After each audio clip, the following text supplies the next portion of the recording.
They're working? Yeah? Maybe? Oh, that button. Oh, that button. There's so many buttons. I gotta click all the buttons.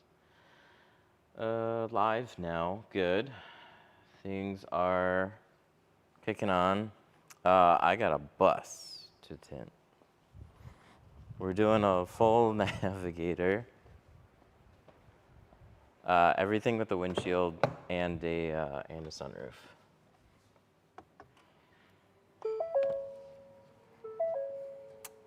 And if somebody could look up how to turn off the headlights, I would greatly appreciate that. I have a Lincoln. I know how to shut off the headlights. They don't put the switch here. So I'm genuinely not sure on this one. I got the same screen set up. Lighting, there's nothing as far as, oh, they do? They put it here? Oh. Yes. Okay, never mind. I found it. I didn't know they added it in the menu system. Rather than, it's too many touchscreen things sometimes. But this is all taped, half prepped.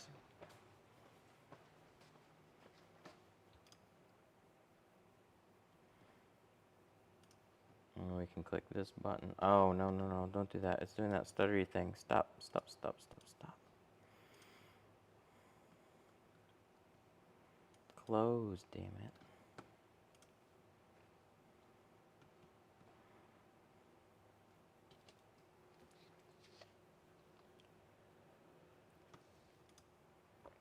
This is what happened last time.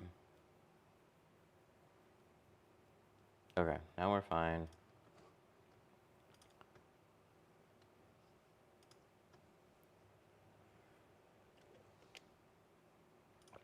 Push this button. I would do this ahead of time, but you can't select your live stream until you're live. What's up?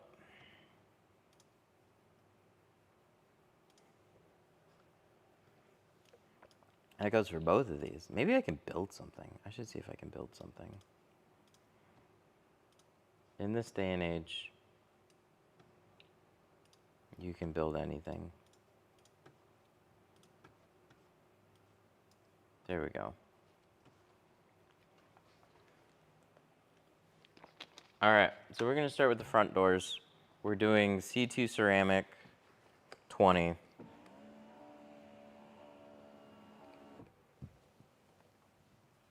Ooh, there's a bug that got squished there.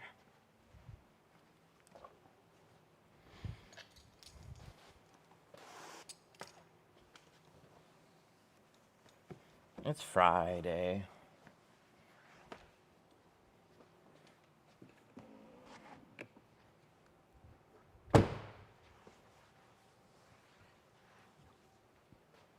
What do we do? Do we hand cut these ones? Probably. And then we'll plot some of it too. Oh, lovely. Oh, lovely. There we go. Now it's working. I'm an installer in Nigeria. How will I get the machines and the tools of tinting like yours? I have no idea. I'm not there. That is something you could ask in our community. See if there's anybody that could give you some advice there.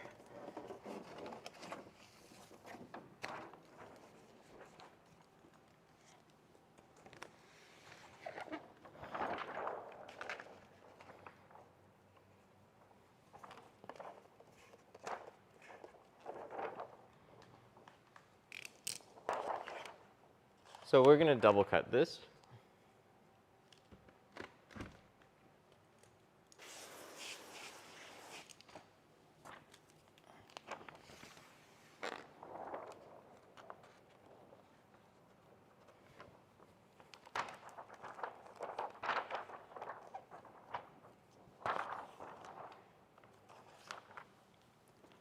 Cut out those. How many cars can you do in a given day? How many cars do I do, or how many cars do I want to do in a day?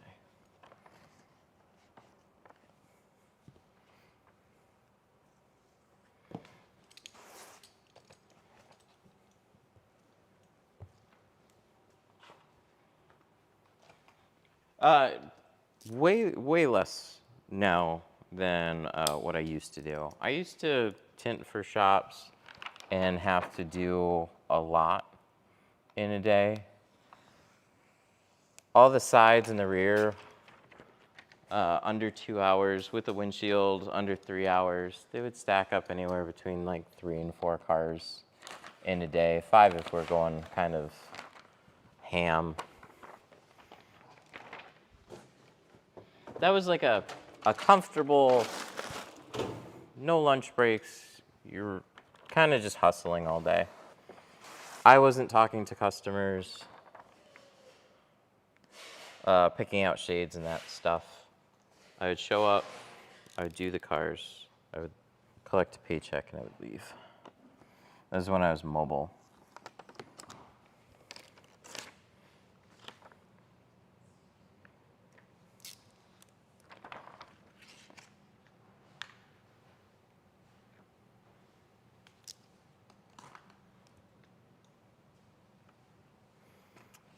Did you put 2 tint on 1 glass? I did.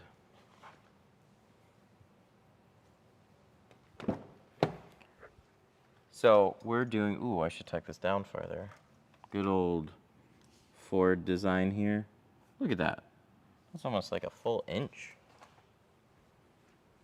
Why no plotter? We'll use a plotter some. I got a lot of glass to cover today.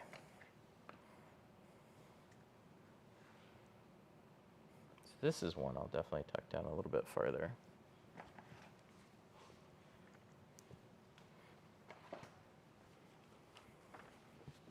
But it's the fit that you get.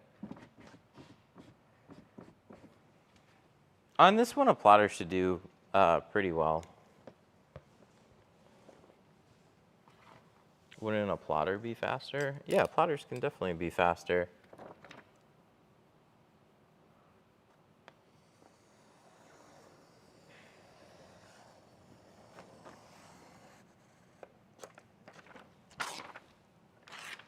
But we're not always going for faster for the sake of going faster. We want to keep efficient, but we also want to do a really good job. So what if I told you I can get better results by hand cutting?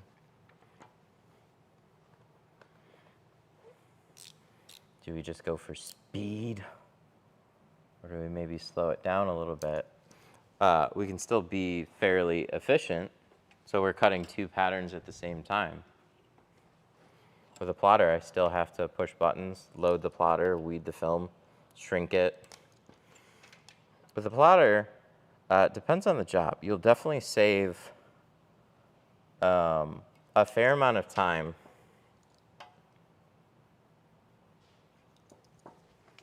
on a vehicle like this. There's just a lot of quarter windows.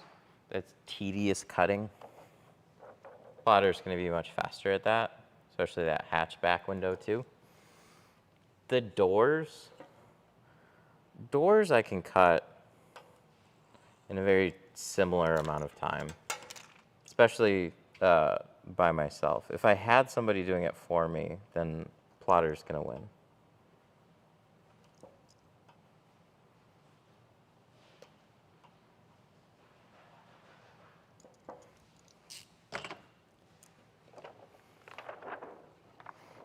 Two new Broncos today. Ford making deals? Probably.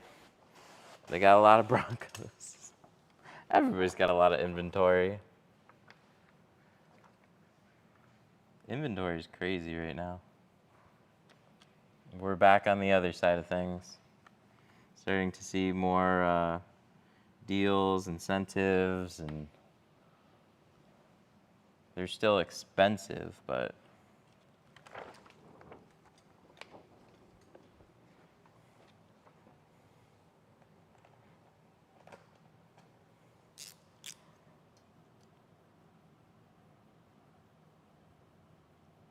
There we go. I like that. Okay. So we got our 2 patterns.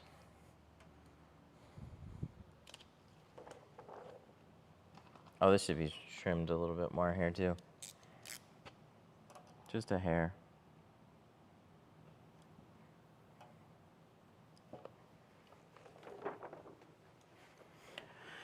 Tint paddle. I've got old competition videos. Haven't been to Tinder battles. Looks like a super cool event. I like what they do. They just like to schedule everything on the other side of the country.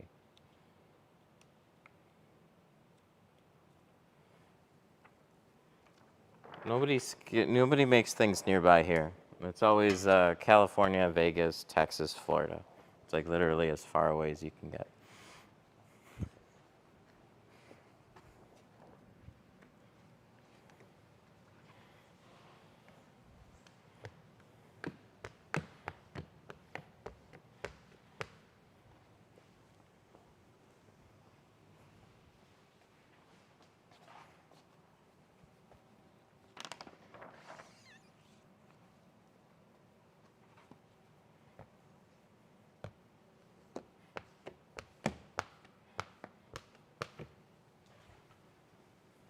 What tips for using heat gun? Always fail.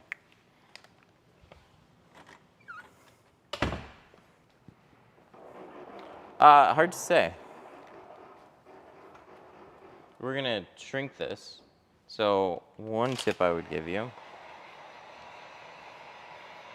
is don't guess with your heat gun. Turn it on all the way, let it get hot, and then I'm gonna watch what the film does. So I'm gonna keep it farther back, and I'm gonna gradually move it in until I start seeing the film shrink. Once it starts to shrink, I can move it across and just keep it there. And it's just giving me some time because it's slowly shrinking. I didn't just guess and put the heat gun really close and I'm hoping everything works out.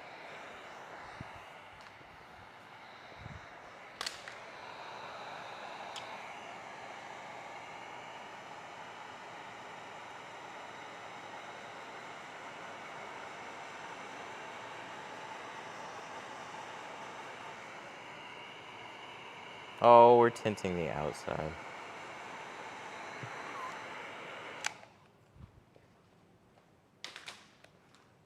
What type of tint? Today we are using GeoShield C2.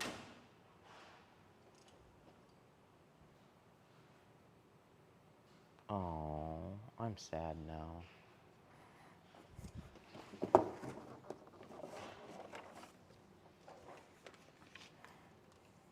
Yep. Well, I've got a pair of Navigator patterns if anybody has one.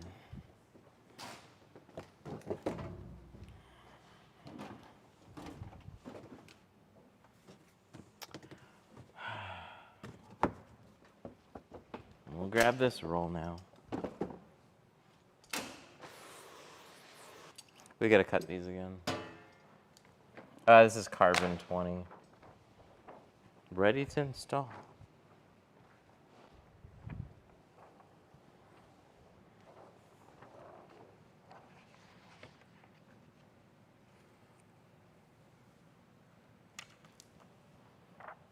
Wrong film, right shade. 20% is right. Carbon is wrong. We went with C2 ceramic. And I grabbed the 20 out of this cabinet, which is the right cabinet. But when I was putting things away, I didn't realize. So I put my carbon box in the ceramic one.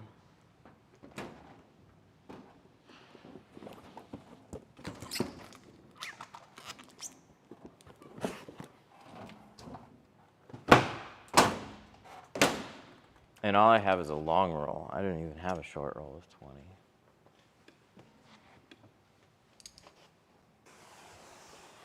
What is this? This is a 40? Oh, 36. It's definitely not going to be tall enough now. What do we do? Do we do it sideways? Oh, God.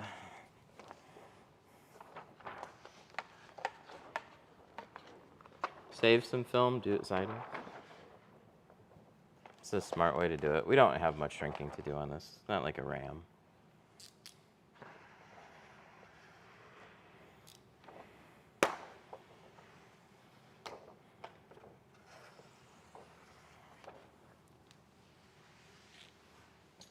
Yeah, we'll do it on the vac.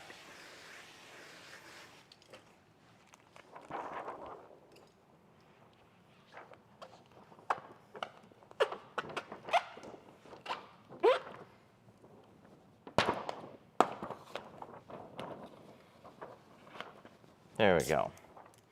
So we'll double cut this again. I flipped the roll sideways to save a little bit of film, because the way that we shrunk the other patterns were traditional, right?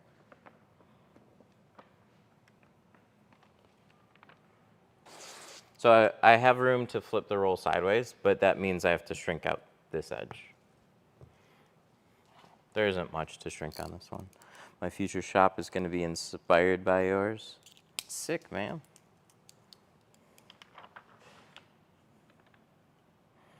It's been a good shop. Do you do PPF as well? No, just window tint.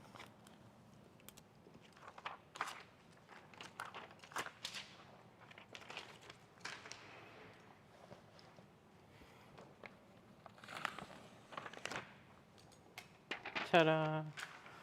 All right, which side are we going to start with? Let's start with this side. I don't have that much space over here.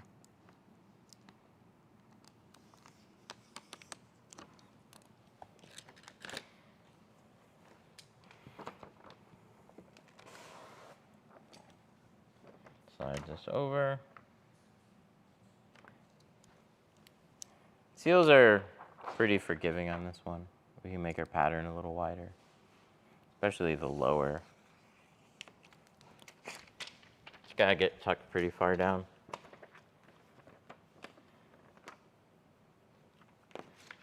So like, right about there. That should work pretty good.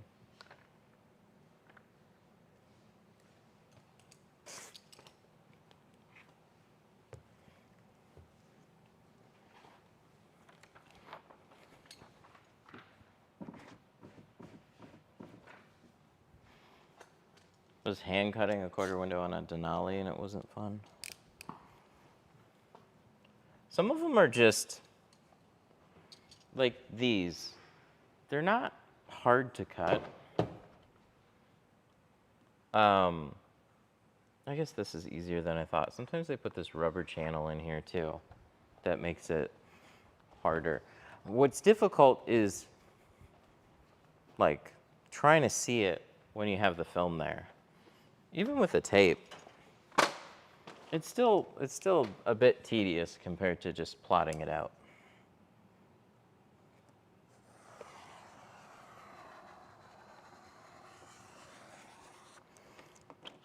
We're doing 20. 20%.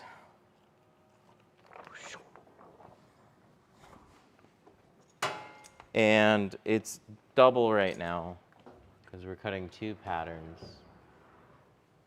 at the same time, but then we're gonna separate them. And we gotta re-shrink them. But I'm glad that I saw that box before I installed it. Because damn it, if they're gonna pay for ceramic, of course they're gonna get ceramic, not carbon.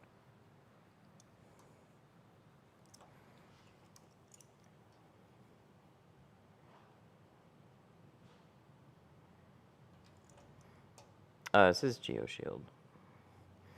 GeoShield C2 ceramic.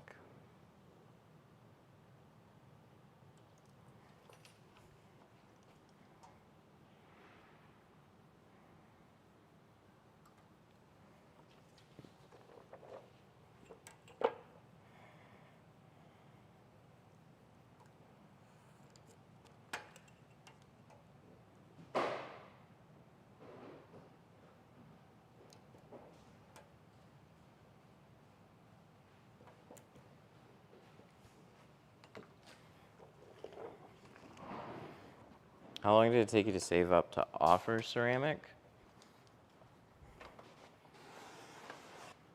Oh, I wouldn't look at it that way.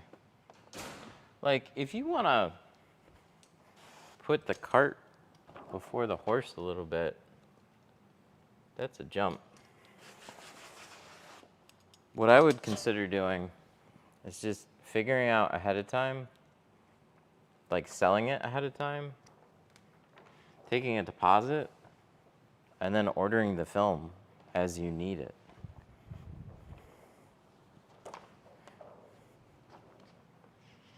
Because then you know that you're selling it, and then you can start building up your inventory that way. You don't just have to go out on a limb and buy a couple grand worth of ceramic.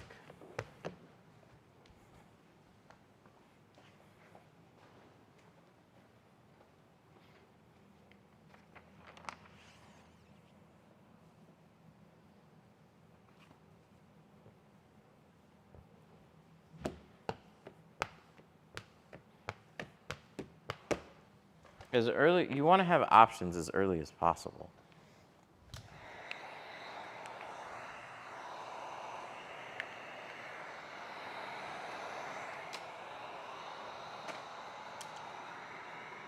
Oh, we almost screwed that up. Got to shrink on the sides today. Whew. That would have been nasty.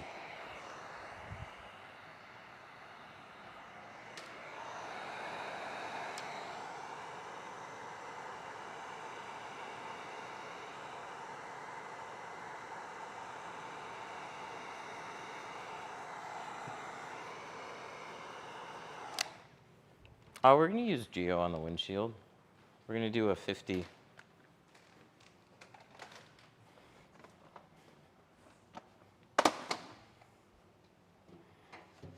I'm going to get to them. Geo Shield. You can find it here. 313 Tint. And then if you use the code 313 Tint, you'll save 5% on tools.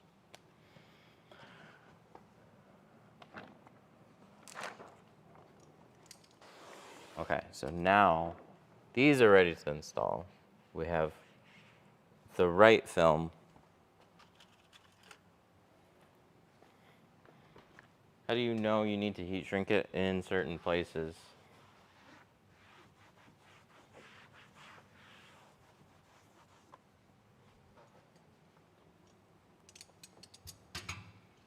Oh, we need a door cover.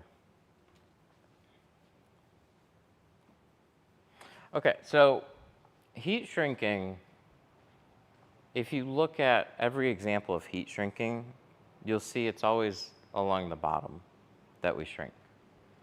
On doors, they just don't need as much shrinking. Back windows are a different process. But look at some videos on like that, or pay attention to me doing the doors today.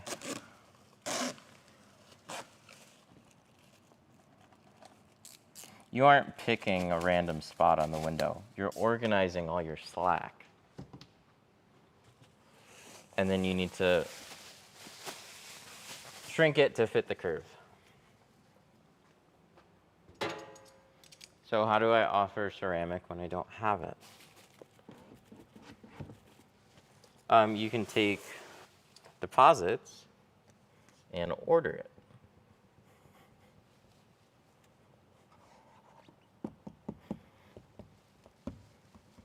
That's what they do in architecture.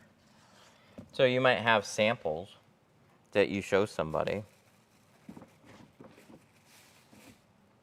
But, I don't know, a lot of it can be over the phone. You just want to take a deposit to guarantee that you have somebody coming in for the material. Like, how do I paint a house of color when I don't have it? You sell it, and then you order it.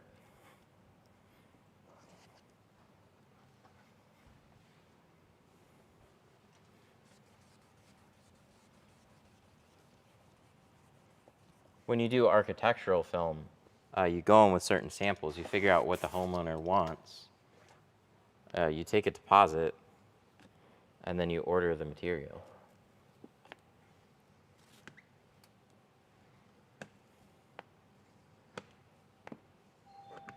You can do tint the same way. There's no reason you can't.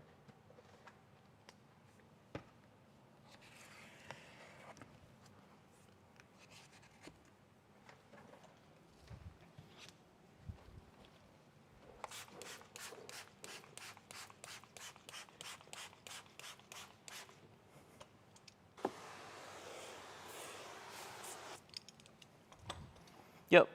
Just give them a date. Just give them the date, order the film.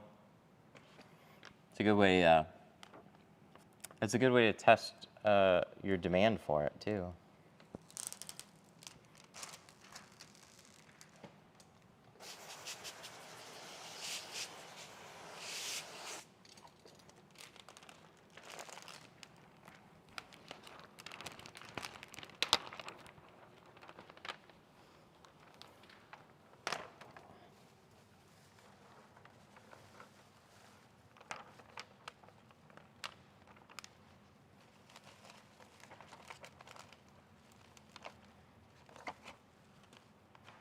Tuck that in.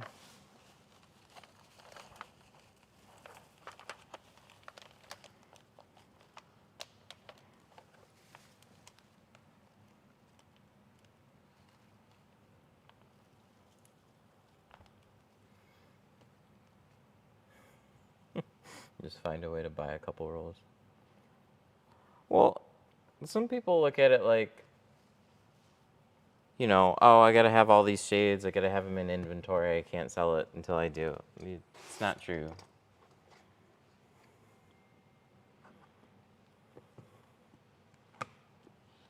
When you're a dealer, you have access to get the materials. It's like flooring for a house. Like,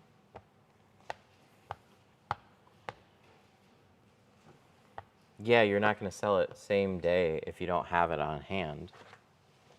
That one's pretty obvious. But you can schedule something farther out. The majority of our appointments are over a week away. So if there's anything that required like a special size, we don't schedule them like that intentionally. It's just we're booked up. But if we had anything that, like a Model 3 that needed the back window, we'd figure out what shade and film ahead of time, and we'd make sure we have that appropriate size roll for the job.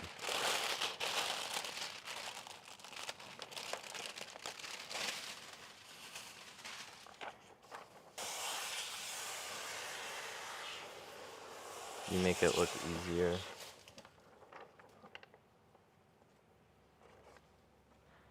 It's just years of doing the same thing every day.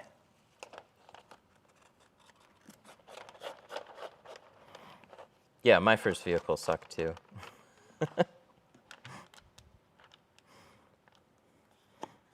Plenty of things that I'm just not skilled at. Being good at tint doesn't give you skills in anything other than being good at tint. Maybe squeegeeing. I could clean a window, but that's kind of a given.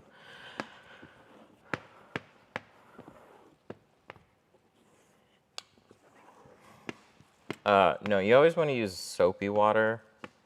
There's no slide to just water, so you gotta add a little soap to it.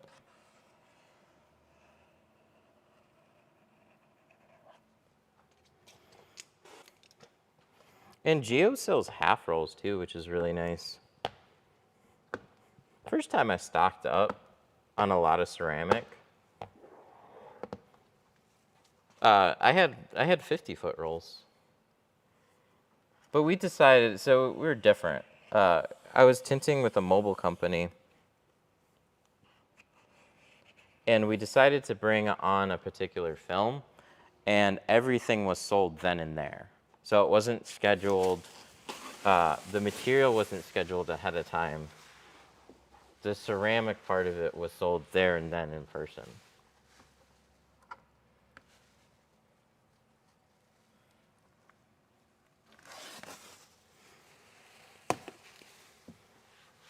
Does it matter what type of soap? You just don't want it to be harsh.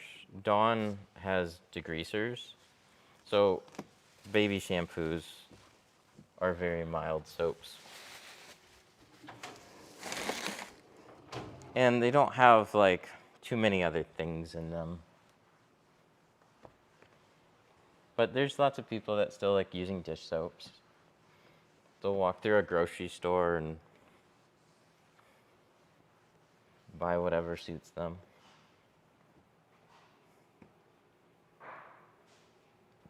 It takes some pretty harsh stuff to really screw up window tint short term. How long do you have to wait before you roll the windows down? Summertime, couple days. When it's really hot outside, it dries like within the day. When it's colder, ooh, what do we do on the back? So they've got, she wanted it a little bit darker. We did 35 on their last one over the factory. They just didn't want to go like super dark.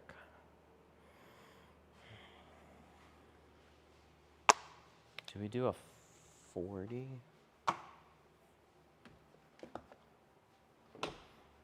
That's annoying.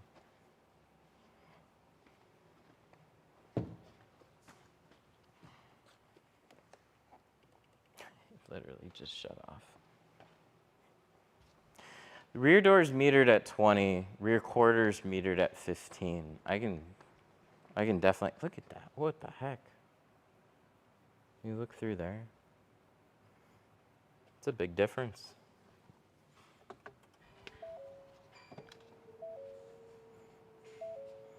Any tips on a Jetta?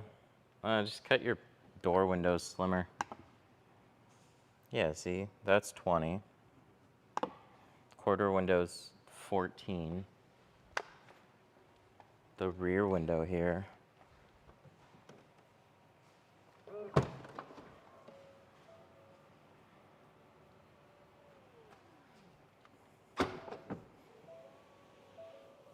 Oh, even that's automatic? Well, now I can't even reach in. All right, we'll put it here. See, this shit. It's 23. Fuck off. Pick a shade. 20, 15, 23.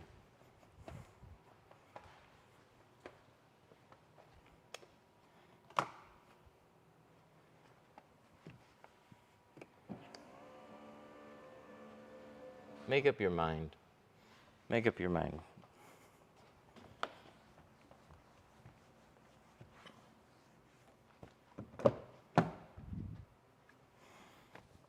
And then I gotta push this button, and then I gotta go back to lighting, and then I can turn off my headlights. There we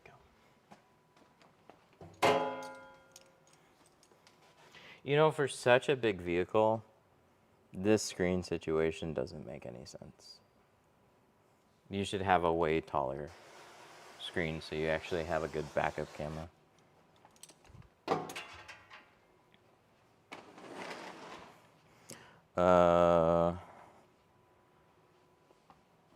Okay, shade we're doing on the back.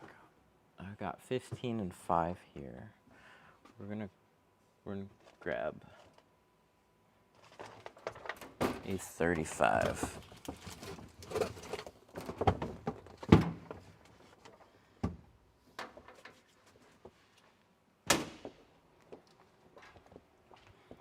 $40, I don't think it's gonna make enough of a difference. I think they'll be happy with, that's what we did last time.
Okay.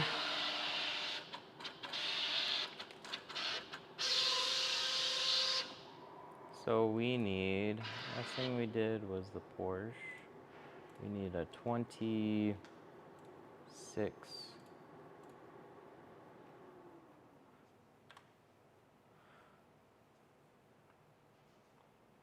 Freightliner. No. Lincoln Navigator. Long wheelbase, short wheelbase. This looks like it's the fucking big one.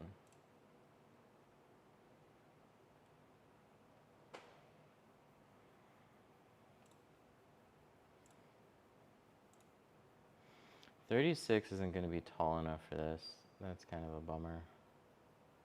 So we can do a couple things.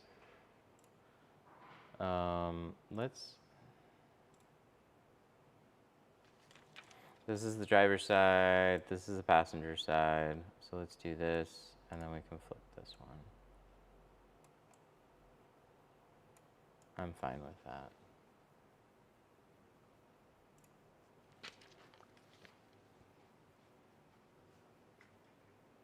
Settings are right. Oh yeah, this is on like 1,000, right?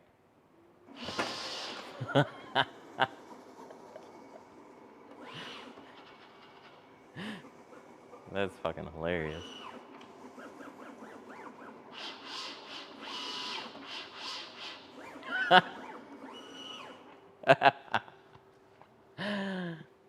That was cool. I like that. Does your shop get hot? Yeah, we have AC, but it's not. We take AC from the front and we push it back here. That machine's gonna catch on fire. It's a setting. They wouldn't give me 105 if it wasn't rated to do it. Why did your Graphtec burn up?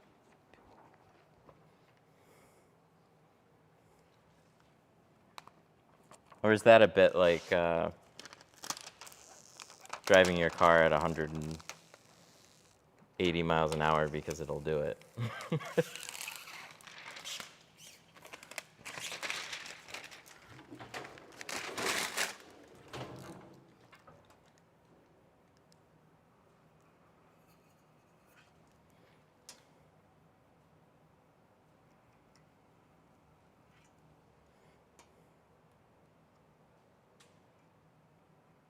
Okay, I think this is the top.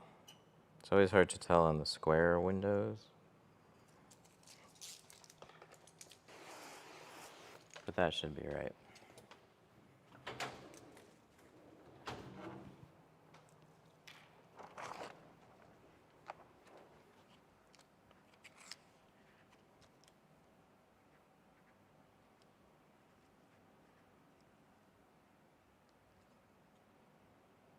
Looks pretty right to me. Does Corey put a notch on the bottom? Like where? Like in the corner? I never knew that, if they did. I don't see one other than this is slightly more flattened.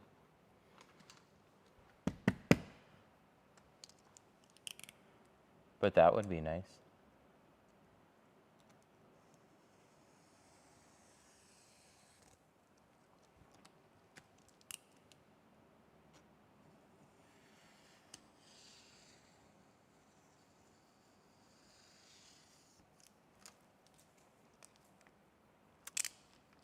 Oh.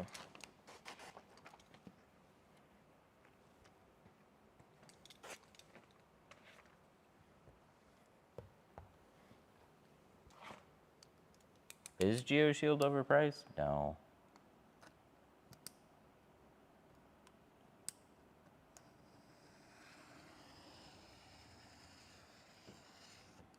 No, when you get into the world of window tint.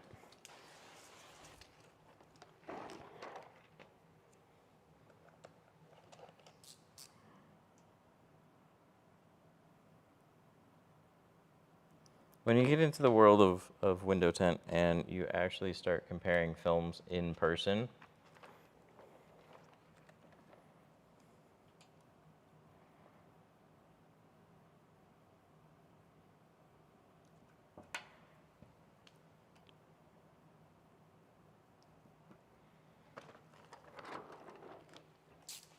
Just check out 3M and Expel prices. Mm-hmm.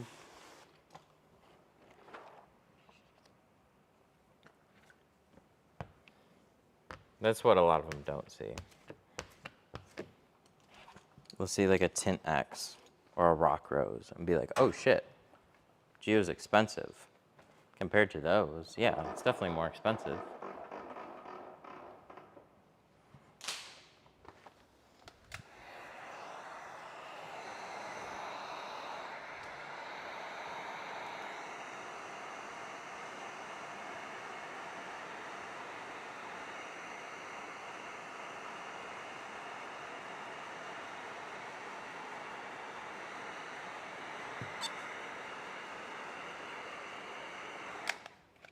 I was looking at my old Geo orders and things have definitely gone up, but everything has.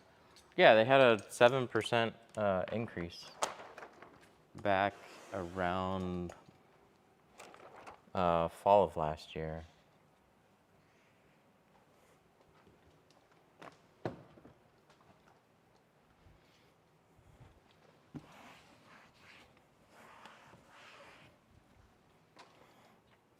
Do you like Stack? I don't know much about Stack. I haven't seen them in person. I don't know much of anything about them.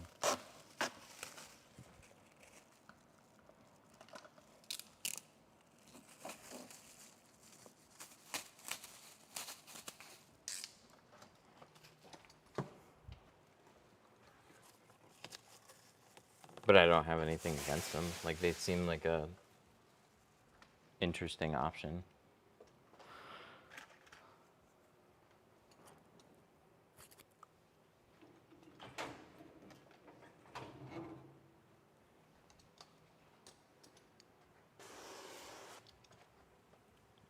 Thoughts on ceramic tint? What's that?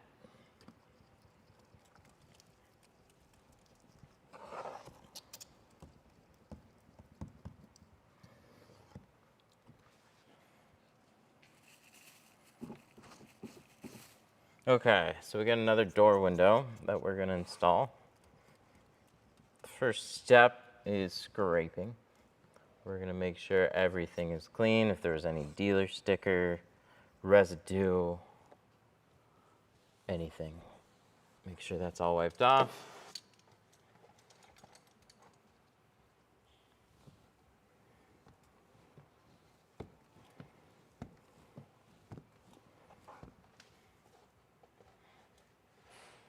I have some Lumar Pinnacle F1 on my car, and it sucks even compared to C2 ceramic. The IRR is way better.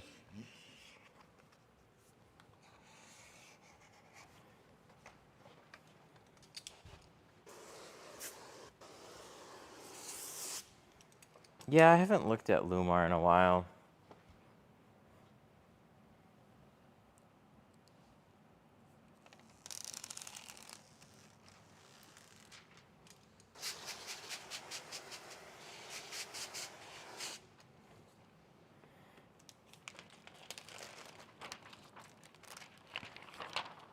Lumar was, like, a lot of those companies were caught off guard with stuff that was shipping from Asia.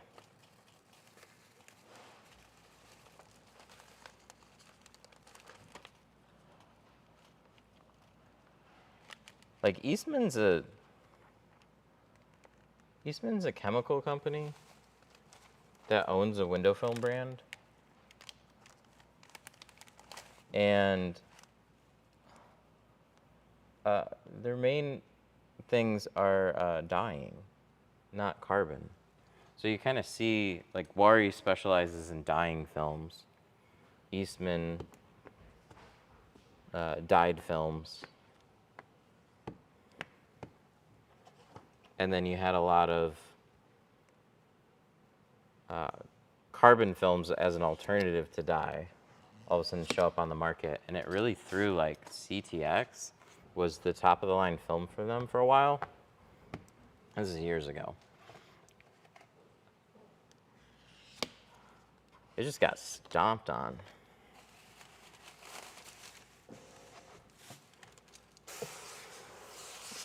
But I don't have any Pinnacle Formula One stuff. They dress it up, make it look fancy. It's reserved for exclusive top-tier dealers. I would assume it's good stuff. It's got to be at this point. But I've never just like directly compared them on a car.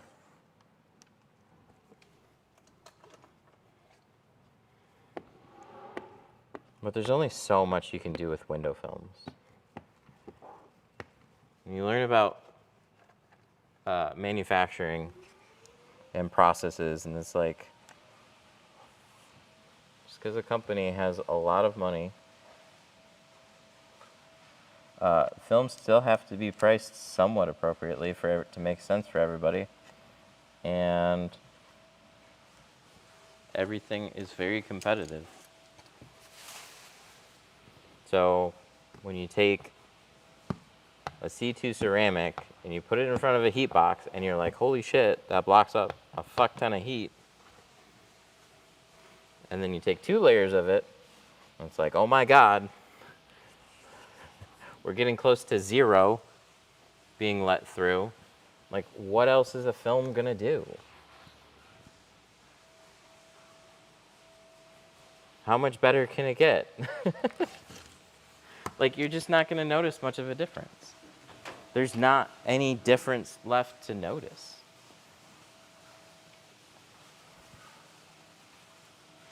And so you start seeing little trends like, oh, in these price brackets from these companies, this is kind of what you get.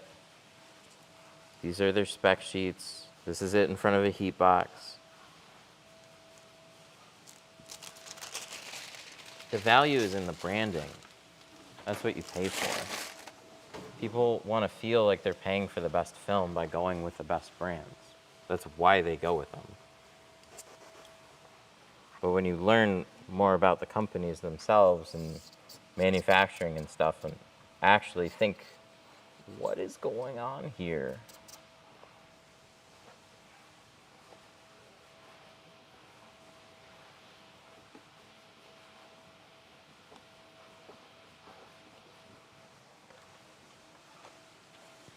All right, where's my gel?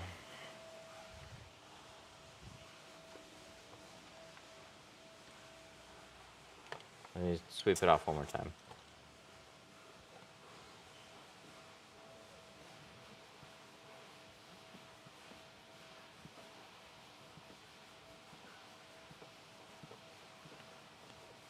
The only way that you're going to be able to keep a car cooler, other than absorbing, is going to be reflecting. Reflecting is literally mirror. So you'll have like some reflectiveness to it. So if you aren't, if like, what's this film potentially going to do versus that one when this one is already doing an extreme amount? Well, if it's not reflecting heat away, it's absorbing it. And it can only potentially get this much better.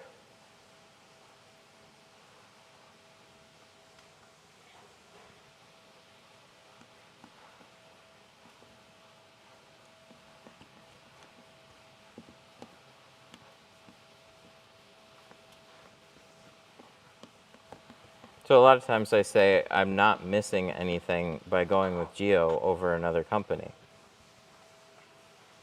Not anything worth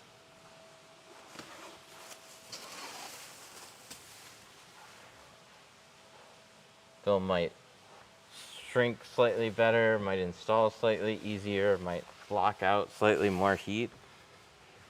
Is there anything actually tangible that you would notice?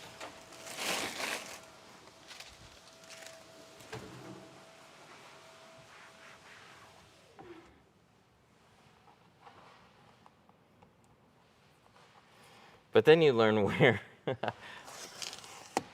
like XPEL, good morning, XPEL XR Plus best heat rejection. It's a Guari film. It's good.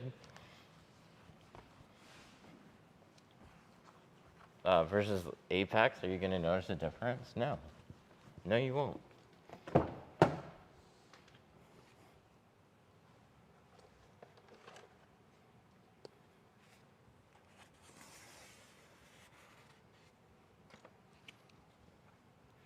There we go. That door's done. Let's cut out the other side. We'll get that all done.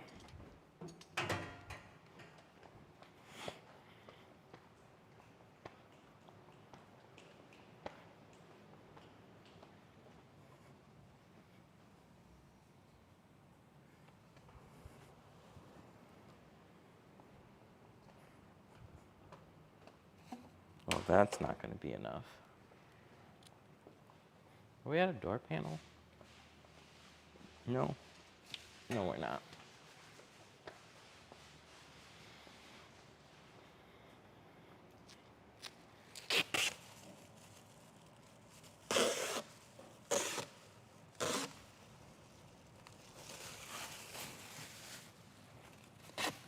Using GeoShield now, and I'm beyond impressed.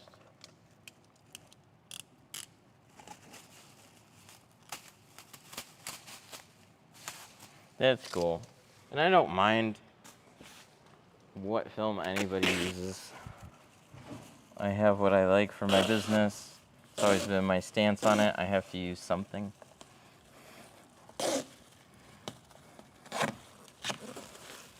If you want to use it, cool. If you don't want to use it, that's fine.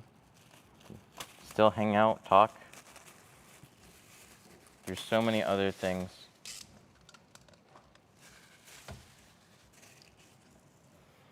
I also love how Geo doesn't have the stupid dealer model like Expel. Yeah, and some people really like that exclusivity and network from other companies.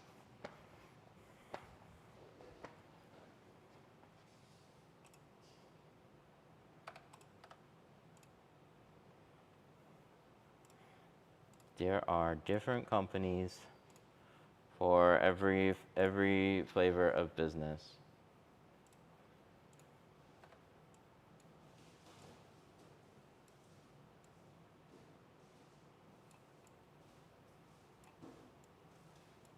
Okay, so I gotta remember which side.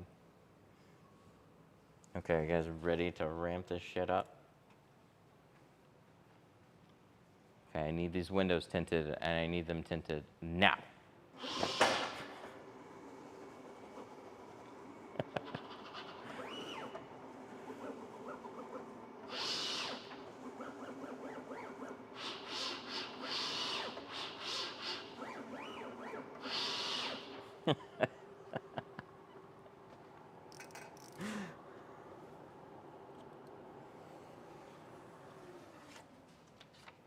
Okay, so this edge should be the top edge of the window.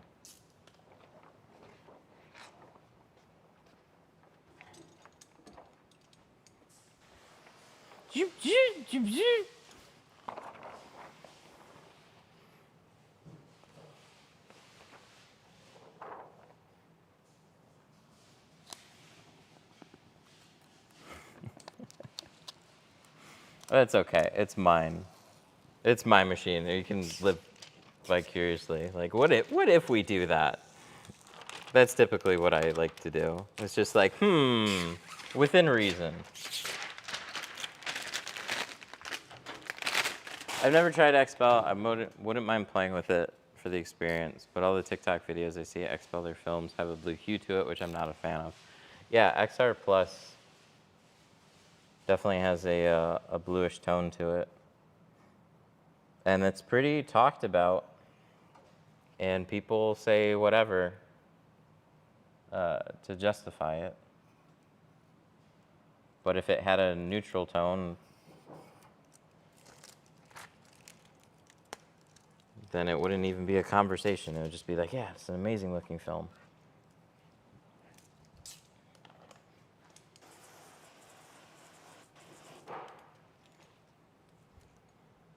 But yeah, you are 100% paying for the brand.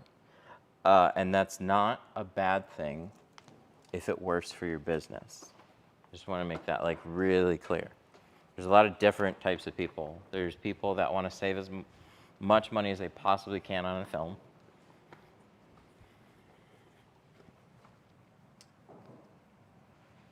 And that's cool. It's not my business. my business is is always around like best value, best possible films uh, with a decent brand attached to it. I need something that can look nice.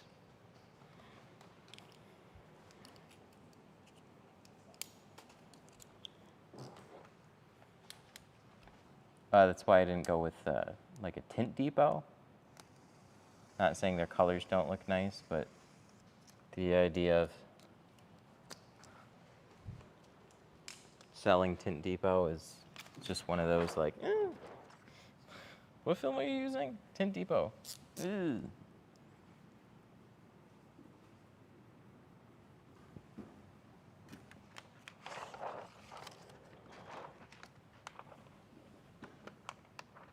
What tool works best for the job is kind of what I'm about.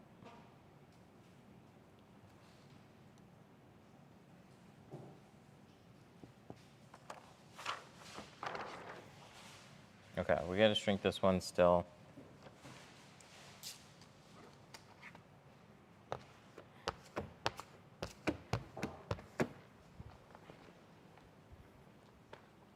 Do I got a heat gun here? I do. I should use this one.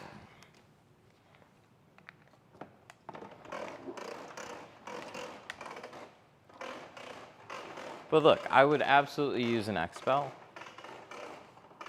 or something up there if it made sense for my business. If I wanted to be a part of the programs that they've put together.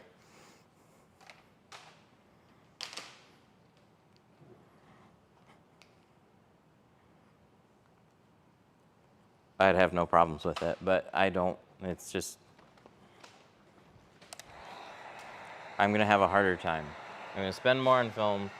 Here, I'm gonna have a harder time trying to sell films, even with a nice brand, higher than what we're selling it now, because like, there's an Expel dealer not far in one direction that I know for a fact is charging less than us.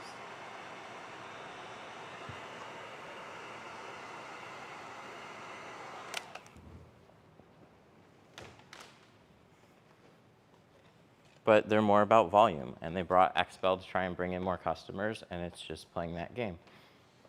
I don't want to play that game. I want to spend more on a car and do a better job. How to avoid decontamination.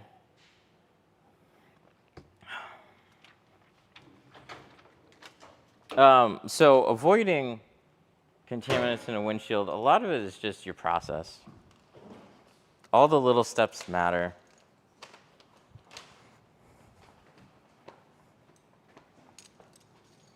There's no magic bullet for it all. There's just a lot of little things that you're gonna do and pay attention to when you're doing a windshield. I've got a windshield to do on this one. So stay tuned. And we've done a whole bunch of other streams with windshields. We'll go through the exact same thing.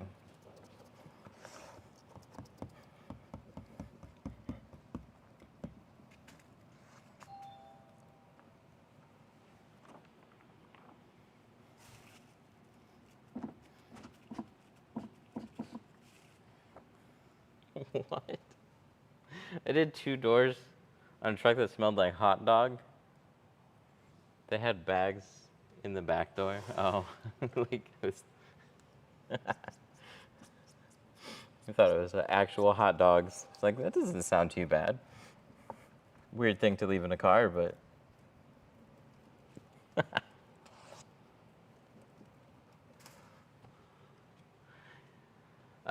95 F-150 extended cab all the way around.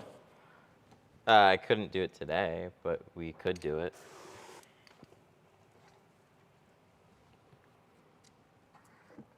I wish it was hot dogs.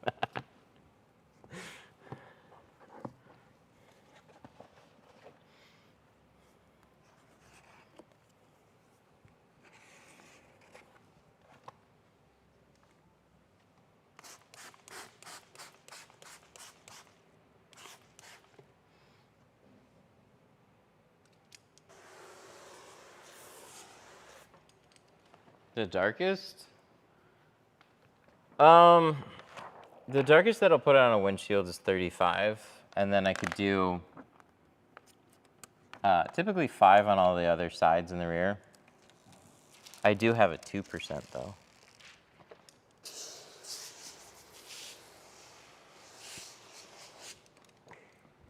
Are your prices public? Yeah, all our starting prices are public.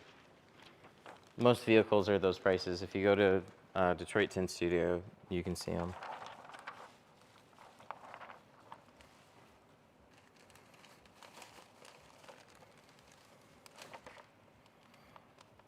Front doors, 150 for carbon, 200 for C2 ceramic, 250 for Apex. If you're doing front doors in a windshield, then it's 250 for carbon, 350 for C2, and 450 for Apex. If you're doing a full vehicle with a windshield,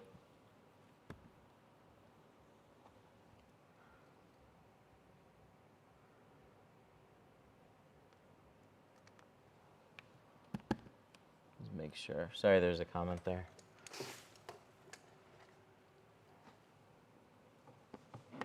Full vehicles with windshields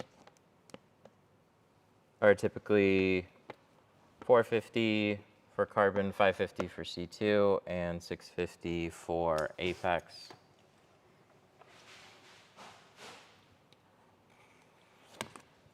But yeah, special vehicles, like a 95 F-150, I'll look it up and double check. If it's the ones, I don't remember when they did those vent windows on the front. If they didn't do the vent windows, then it should be pretty normal pricing on that one, even though it's older. It's when they start doing like, put a bunch of shit in the way.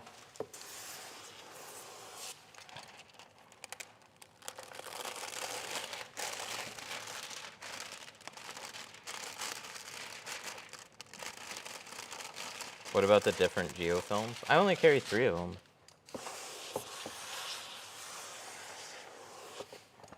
It has the vents, it's the shit one. Oh, then it's gonna be more. Does it have rear doors too? Or no, you said extended cab, right? So it's got like rear quarters, but no rear doors.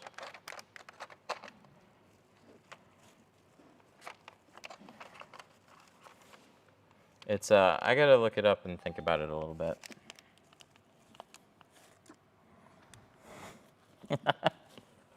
Back glass is horrendous on those trucks too.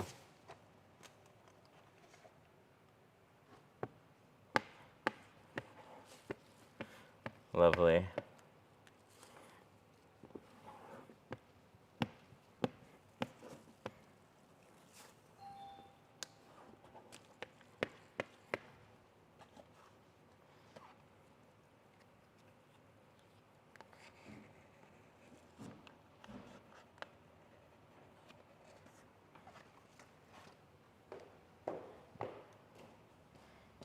Solid sliders.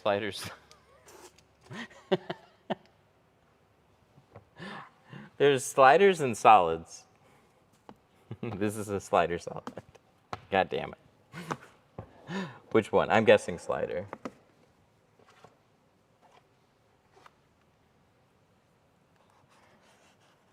I got to mute somebody. It's been too long. Oh, it's our mod. I think it's like one of our only moderators.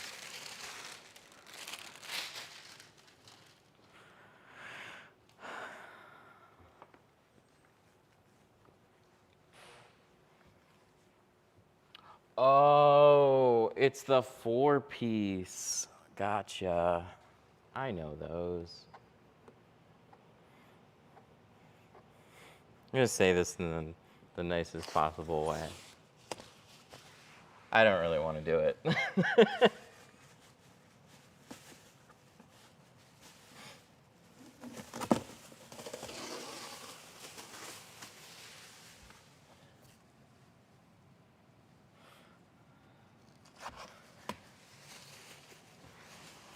And it's unfortunate. There's just a lot of like when you get pre-2000, Some of them are perfectly fine, but they just throw curveball after curveball after you. It's not something you see anymore. It's just the extra time to make it look the way that it should. It's like, man, do I have to do all that?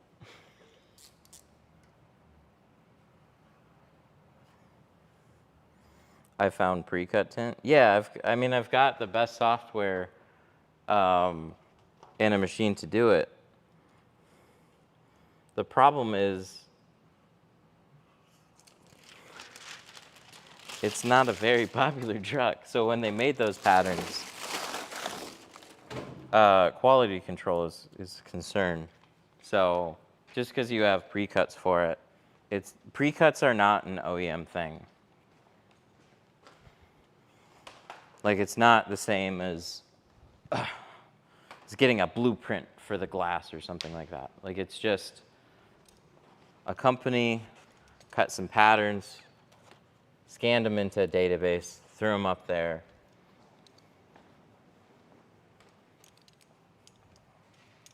So they might fit great, and typically the older ones fit like shit. So you're hand cutting it anyways.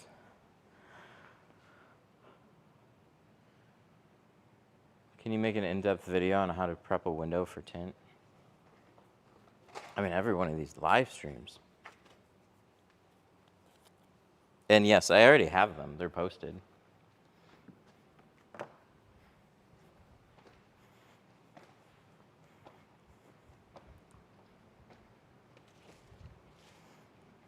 So,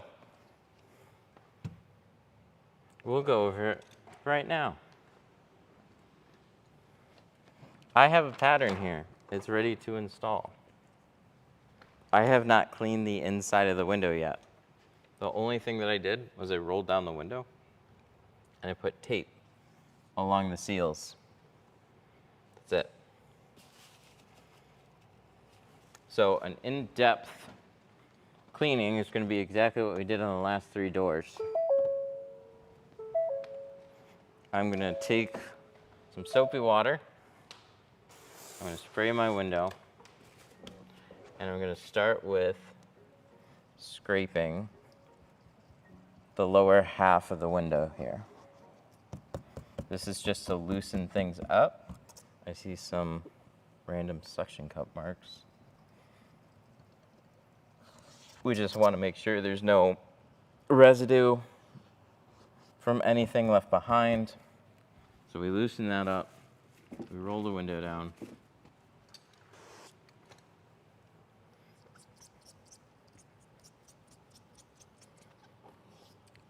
We do the same thing on the upper part, making sure we loosen anything up. This is part of cleaning, but this doesn't remove the dirt.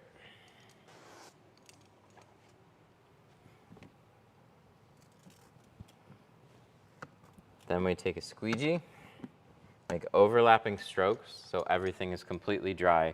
We moved everything over there. So the only places that dirt are going to be, so if we do that again, squeegee, overlap, that's all clean. You take a tri-edge card, take this dirt that would be in the sides, get rid of that. Now we can spray it. Bonus, we can use gel on our edges. That helps keep extra dirt from flushing back in. Now I'm going to peel my pattern, but that is the entirety of the cleaning. Everything else comes down to installation, and it can still turn out like trash if you're not good at installing. That's one big thing that makes tinting what it is. That's the skill.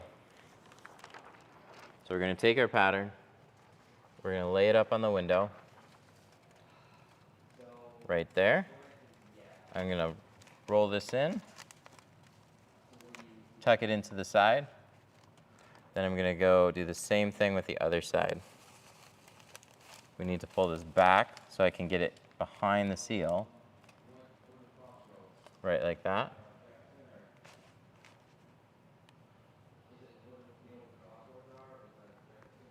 Line that up along the top. We're going to take our cleaning squeegee, just get some of the water in the bubbles. This will help tack it in place lightly. I'm going to use a harder squeegee.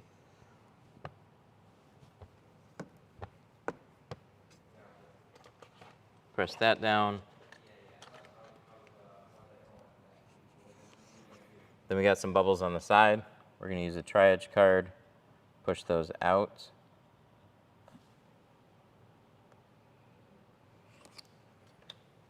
It's locked in place. It's not sliding, it's not moving. So now I can roll the window up, rinse out the bottom, pull out the liner.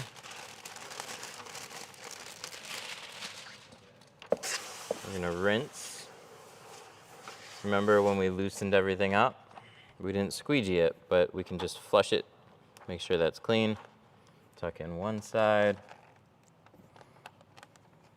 tuck in the other corner, lift, and we're going to tuck this into the bottom.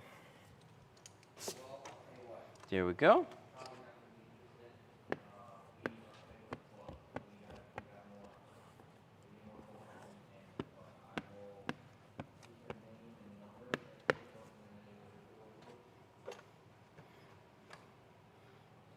I got a fix-it ticket. Can you show me how to remove? Look up a video on that one. We are not removing film right now. Make sure that's tucked in. Swipe.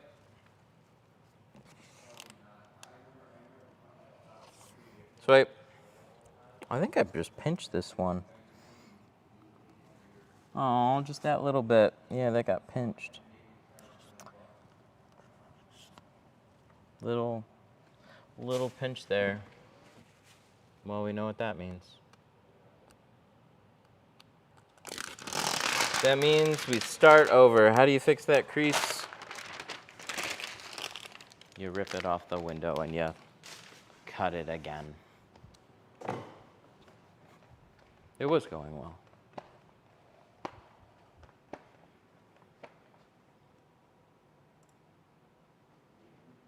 Did I click it? I wanted to do it twice. There we go. Now it's clicked. How long should moisture bubbles take after the tint? If you do a good job of squeegeeing, it shouldn't take that long to dry, usually within a couple days in the summertime.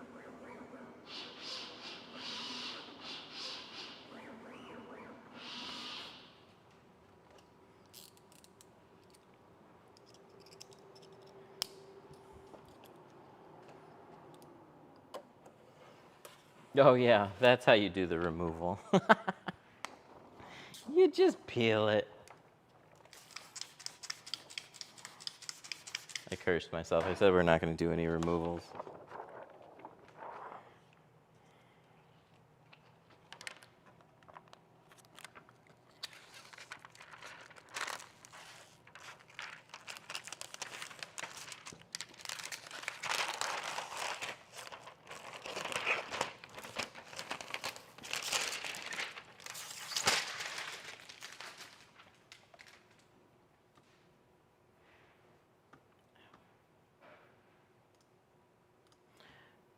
Discontinued.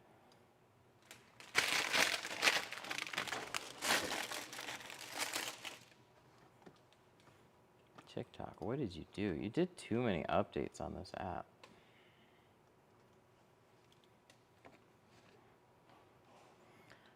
And then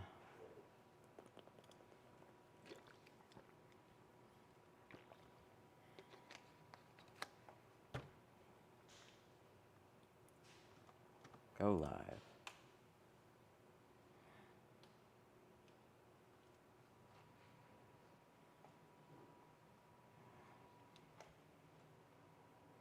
Dude, why is the app such a hot dog right now?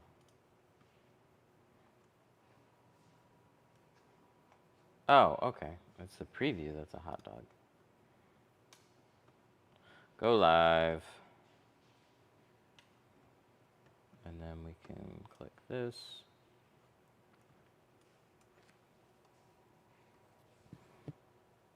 Too soon. There we go. All right, we're back up.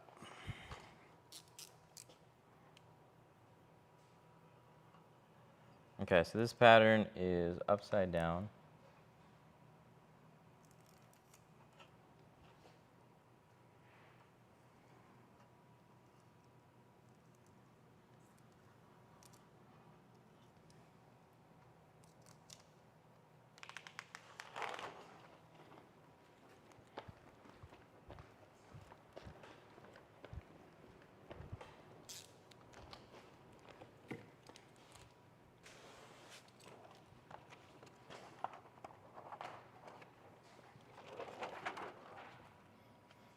Put this up here.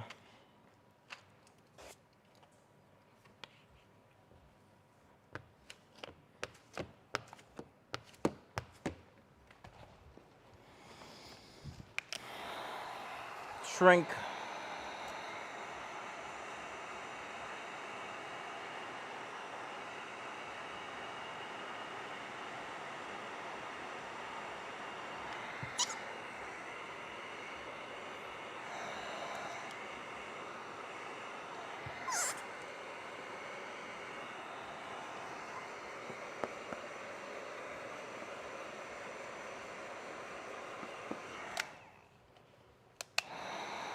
Come on, little guys.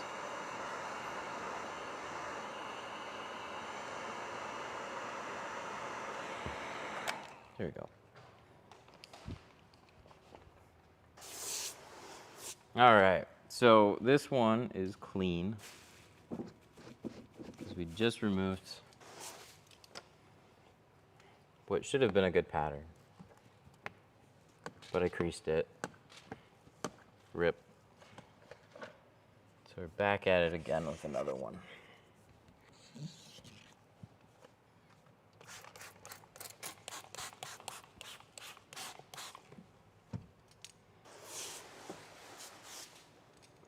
Coat that. Peel.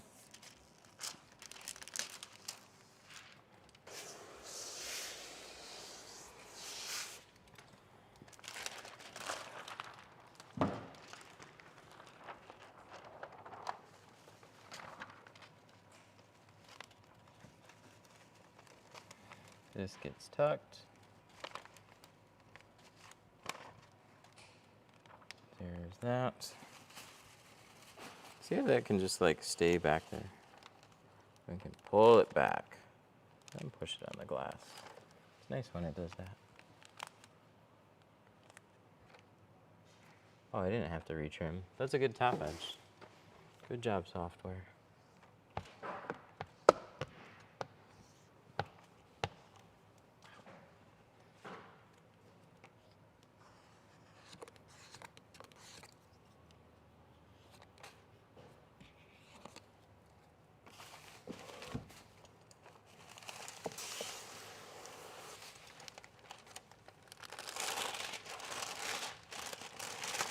Right at the end, too.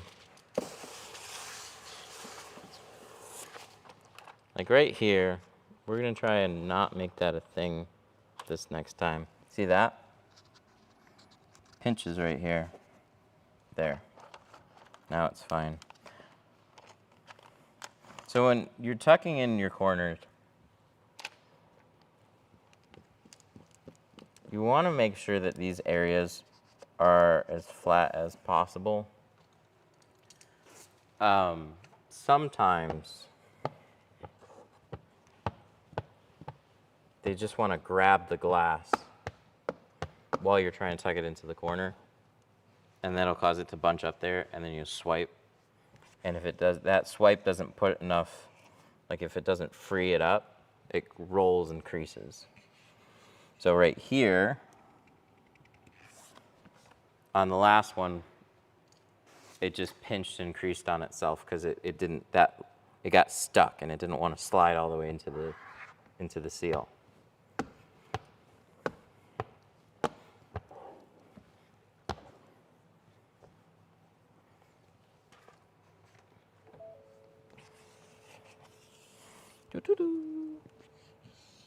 There we go. Turned off at a good time. How do you get the perfect cut every time? I mean, I can't take credit for these ones. I plotter cut the back ones. Front ones I cut. Cutting is just again, it's just something you practice. Everything about tint is practice, practice, practice.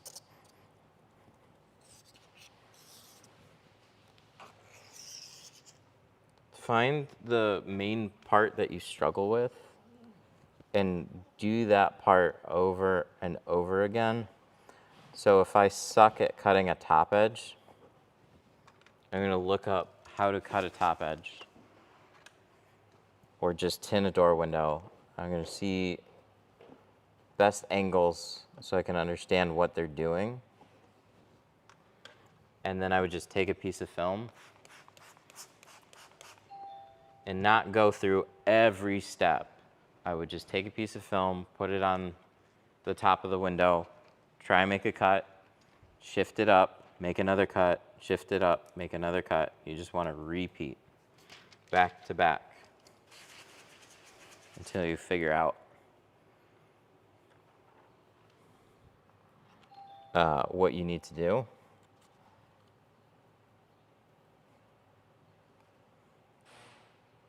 And same thing, like, oh, my patterns always turn out short.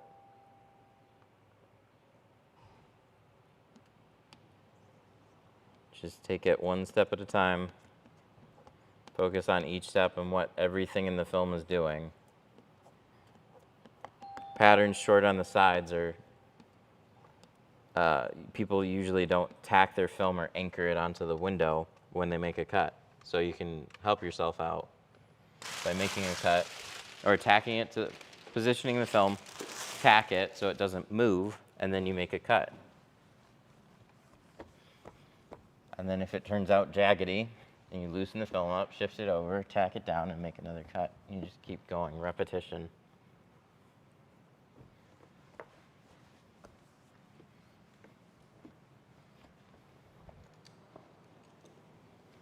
All right, roll downs are good.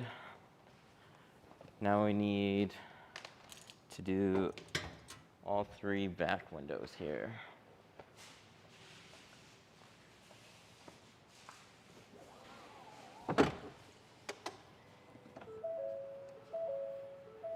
This doesn't pop independently, does it? No. No, it definitely does not.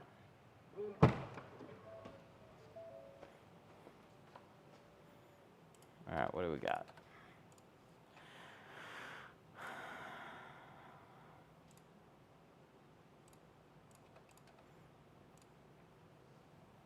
Why is this?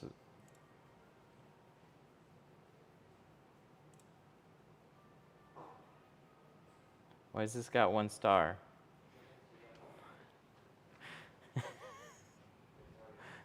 Don't tell me it's got 1 star. That's no good.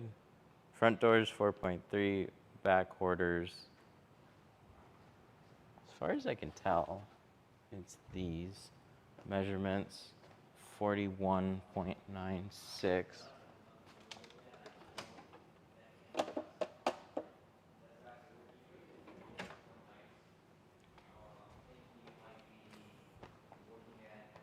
Ooh, there's one.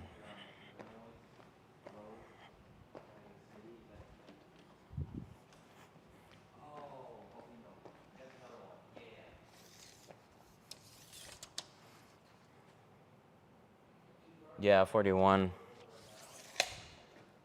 I bet you they cut the other ones, but I don't know. I might hate these patterns too. Let's hope not. Go to cut board and let's rip it. Do I have?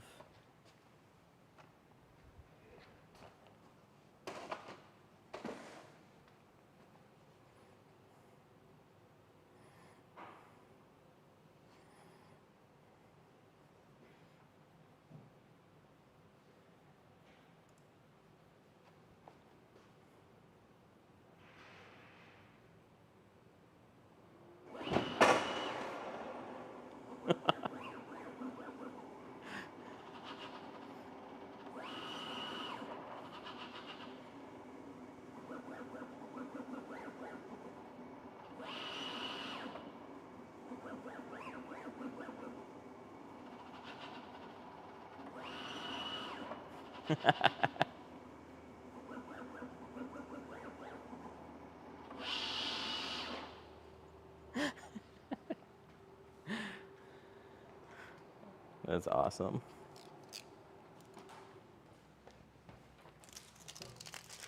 What's that? Is she able to pick it up?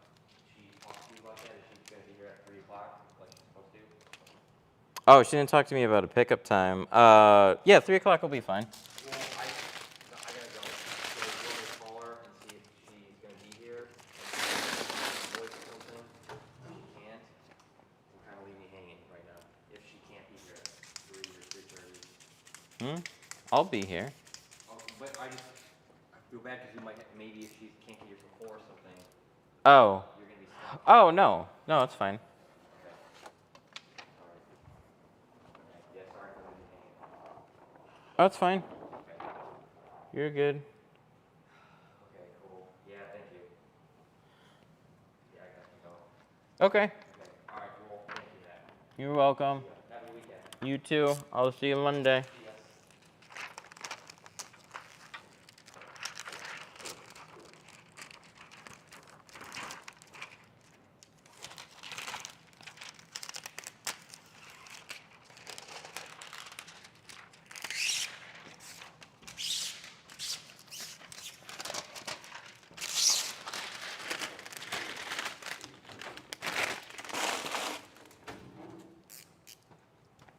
POV of the BOV.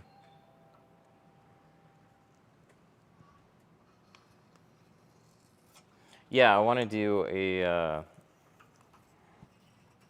a clip.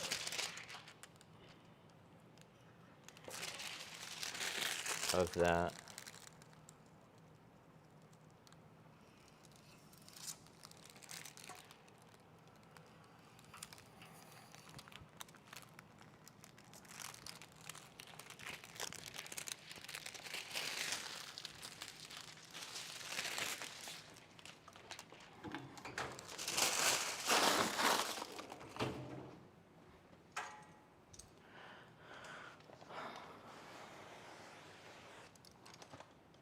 All right, what do we got?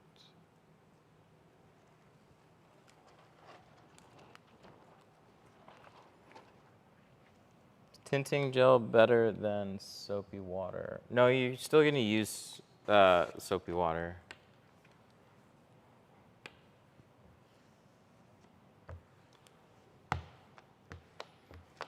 I mean, you can't. No, so you need both. You don't absolutely need both now for insulation. But using just gel for your insulation is going to have a few little trade-offs, mainly cost. Soapy water is just way more economical. So for all your cleaning and stuff. But when you're installing, you can absolutely use both. Some people are just taking like a soapy tint gel and just spraying that on the window. So you can just experiment and find what you like. But most people are using the gels to manage dirt. And they just help a lot with that.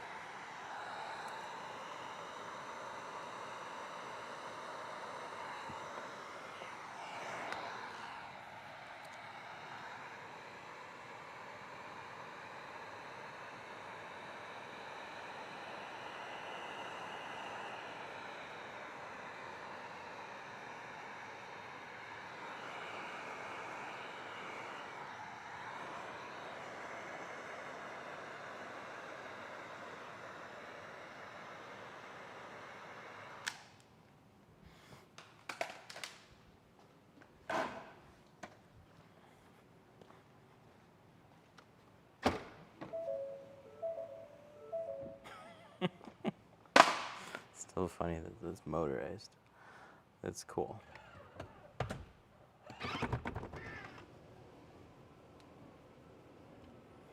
Okay, I genuinely didn't know that the middle row also worked with the buttons back here. That's cool. I like that.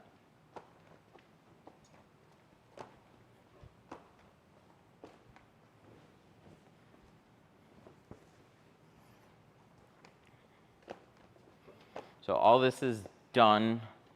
We're working on these now, and then the back window, which is very small. And then we still have a lot of glass to tint because we got a full windshield.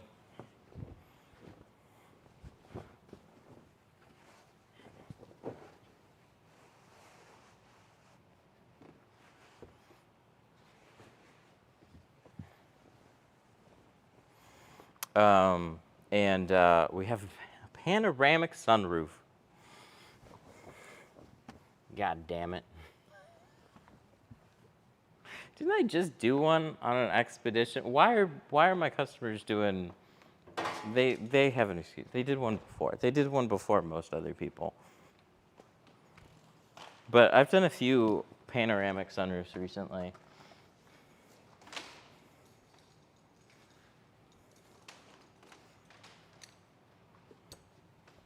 This turns into hers. True.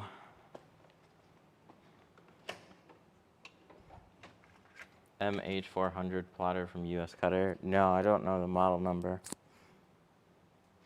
I don't know US Cutter very well.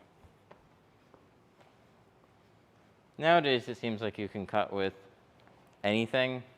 It's just a cheaper machine. It's not that you're going to get bad cuts out of it. It's that they're generally a little bit more fiddly, but they should do the job.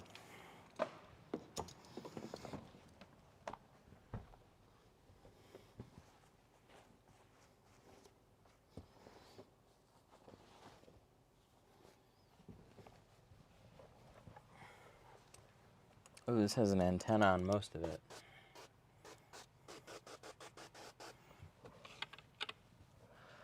Just this, like the shower part, same.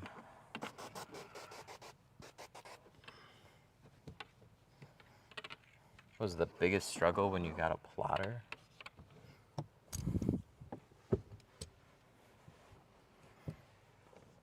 Nothing? Setting up the plotter? Sorry. Not sure there. There's nothing about a plotter other than setting it up.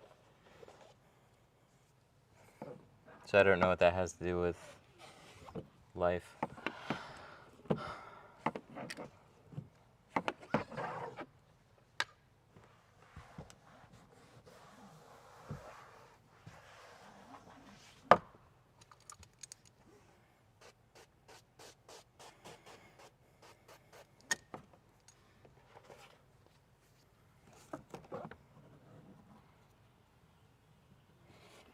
There we go.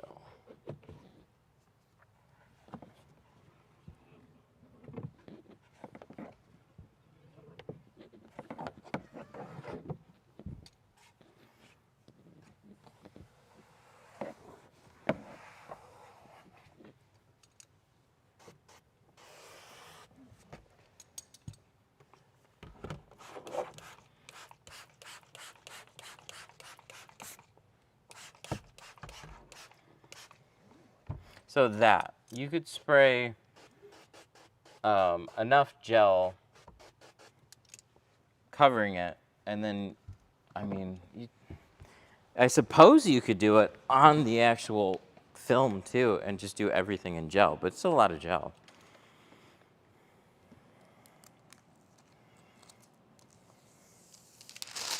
You'll just go through it really fast. We'll probably get substantially raise the cost per vehicle.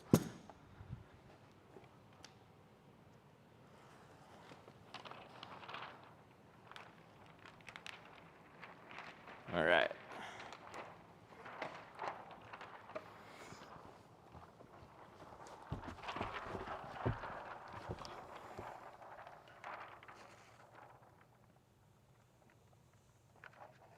Ooh, look at that.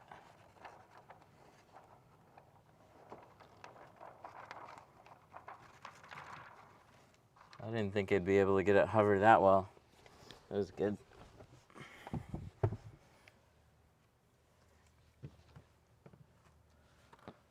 Now let's line it up.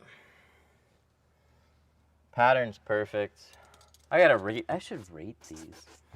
I guarantee you, whoever rated this didn't realize that it was a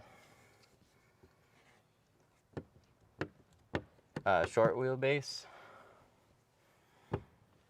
So the Navigator, like Expedition, has the regular and then the max.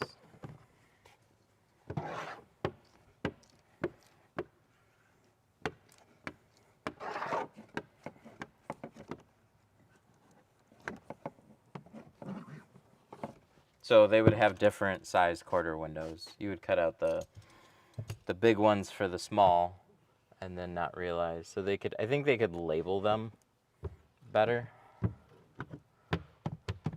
But these patterns were perfect.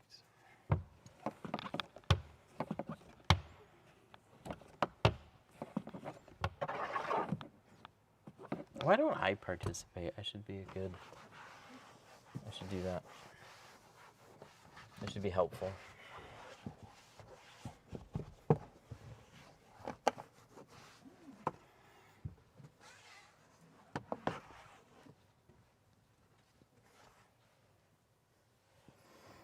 It does.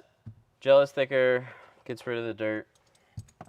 Not completely, but mostly.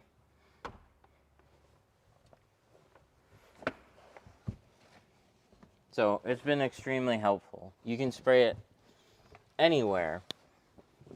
You just gotta be, there's more there. So you just gotta be conscious of that. Does that make sense? Like, so with your soapy water, a layer of soapy water is gonna be thinner than gel. So a thicker layer of gel is essentially more fluid.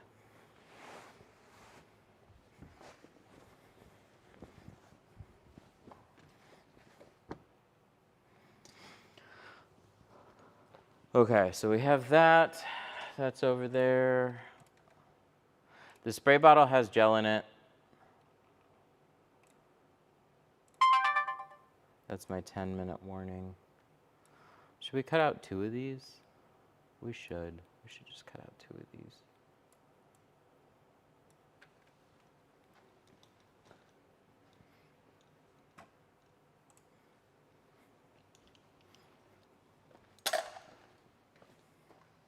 All right, I'm gonna change it out right now.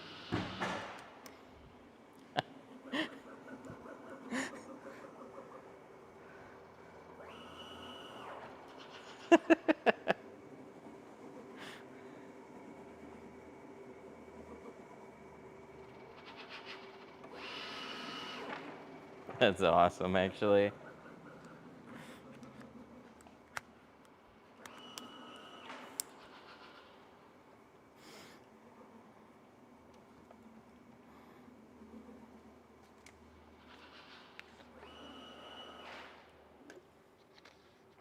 I love it.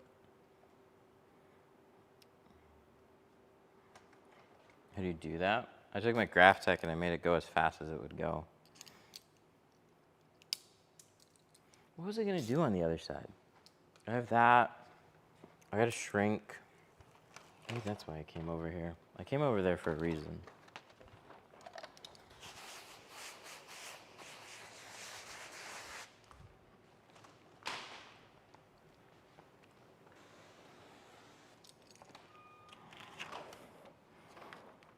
Somebody's selling the same Graph Tech machine for $3,200. Should I get it? Yes, absolutely. That's a hell of a deal.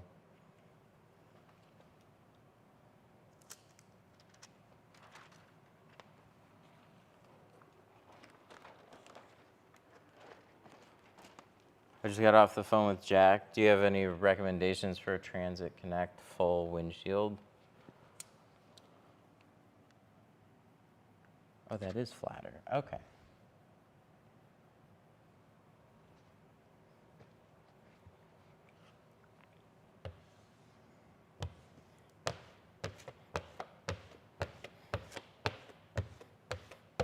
It really comes down to like what you're looking for. A moderate shade, like a 50%, is really nice.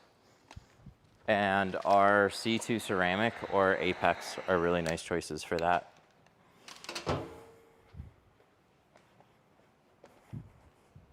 $50 is going to be what we're doing on this windshield is the most popular shade choice. If you want to go a little darker, 40 is really nice too.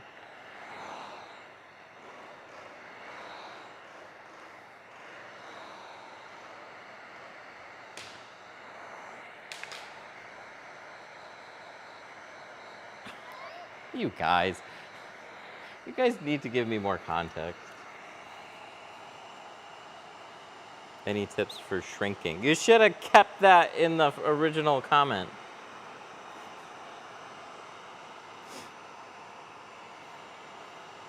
I have transit videos.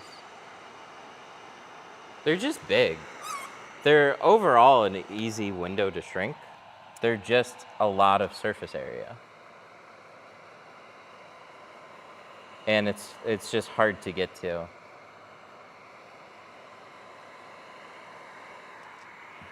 So if you can get a second set of hands to help you get film on the windshield, for a lot of shrinking, I stood in the middle. Oh yeah, I don't want to air peel that one. That one's a bit big.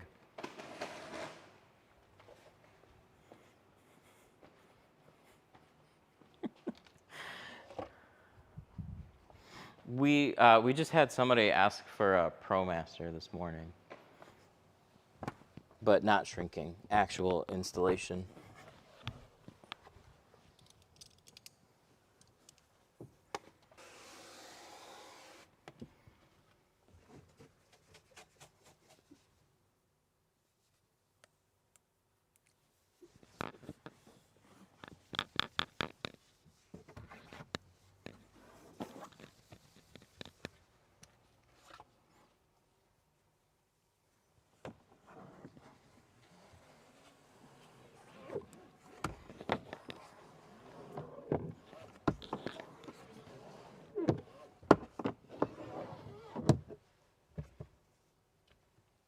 Are you using an Osmo Action? Yes.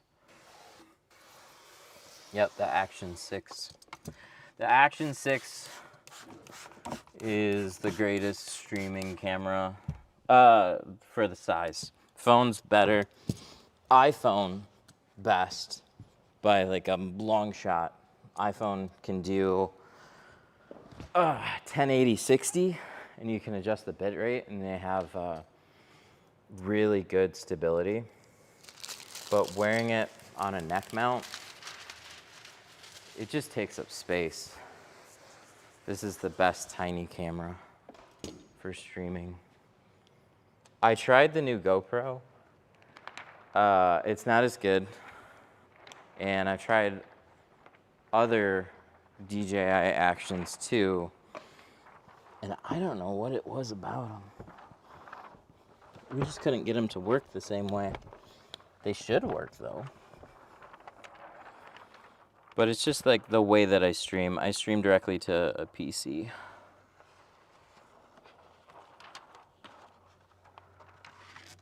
And then I OBS that out. Wow. Whoever designed these seat belts, fucking 10 out of 10, my guy.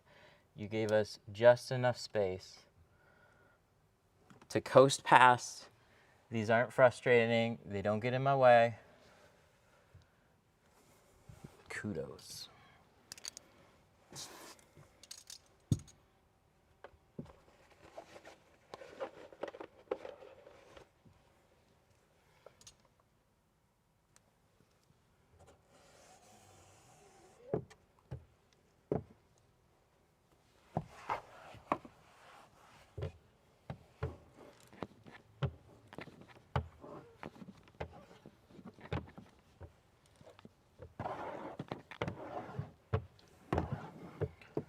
Love it.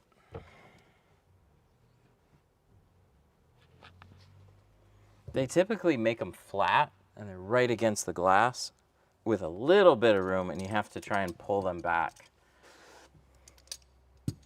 Love the change on this one. Good job.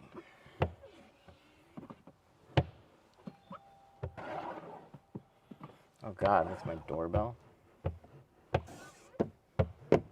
Who's there? Shit, I'm the only one here today. Hey. How's it going? Good, how are you? Doing good, thanks. How can I help ya? Sorry. Sorry, I don't mean to interrupt. No, you're good. What's up? Hoping to speak to whoever manages your guys' Shopify. That's me. Awesome, cool. So I'm here, I'm with Redo. Have you ever heard of us? No. Gotcha. We're a returns and exchanges automation software. We're completely free and we'll actually pay for the cost of customer return shipping labels. Okay. Just curious if you guys deal with many returns or exchanges. Not really. Okay. It's actually pretty rare that we have a return or an exchange. Okay, gotcha. Yeah. Gotcha. Sorry, I'm live streaming too right now. So Oh, you are? Oh, I'm so sorry. Oh, well. you're fine to be in it. I just wanted to let you know. Oh, no. That's cool. Yeah, I'm the only one here right now. My staff is out for right now. Okay, gotcha. Well, I'll leave you with these. Oh, thank you. Yeah, absolutely. And then the one other thing, if you guys don't do any returns, that's totally cool. One other thing that we do is final sale returns. So if you guys wanted to like completely cut out returns, if you guys have a super low return rate, Okay. final sale returns means if they opt in for our coverage, we'll actually pay for the cost of the product and pay you guys back. I don't know Okay. if that's something you'd be interested in. Can you just send me some info that I could take a look at? Absolutely. Yeah, for sure. Do you have a card? I do.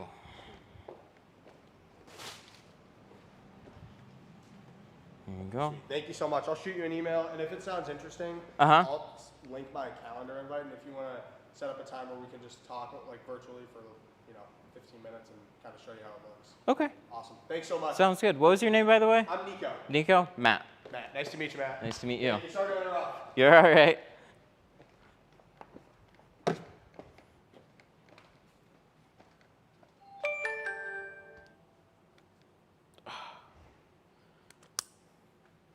He killed my camera. Didn't I say I'm gonna do that right now? Oh, you guys. That's why I walked over here. I walked over here to swap the battery, and then I forgot why I walked over here.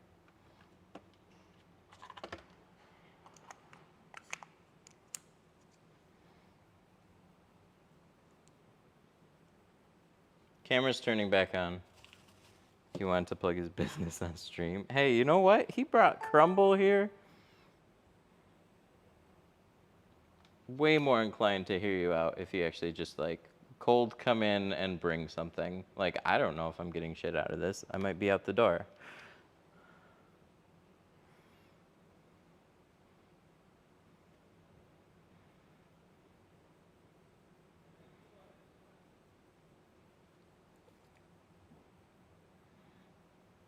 But I respect that hustle.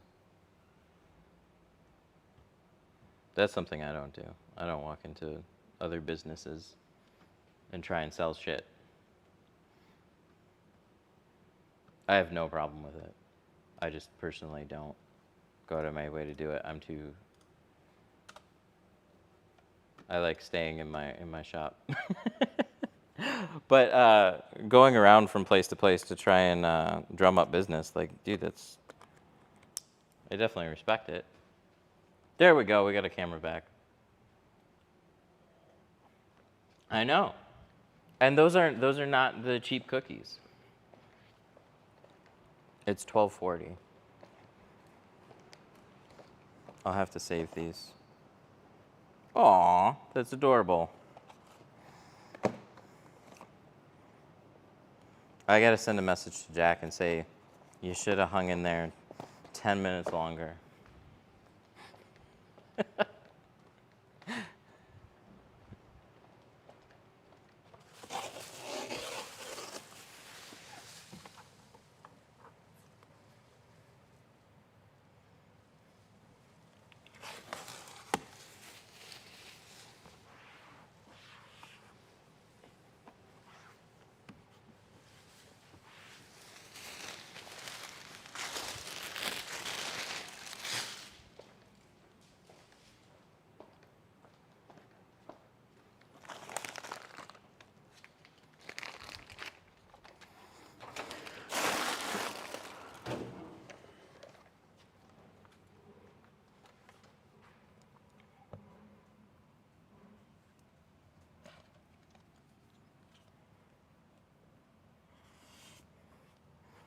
There we go.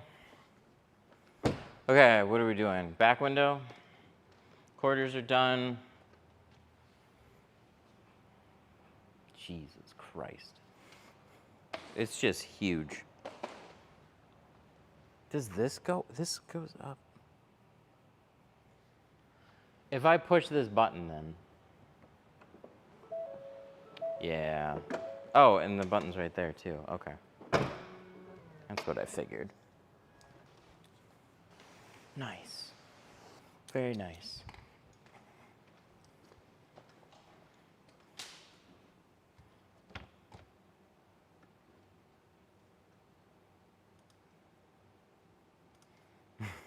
I'd like to return my window tint that I put on. I'm debating about trying to tint my little single cab Chevy mainly because my wallet's scared of shops. That's where a lot of good tinters come from. I'll tell you, if you're just looking for a good tint job, then it's really hard to avoid shops because you're genuinely putting a fair amount of money into the tools you need and the material to do it.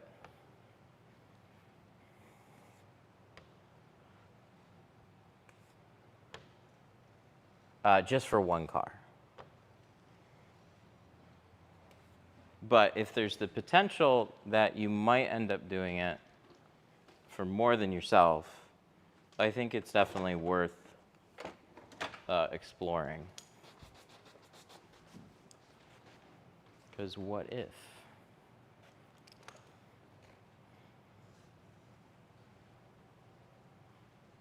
But if it's just like, yeah, I don't really care, I just want a good tint job, I would take it to a shop.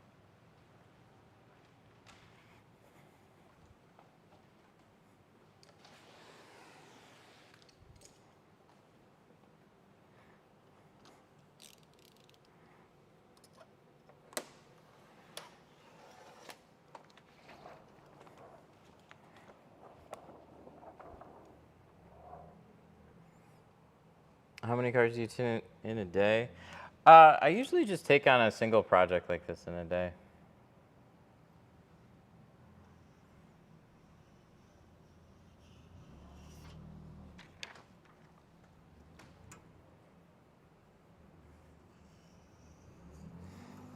There was a time I tinted at busy shops and wanted to stay a busy shop.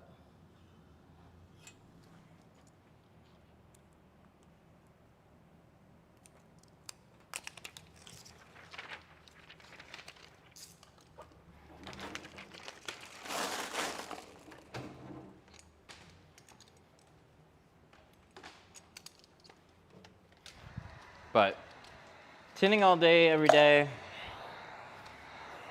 just trying to hustle through it. I just eventually start counting, like how many cars do I have left in the day. It kind of sucks the enjoyment out of it. So I always like some variety. So we've been doing a lot more live streams. We're a tool distributor.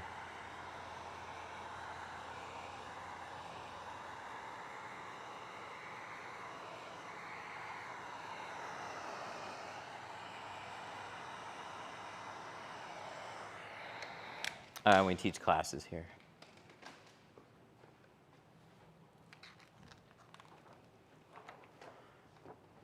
Does it stress you out? Not when it's like this. This is a nice, easygoing schedule for the most part. I'll have cars that'll stress me out. This is just a lot of windows, big windows, but fairly straightforward on what they actually are. Just a lot of walking around. But I've worked for a lot of places that have stressed me out.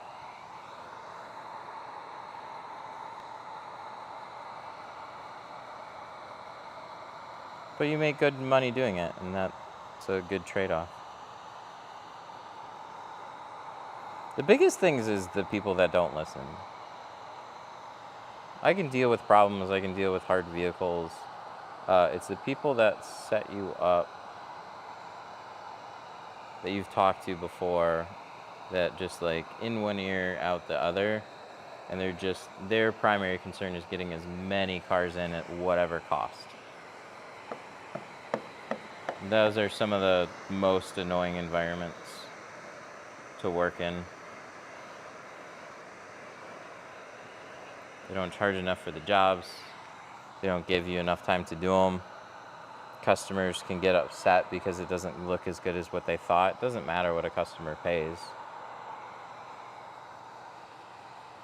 In terms of like, if somebody's paying a couple $100 for a job, they still have pretty high expectations of what that should look like. Some have even higher.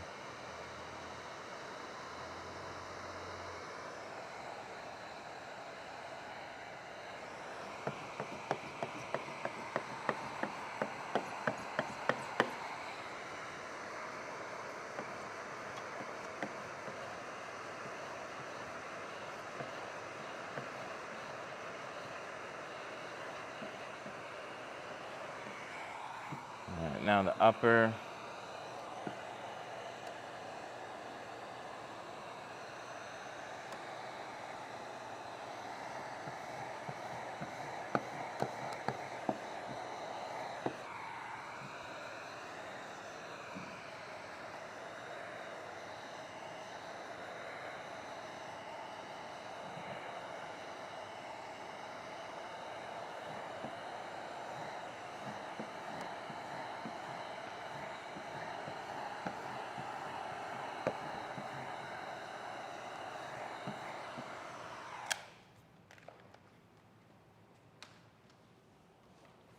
Added Apex Ultra. How can I upsell my clients?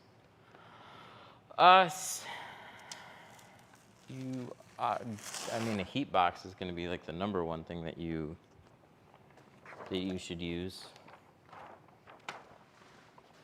It's the simplest. Like, you always want to keep things very simple, and when it comes down to it, you're trying to solve people's problems. That's what every business does.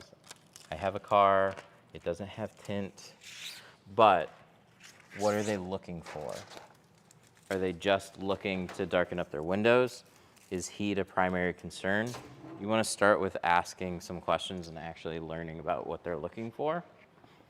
And then you can guide them towards the best options. Some people start with just, these are the options, and they overwhelm the customer and the amount of choice and differences and whatever, and it's like that person might have only been looking for a tint job and they don't give a shit about anything else. And that's fine. That's just what they're looking for. You're not trying to convince people of something that they don't want. You're trying to understand what somebody is looking for and then provide the best solution for it.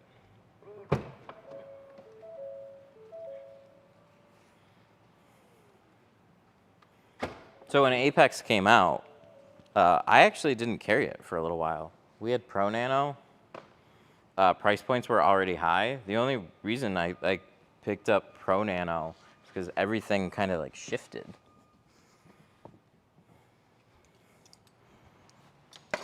Most people that called us were asking about ceramic films, and we had one, but it was so much more expensive, and we were just losing a lot of clients. We actually had to shift things down. So it's like we're roughly around the same price range we were before, but everything is like C2 carbon, C2 ceramic, and then Apex rather than Pro Classic, C2 carbon, and then C2 ceramic.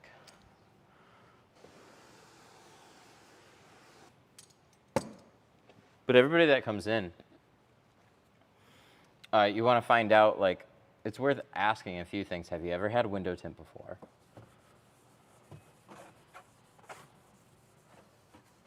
And then, okay, so you've already been through it. Cool. What did you get on your last car? Did you like that? Did you want to change it up a little bit? And so I kind of figure out like what shades we're looking for first. And then when we've gone through and decided all that, then I show them the different films. But I want to find out very early on, like, have they had tint before? And what are some of their main reasons for getting tint? Like, is it privacy? Is it the heat? If it's just privacy, then honestly, carbon's a great option. And I still show them the difference because they likely don't know the difference.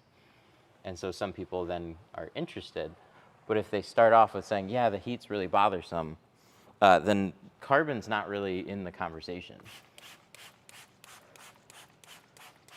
I show them both of the ceramic films. Like, if you're blocking out heat, you want to stick with these films.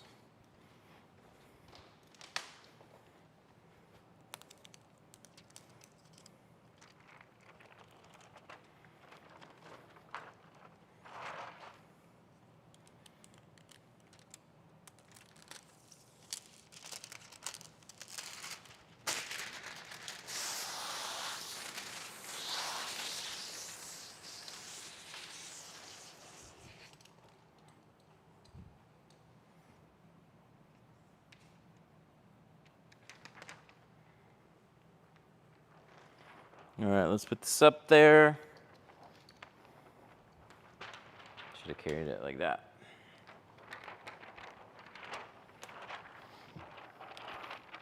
It's tall. Oh my God. Like, actually.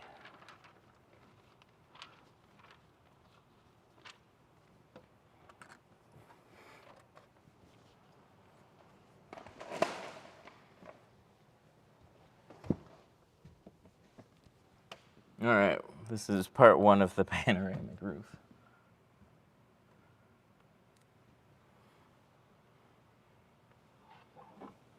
That's all lined up. Everything back there, good.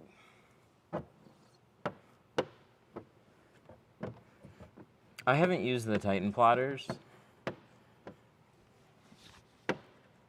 but they seem fine. I really don't know them well. I've used the workhorse ones. I know some of those are the same. I just don't know which ones match up with which, but if they look the same, that's that.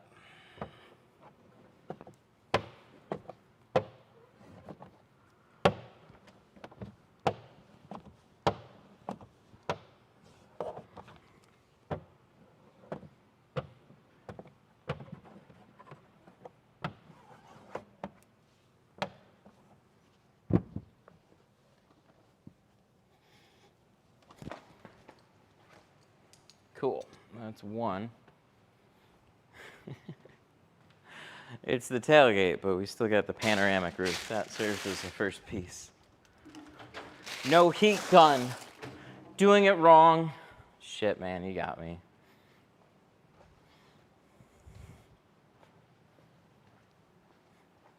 Got him. Got him. I didn't use a heat gun when I was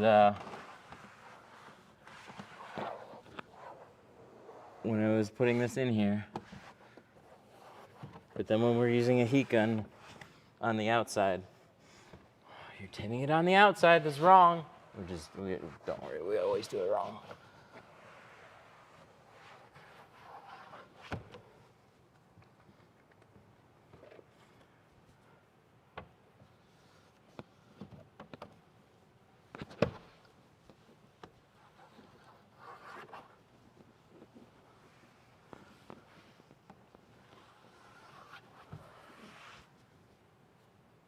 Good. Looks good. I mean, looks bad. We didn't use the heat gun.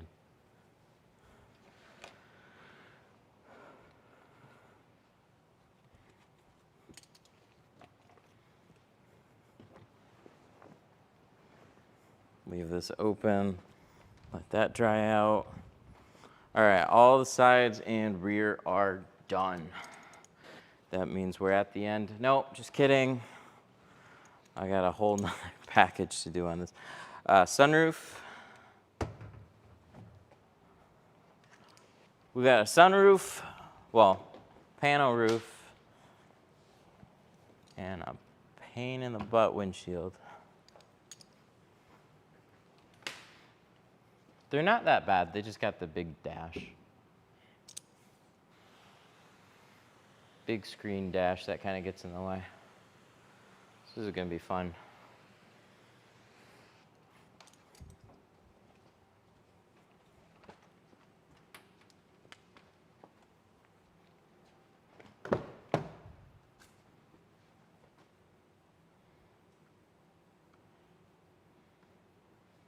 Do you use pre-cuts?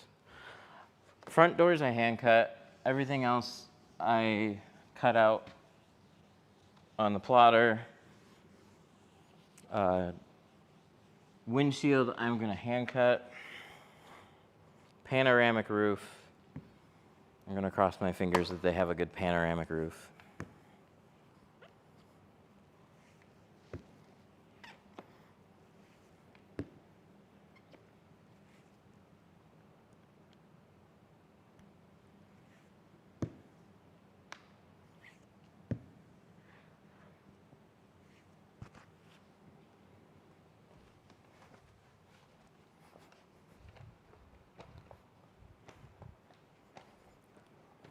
Crumble.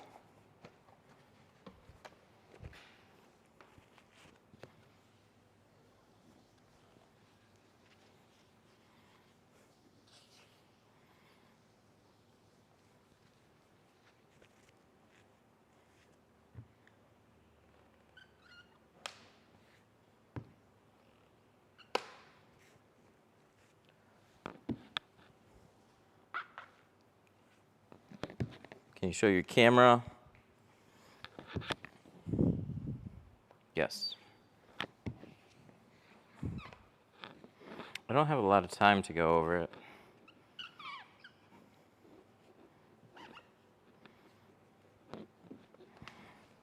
But it's this guy.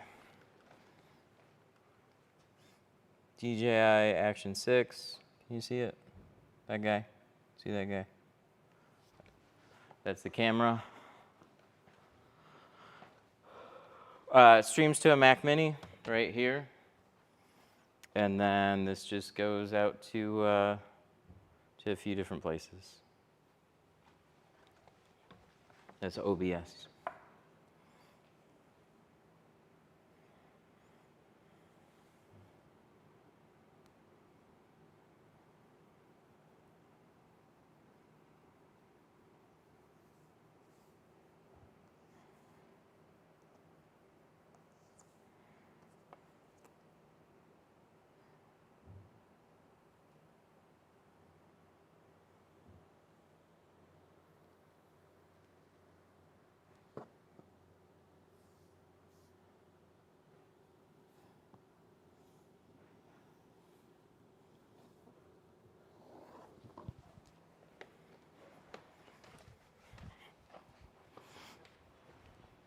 All right.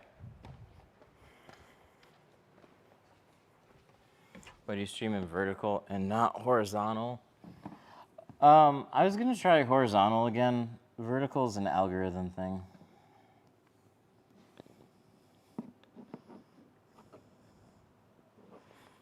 I did horizontal for years, and it's what I prefer. But platforms didn't.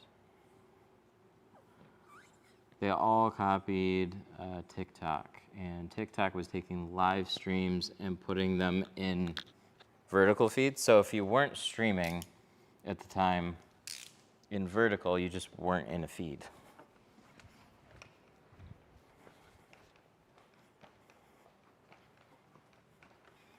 We like vertical. It's very polarizing. Some people do, some people don't. It comes down to how you're watching.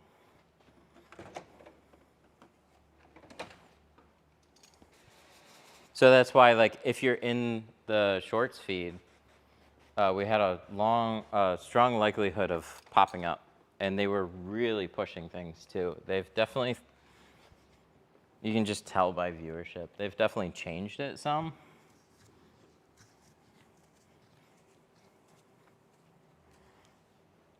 But they're always changing things and experimenting, and sooner or later it'll be another thing.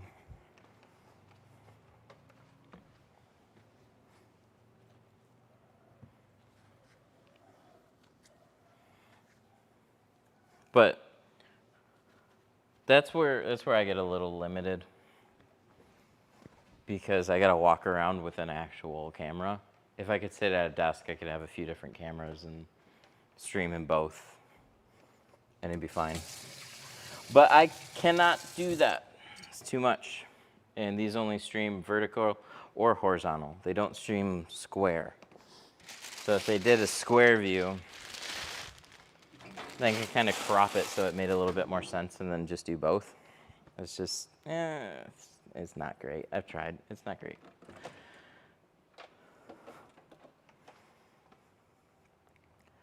Okay. I don't, I'm gonna take off that cover. It'll be helpful to do that. Need that, need this. Gonna grab a seat cover. Couple seat covers. 1, 2, we'll grab that one for the other side.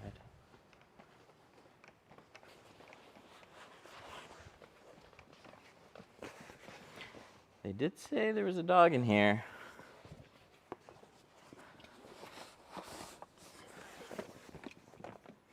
Dang, seat covers fit on this too. Look at that. These are some big seats.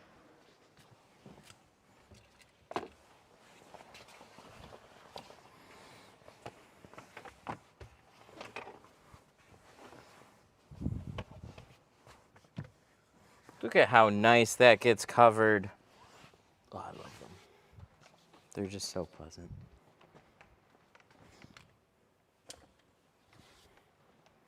We'll take a towel for the dash.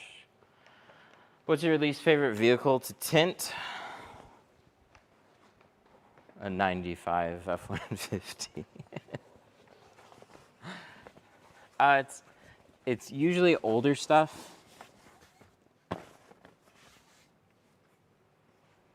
Yeah, this thing's a fucking bus. I gotta do the whole panoramic roof too. Make sure everything's covered up on that. That's always fun. C5, C6, or 911. Yeah, stuff like that. And then old stuff. You always have your handful of really difficult, unique vehicles.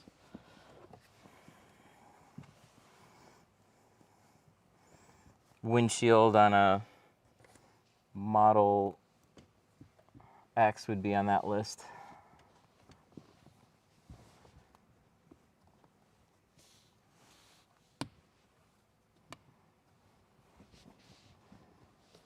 Okay, I'm gonna see how this tucks.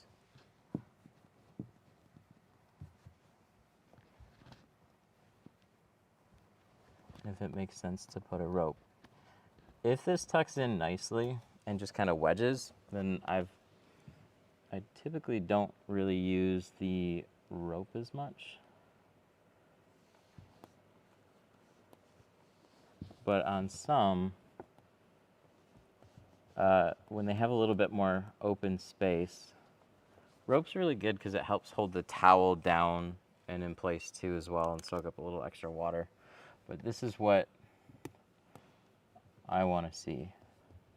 See how that's all nice and tucked down, but it's giving me an edge so my tint isn't bumping against the towel. That's what I shoot for.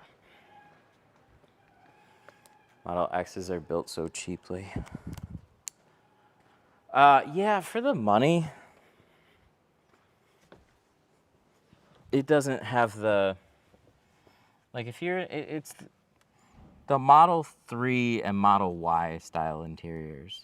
So you're just kind of like, oh, They're nice, but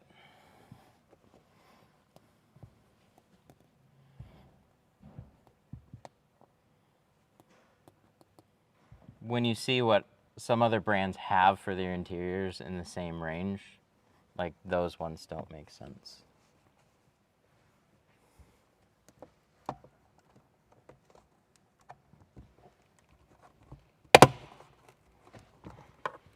That's fun.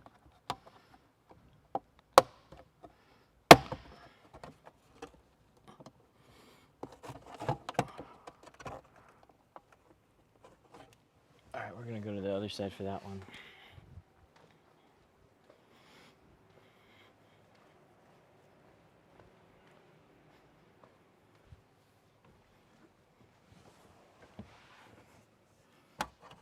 It's got one clip.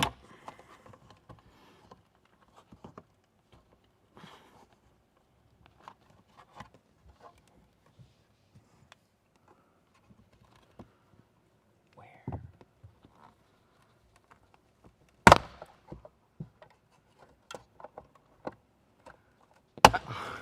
You fucker.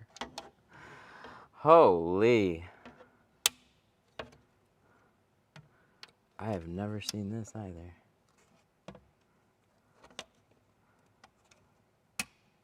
There we go. Yep, and then they do that.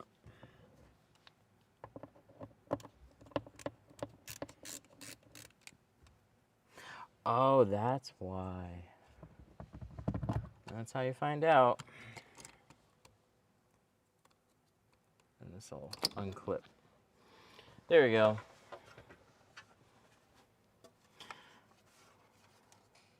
So they put this in here, but they use the same size clips in each one of these. Oh no, this one is different. Oh, it goes that way. Okay, no, they did think. This one just bites in there really aggressively in this, and it's got this little tab, I guess, so in case this like falls down, it doesn't just go flying. It's got a little safety clip there.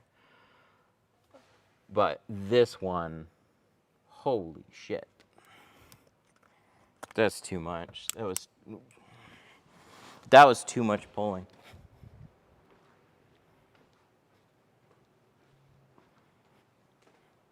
It's good, we made it, but that's too much. I don't want to do that again.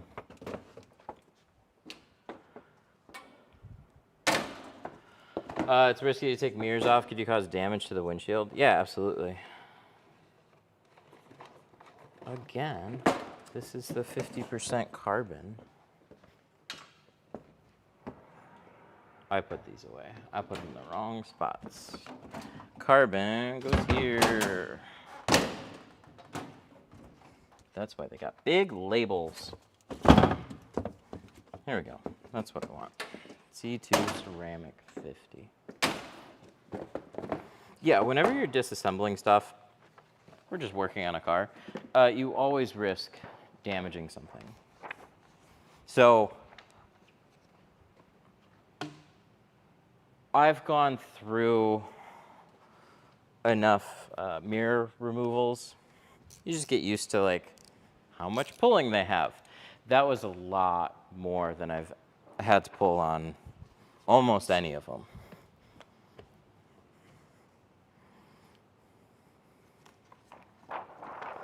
But it's a Ford. Lincoln, but Ford. And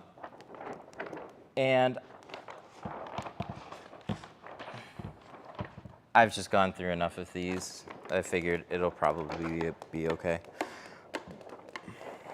But that much, definitely a gamble. It's like, we're that far, we might as well just go all the way.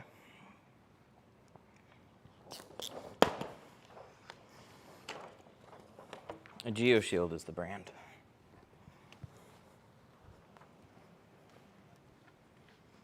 That's a big old windshield now on this bus. It's not a hard one to shrink. It's just big.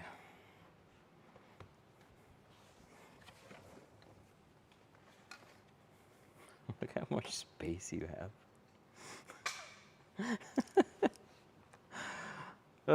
When I was looking to lease my Lincoln, I priced out an Expedition too. The Expedition was like, I don't know, $1,200 a month. It's like, nah, that's okay. I'm good.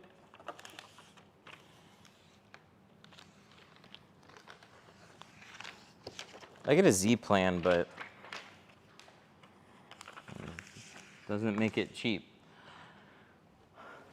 Is that a 36-inch roll? This is actually a 40, but a 36 would fit perfectly fine. The 50% rolls typically come in 40. Just the lighter shades, harder to get those in a 36.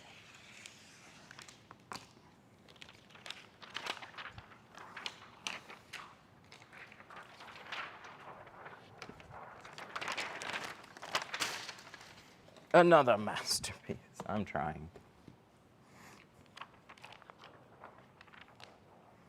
Pull this, pull it tight.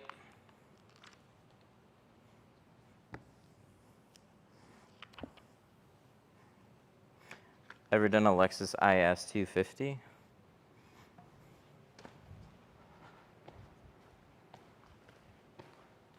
This is a Lexus ES 250 door window. Yeah, I've definitely done the IS 250. They're not fun.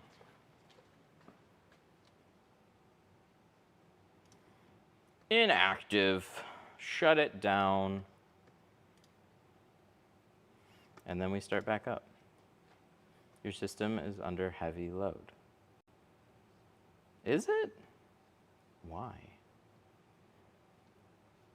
That's weird. It was perfectly fine until they did an update, and I don't know what the fuck they did on their update, but their update slowed down their software a lot.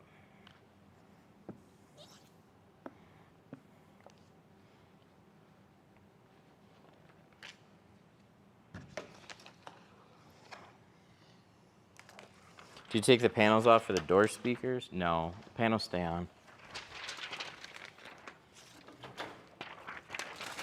Door speakers are unharmed.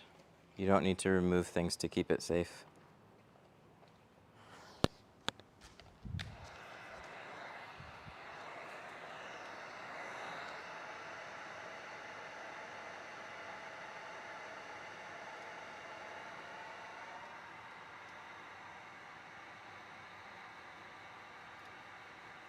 See, whenever it says comments off, that's when it doesn't work. So I have to stop it, restart it, and then there you go.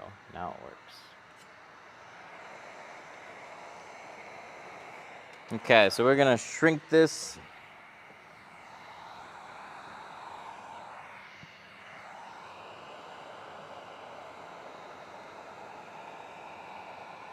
BMW Z4. Oh, the IS 250. Yep. The IS 250 door panels come off, seals come out. The newer ones, though, I don't have to take off the door panels, but the seals will come out really easily.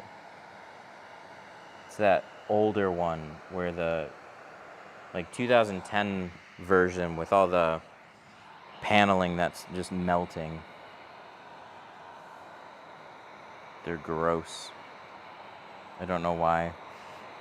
They're melting, and it's got to be something with that. The glass is hyper sticky on those cars. I can't explain it otherwise.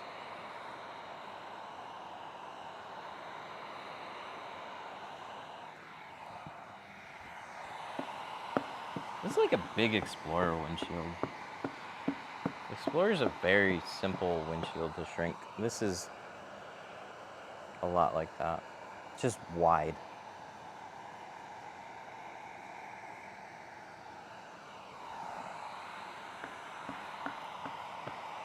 The IS, so like I still get them. It's not very often. It pops up on my schedule, but it's long enough for me to like, oh yeah, I mean, they already scheduled. And then I just end up doing it. And then at the end of the day, I'm like, I don't want to do another one of those.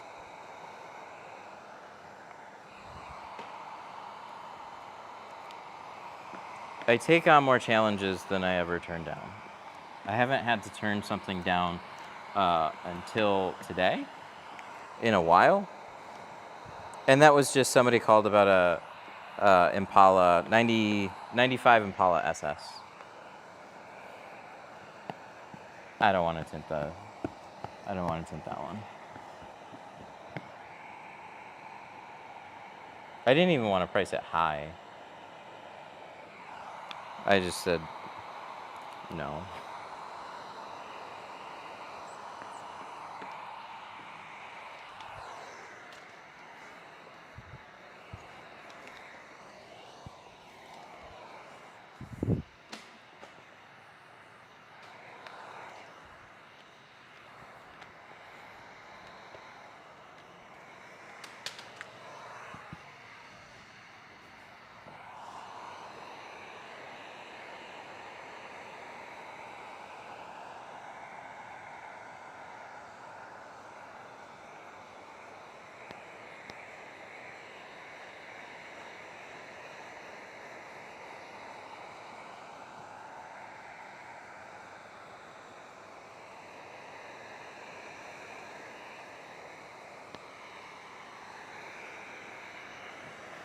Yeah, the glass itself isn't terrible. It's just big, curvy, and the car interior gets in the way.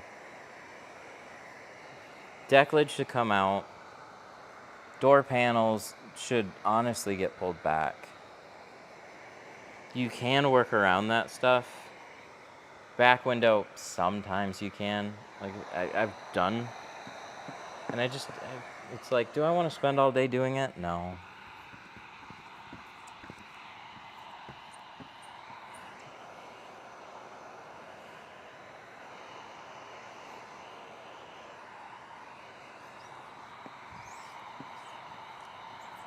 If it was like the right time of year, I got nothing to do, sure, absolutely, bring it in, we'll get it done. I got appointments, I'm booked out, I got other shit to do. I'm sorry. I just don't want to spend all day. I'll let somebody that's gonna quote that car $100 do that car. Oh shit. I just said this one was easy, and then I put a little crease in there. Hang on, I got some slack. We're gonna adjust. It's just the tension. It kept flipping back, and I should have held it down, and I didn't. But I think I got enough wiggle room on this. That hasn't happened in a long time.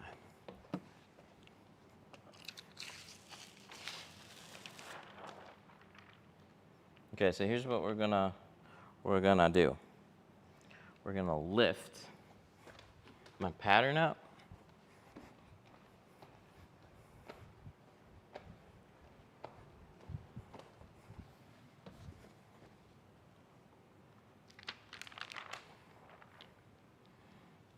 And just see if I have enough slack. There's my crease, there's my line. Still got slack all around the bottom. Perfect. Woo. Now let's try to not make another dumb mistake.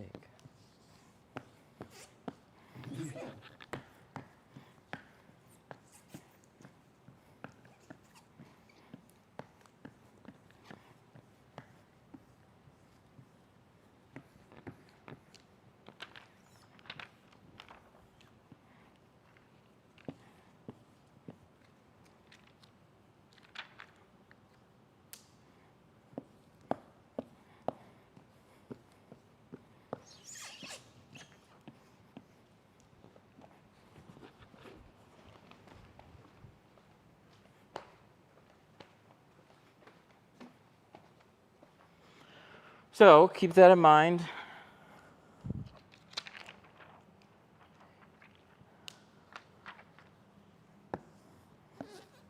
It's rare. It's rare that you might have slack that gets you out of a pinch like that. But if you have slack at the bottom and you just crease the very, very top, your shrink is fine. You just need to get rid of the pinch point. So we just drag the pattern up and we're just carting it back down.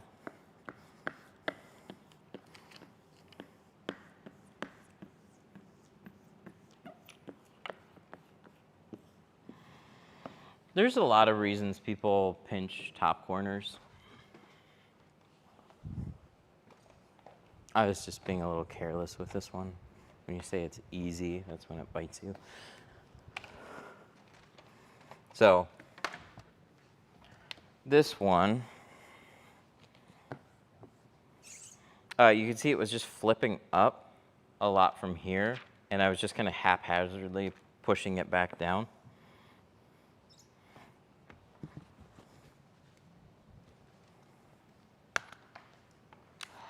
Let it get away from me a little bit, and then it caused it to pinch. So like here, right? See that curving in, and we're pushing it up like, oh, fucking shit, did I just do it again? Fuck me, dude. Well, now it's fucked. This is, see that? And then I just rolled it over on itself, right like that. I'm getting a whole bunch of them right here because I'm doing this. Should have done that, lock it down, and then done that, and that's fine.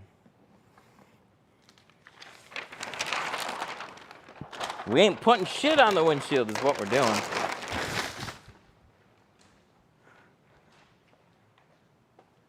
Just kidding, I'm gonna need another piece.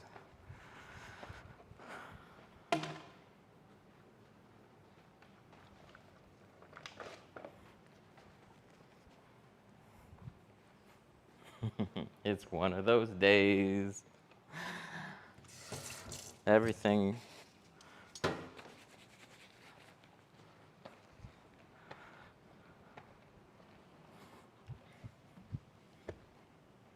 This too.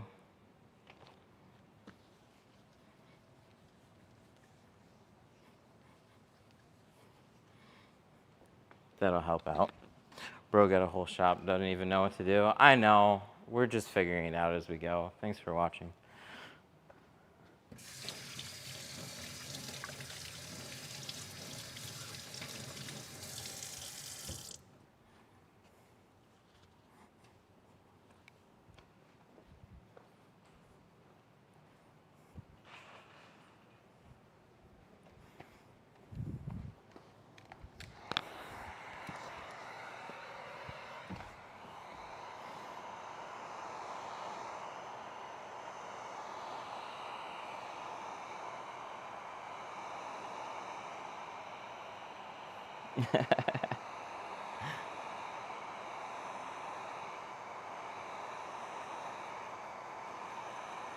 ISO is too bright.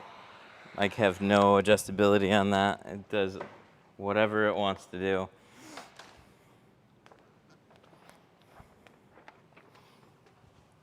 All settings go out the window on this camera when you go in auto, or when you go in, when you go live.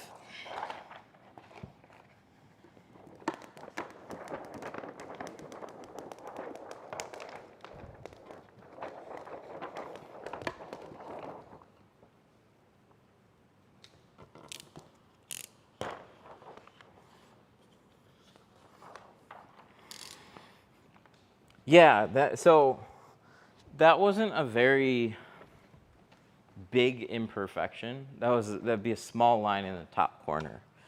But we can't have it there.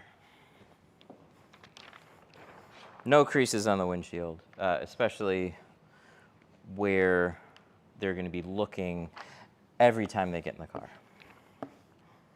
This is their third or fourth vehicle that they've brought me. We're not gonna let them down now. It's just the unfortunate bit of tinting. Sometimes that happens. We're gonna be a little we're gonna be a little bit more careful. I feel like it was a mix of things. Dryer sheet was just a little bit light there. And then I just got some tension and I just kind of like,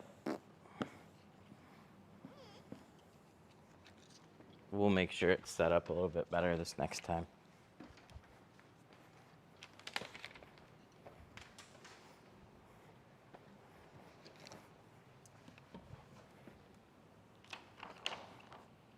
We're getting our steps in today.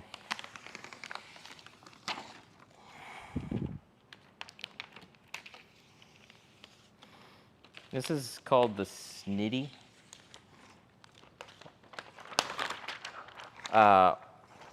It's basically a letter opener, safety cutter, but this is a really nice one. This has an interchangeable blade.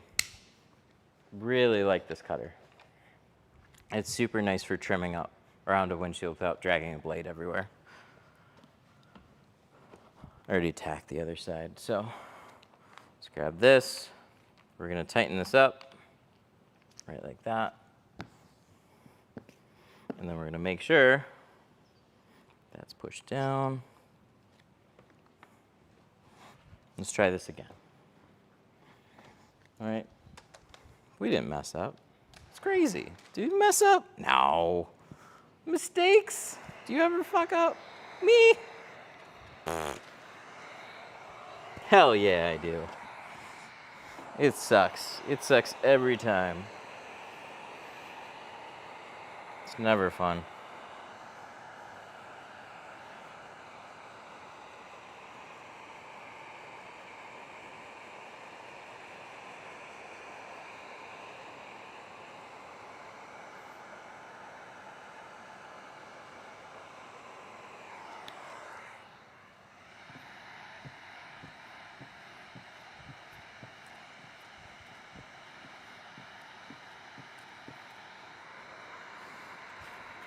You could use that piece for a smaller windshield. Yes. But here's how this goes. That piece will sit around and it'll never be big enough until I throw it in the trash. And then the perfect situation will come around. But until then, it will just go useless. So we just get rid of it.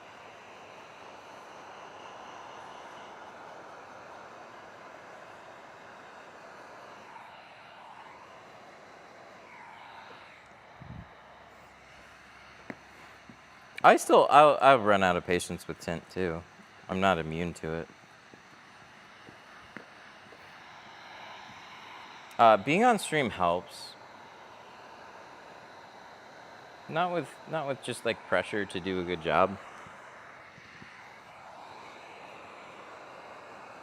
But I just not the type of person to like try and freak out on camera and throw a bunch of shit and then you know you calm down, you feel better and whatnot, and then that just lives on camera forever.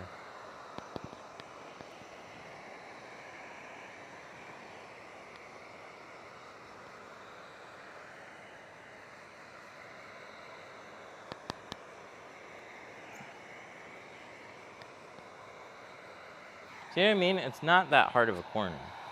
It's a very straightforward windshield.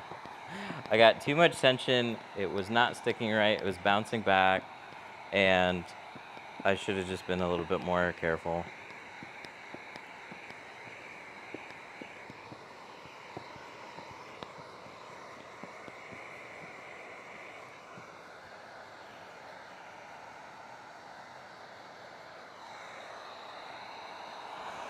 Where's the tape from? Can I get it from a store? Not in person, but online. Unless you're in the area, then you can stop in and buy it. 313 Tint. You can save 5% when you use code 313 Tint.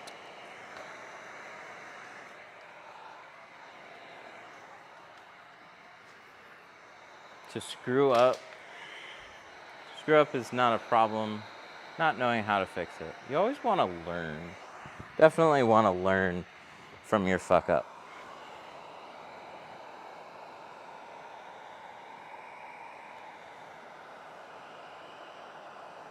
But yeah, I agree. Like, when you're learning how to shrink, dude, you don't know what you're doing wrong. You're like, how do they make it look so easy?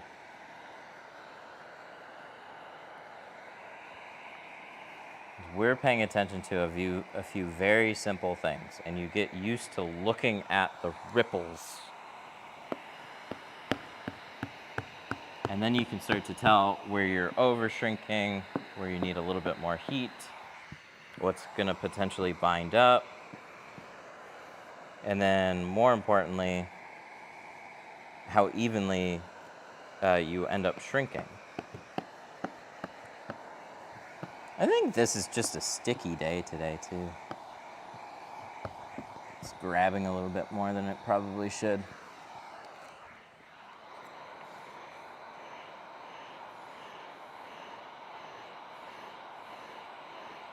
Yeah, you never want to take fingers and push them down. The film is not shrunk, so it has nowhere to go but fold over on itself. So this ripple pattern is so important. As soon as you start to see ripples that go horizontal, it's shrunk. You don't have to shrink it anymore.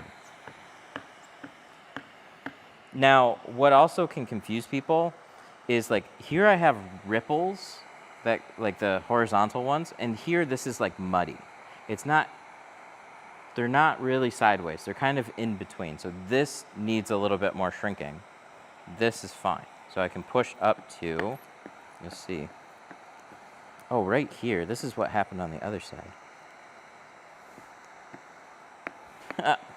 I felt it. I almost pinched it.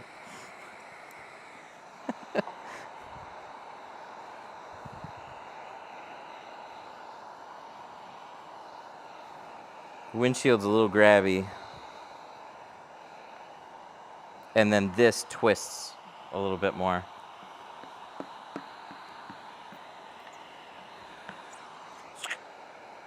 And then it's done. It's done, son. Okay. We're good. We can trim it.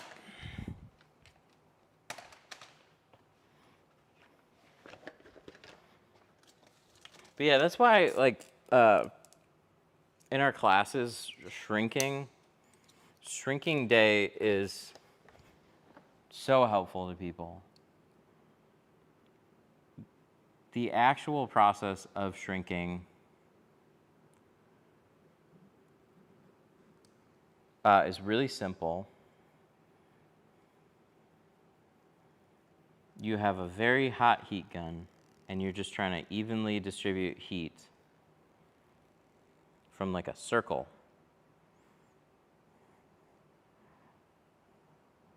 And the center of that circle is like very, very hot. So you got to keep moving the heat gun, and you're getting used to that, where that cushion of air is. It's a little bit of speed, a little bit of distance. And then you're just watching for that pattern.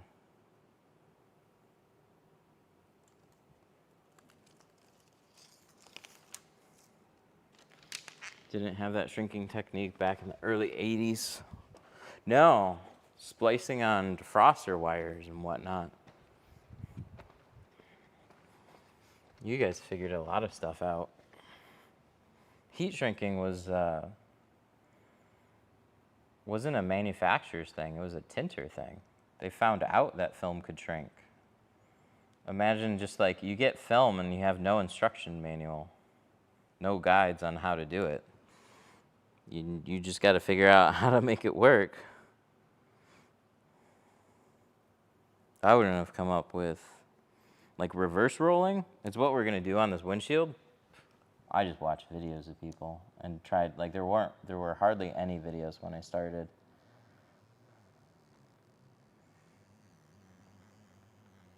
But I was like 7 years into tinting before I reverse rolled a windshield. It's just nobody I knew did it. I just heard stories.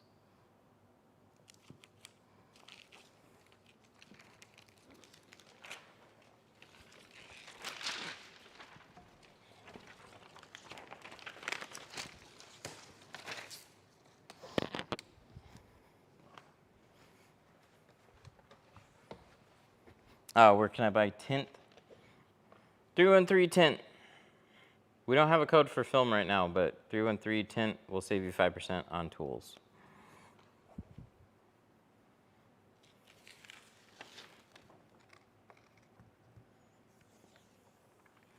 All right, now we're going to peel this off.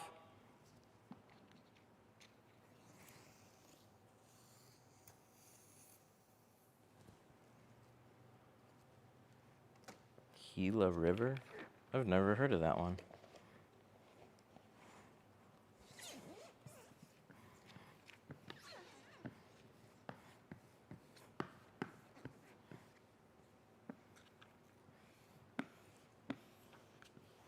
You know, I had one really good film rep. This is when we were with Lumar. He, as far as I know, I think he works for Core. Mike Sasala. Dude was so helpful. He was a tinter. He did PPF. Learned a lot from him. He's easily the coolest rep that I ever had. Most reps just, they're a phone call for sales. What can I help you with? Oh, you don't want to buy anything? I can't really help you. They just don't know.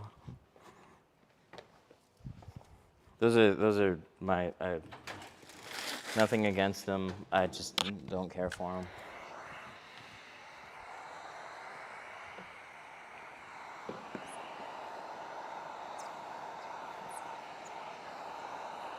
All right, we're gonna touch up the top and the bottom.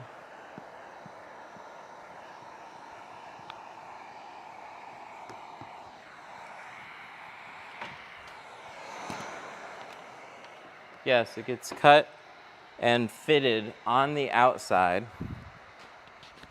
And then the dimensions on the outside are the same as the inside within a small margin. They're very close. But the curve is the same.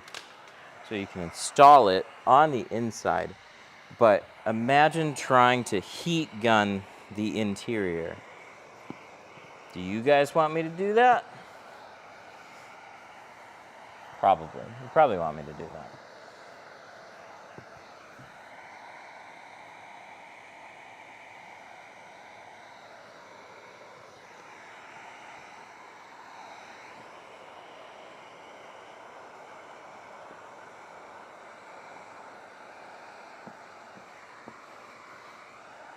I dare you.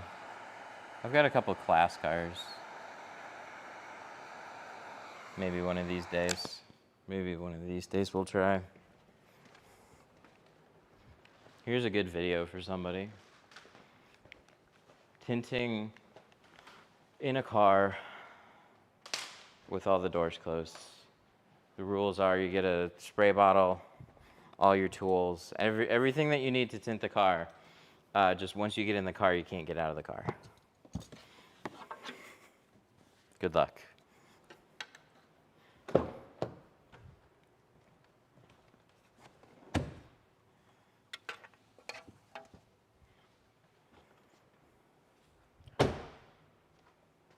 All right, now we got the real fun. We got to clean off the inside. Shrinking is one thing. Installing is another.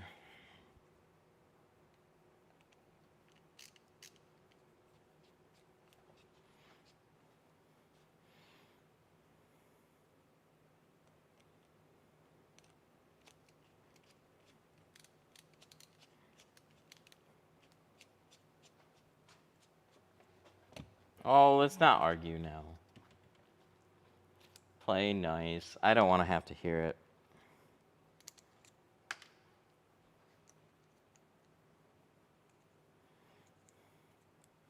What are the best manufacturers and types of tint to use? Ooh. Like actual film, actual companies I might recommend. I use GeoShield. I like them a lot. I recommend what I like. You guys can ask me just simply like, are they okay or not? But you have all your traditional big companies, and this is like, I'm price agnostic on this, just like, is their film probably okay? You have like Expel, Lumar, Suntech, Global, Solar FX. No, I probably wouldn't use. No, they're good. I'm thinking of other ones in my head. Like I probably wouldn't use ASWF. I probably wouldn't use Flex. I probably wouldn't use Avery. I probably wouldn't really use Scorpion. Oh, okay. They're okay. I said price agnostic. Stack, I'd probably use them. High Tech, yeah, I'd use them. 3M is definitely overrated. Good, but overrated. They're kings in flat glass. 3M's a little bit interesting because, like,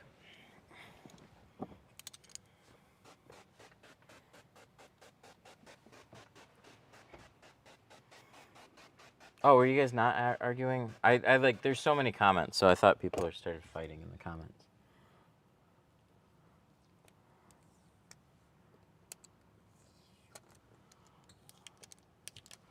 Like 3M, does 3M have bad film? No. No, I don't think they have bad film. I haven't used them. Like I got a little bit of 3M very early on. 3M Color Stable was the one I installed, and it was very, very blue. But that was only their Color Stable line. I didn't really see much else. Crystalline was extremely expensive. None of our customers were anywhere near that, so we weren't really a good candidate for that.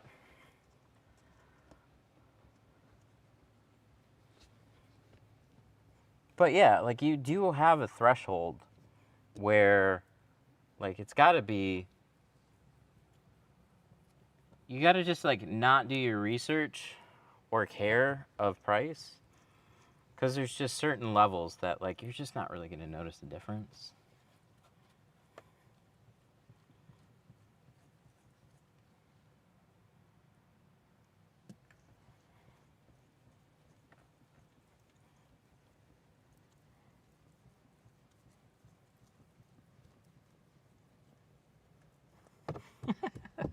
Get back to work. Shit.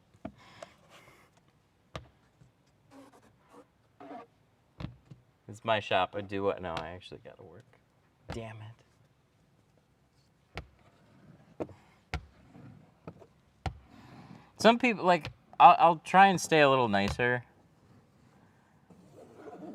Would I personally ever use 3M? No, I just don't see the value there. But I'm not selling films based on brand names. Brand names help, but for the time that we carried 3M at a different shop, like we would get asked very occasionally, like, do you guys have 3M?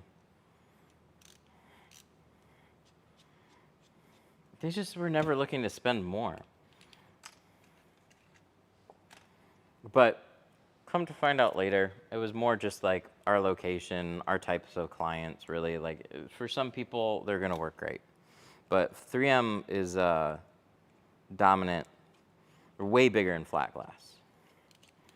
And you just have bigger projects, way more money involved. So they like to see that type of thing when, you know, spending $30,000, $40,000 on a building. 3M is usually better at getting the bid there. Good quality ceramic should be visible through the inside at night with ease. No, you can have ceramic that's still dark and hard to see through. a good film. It's not, has nothing to do with ceramic. That's an internet meme.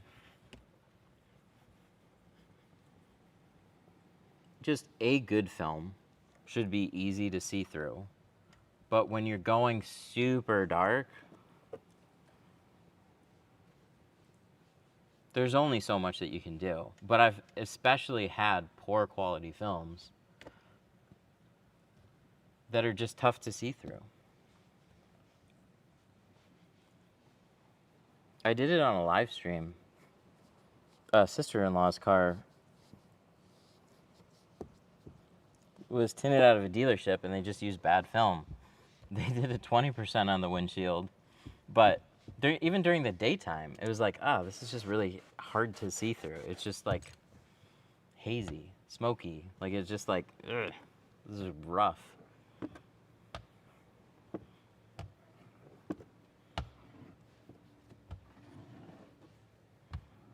Sorry, I'm not trying to put a camera right down there.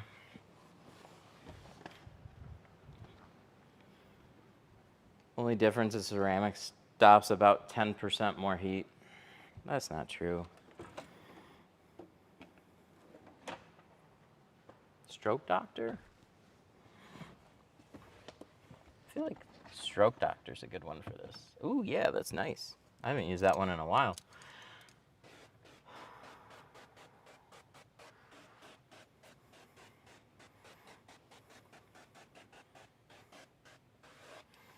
So we could get into the weeds on all the technicals about ceramic. I'll talk about it until we're gonna start actually rolling it. Ceramic does make a difference. It makes a big difference. But it's not magic. If you park your car out in the sun and you get in your car, it will feel hot, regardless of the film that you have. If you keep your car in the shade, you get in it, you pull into the sun, with a non-ceramic film, you're gonna feel that heat cut right through the glass. With a ceramic film, you do not feel the heat cut through the glass anymore in the same way. So when your car is running, when the temperature is maintained, that's where ceramic really shines. The term rejection has become very ubiquitous with window tint, and it's kind of misleading. Should we do this now or do we do it after? We do it after.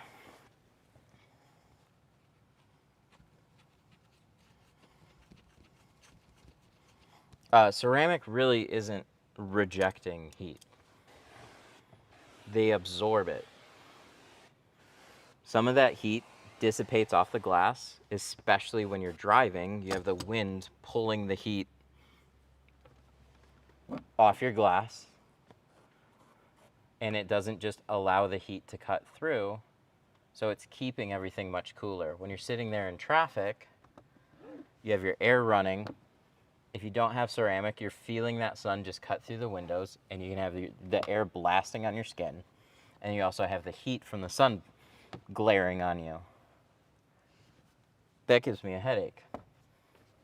So ceramic is super nice, but it's just not, hey, my car's out in a parking lot. It's 90 degrees outside. I get in my car and it should feel like it's 70. That's never gonna happen.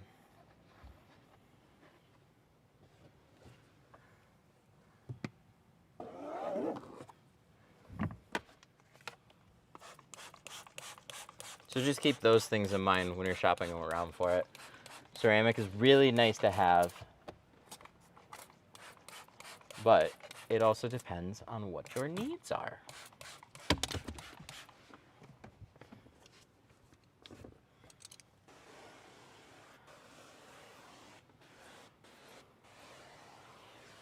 All right, this is ready.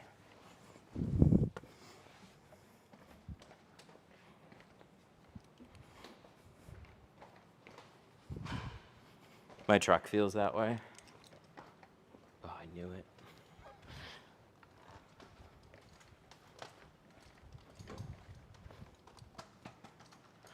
is why you got to put silver 20. Yeah, I did that on my Tesla. It was really nice. It kept the roof 40 degrees cooler. So if you have a reflective film,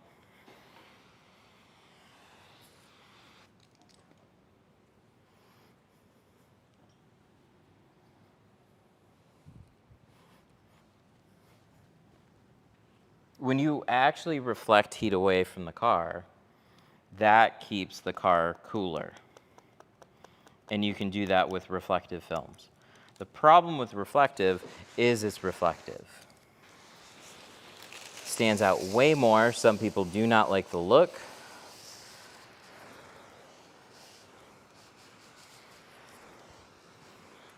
So most people just like, they don't want to think about it too much. They're just like, man, that sounds complicated. I just want tint. And people just keep things simple. Ceramic, block heat, yes. Okay, cool, give me ceramic. And some people that live with it have their cars parked in garages. And it's amazing. And they love it. And some people understand that if they leave their car out in the sun, it will still get hot. You cool it down, it's nice, maintains the cabin, that's nice. But some people see a lot of fluff said about ceramic films, and then they put it on their car, and they're wondering why every time they go out to their car, they're sitting out in a hot parking lot. It's fucking hot, and I don't feel any difference.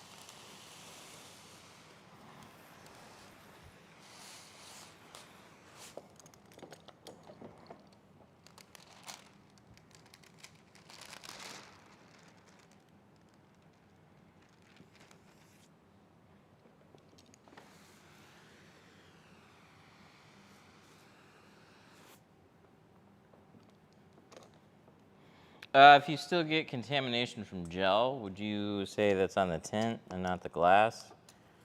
That could be from fucking anything. It's hard to say.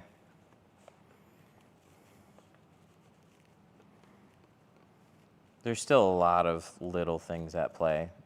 When I lifted the liner and put it back down,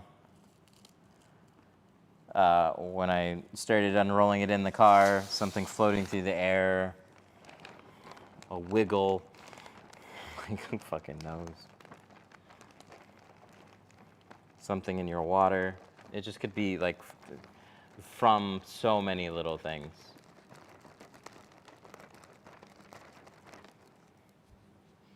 Yeah, it's not AC plus the car, it's a metal box on wheels, and it helps with maintaining. So it's not for everybody. It's not a miracle product.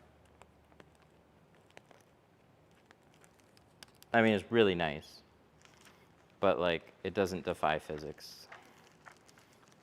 Metal box gets hot, a layer of film in between helps absorb that, and then depending on you driving, ambient temperature, wind, a lot of little things depend on if that heat just kind of soaks on through, because the glass gets hot, or if it goes away. All right, so we are reverse rolling this. Big stretch, big stretch.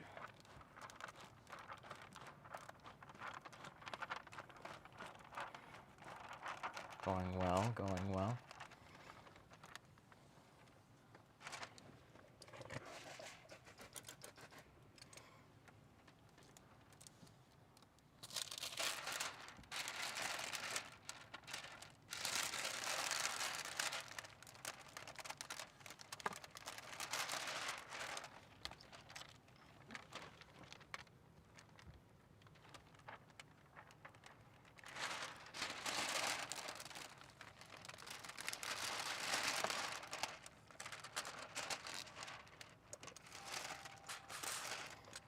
No, go away.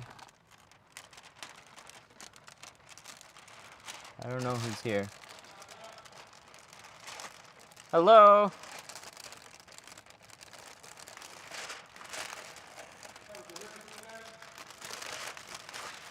Oh, okay. It's not a pallet, is it? Yeah, it's some stuff from Uline, boxes. Oh, do you need a forklift? Yeah. All right, You got one? I do. Are you around that side of the building? Yeah. Yeah, I'm right here. Okay, can you hang on about a couple minutes? Oh yeah, that's fine. All right. You recording this as you? Yes. Live streaming, but I'm just. Are these chips out here for the drivers? Or? They absolutely are. Appreciate Help it. yourself to that and water. Okay, I'll get it set up. Or sodas or whatever you want.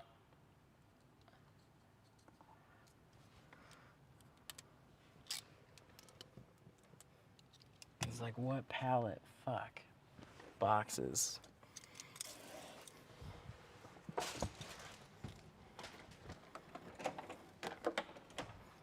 Let's finish up a windshield first, though. You can just push them off the truck for all I care.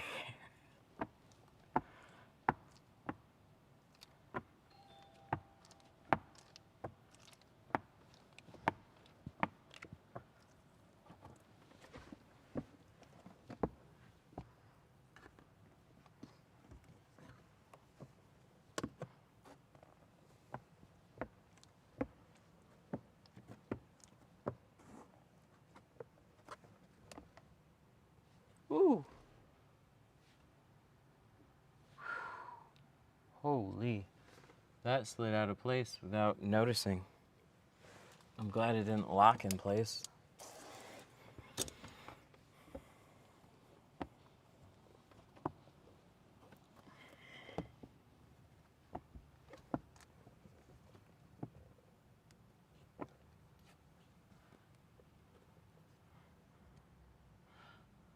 Soapy water. We're spraying soapy water. I am using gel, of course. There's never a windshield I will tint without using gel anymore. It goes on every single windshield.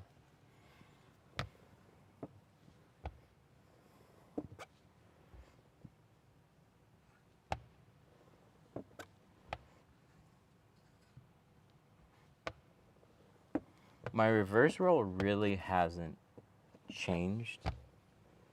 I've tried a lot of small tweaks to it. It's largely been the same for the past probably couple years now.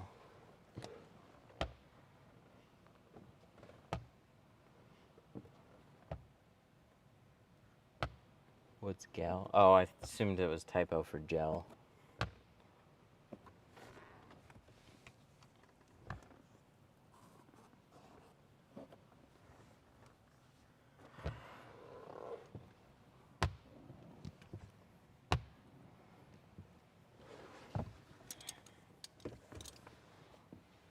Stroke Doctor!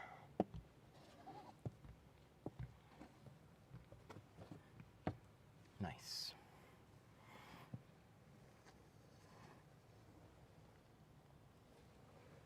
Good, good, good.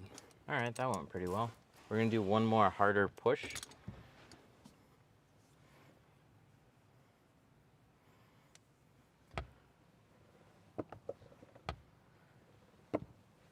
My windshields turned out clean too. And this is like, for a good tinter,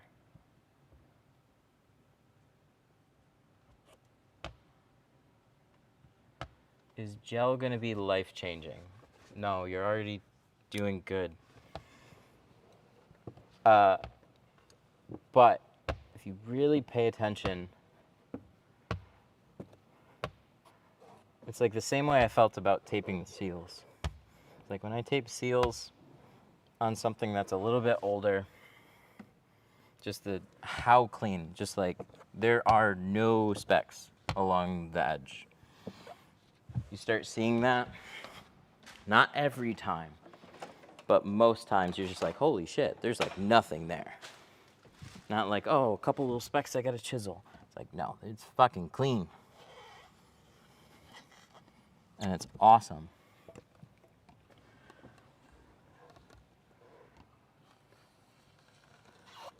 And so like gel is that on windshields, back windows, door windows, like you can spray it everywhere. And it's thicker, so it also helps the film to float a little bit longer.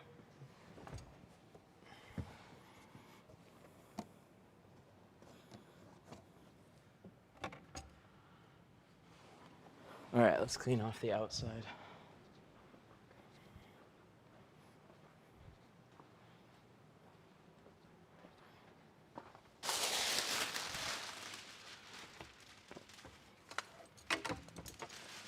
But yeah, there's like so many little things that you can do that'll drag a little bit of dirt back in your window.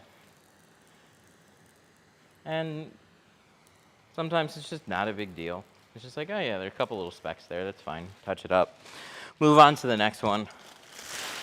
This just adds, gel is just really nice for adding so much consistency to your work.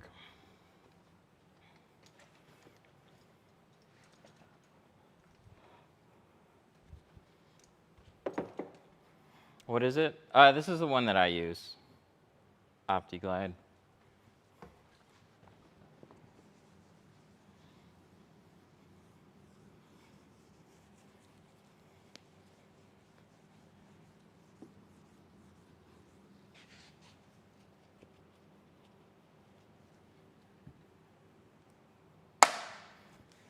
Oops.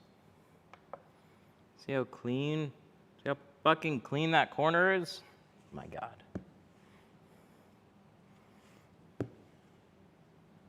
That's just the way they should always be. Oh, we're dribbling. We don't want to dribble.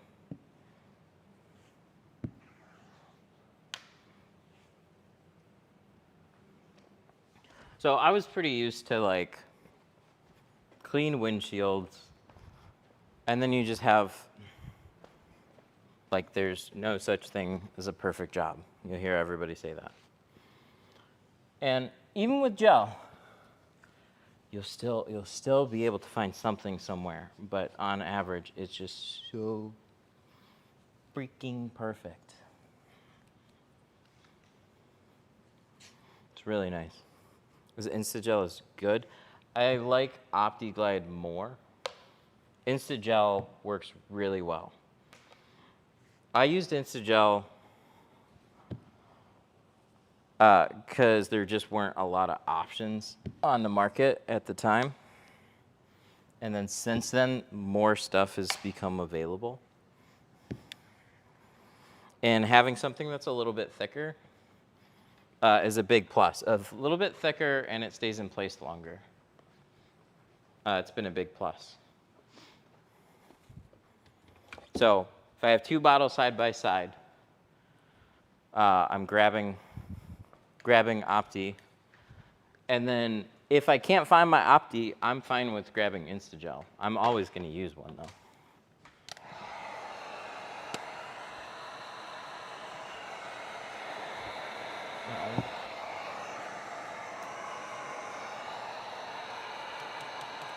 I just needed some hydration there.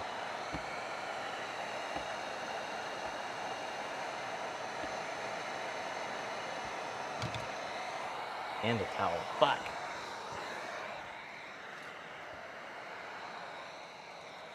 Okay, well, get out of the car. Get out of the car.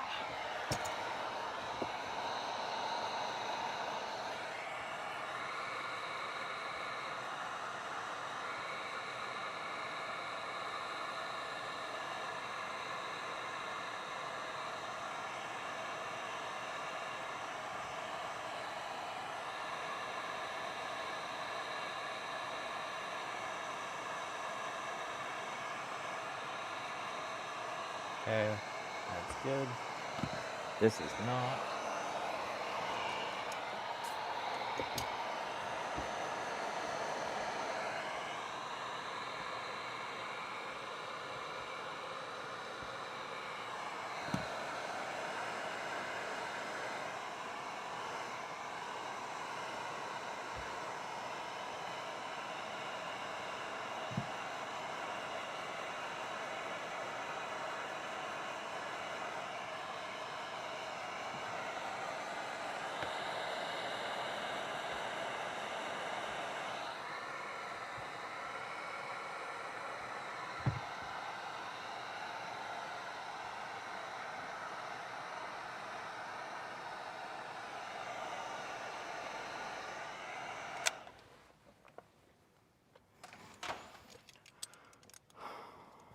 done Cybertruck. I did one the other day. They're massive. Really struggled with it.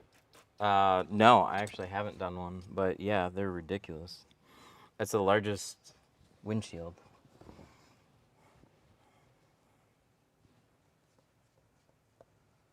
The rest of the truck should be fine. But the windshield, yeah, windshield's crazy.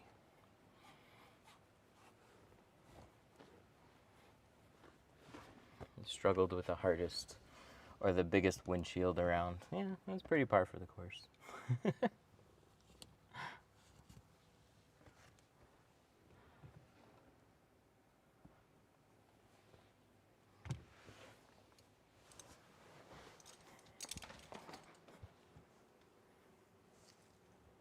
These are wet.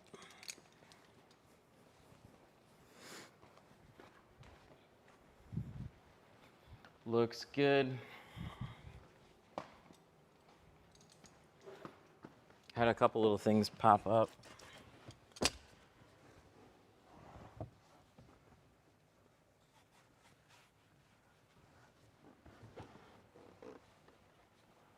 But I just got to make sure everything is out of this before I go use that forklift. That's all good. Okay, hang tight. I'll be back. I'm gonna set you guys here. I gotta run outside.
All right.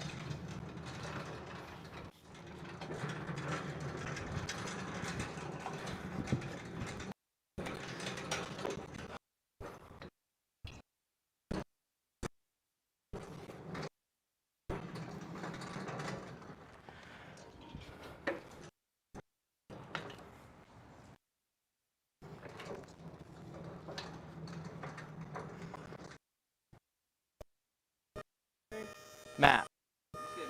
Yeah.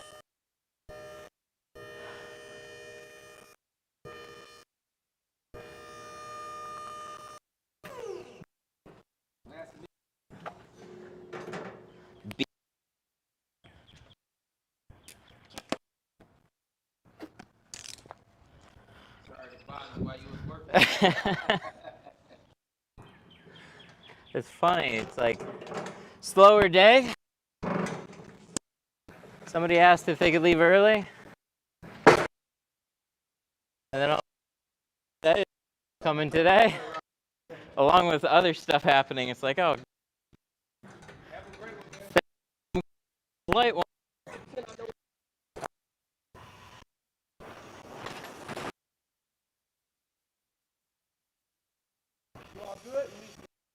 Oh.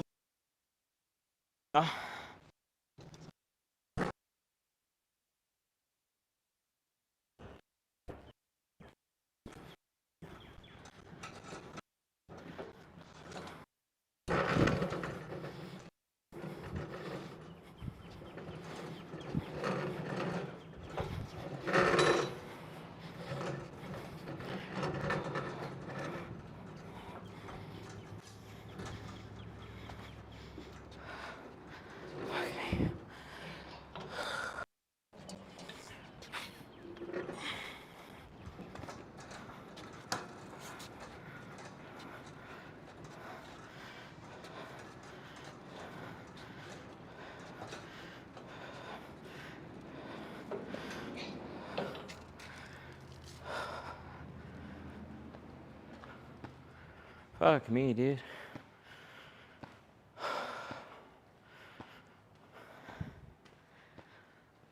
We gotta get an actual forklift.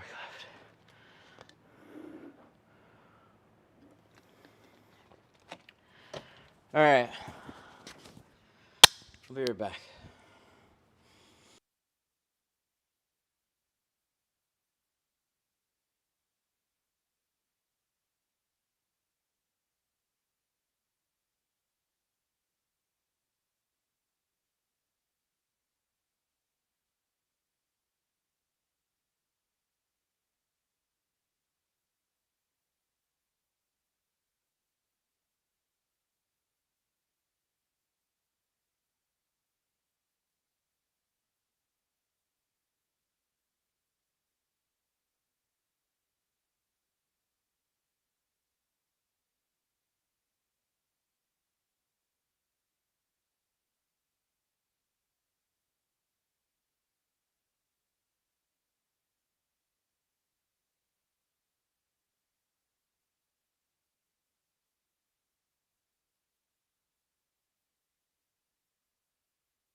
Legal for a professional to tint windows, but not too much.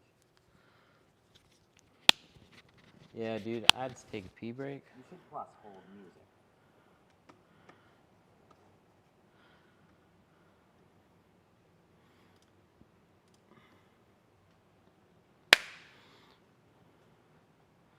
Close enough. No, I just had to drag that in. It's got a motor for up and down. It doesn't have one for pushing. So you just got to wheel it all the way around to this side of the building because they can't pull their trucks back here. So they stop there And I have no second help right now. I didn't know that was coming though. So that's fun.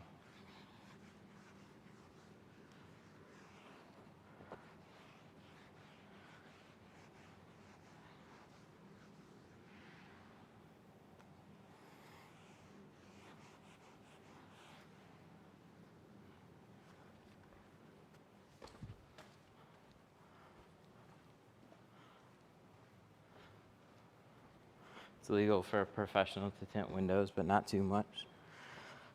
It's illegal for a professional to tint windows. It's up to the customer to use them legally.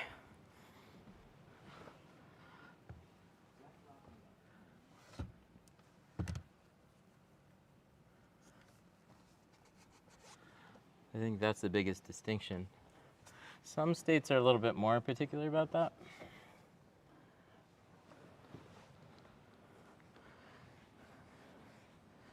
And want paperwork from the shop or whatever else. Wow, at least this windshield looks super good.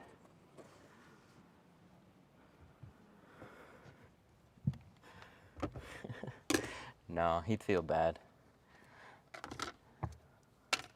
He'll find out later and be like, oh shit.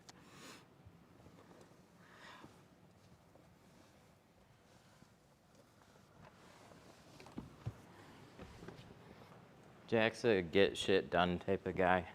He'll find stuff to do. He doesn't just sit and do nothing. He's always doing something.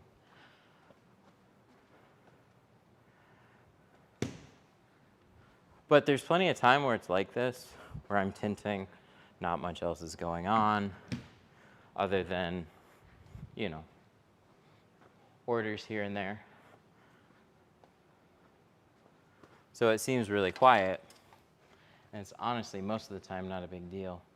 And then we just have surprises that show up at our door, and like, hey, I got a pallet for you. Fuck, really?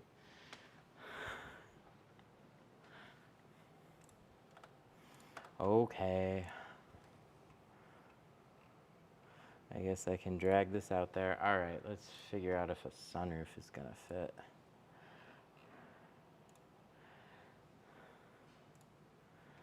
Yeah, I want to cut to gasket. Some vehicles contain electronics. Oh, I want to rate the other ones.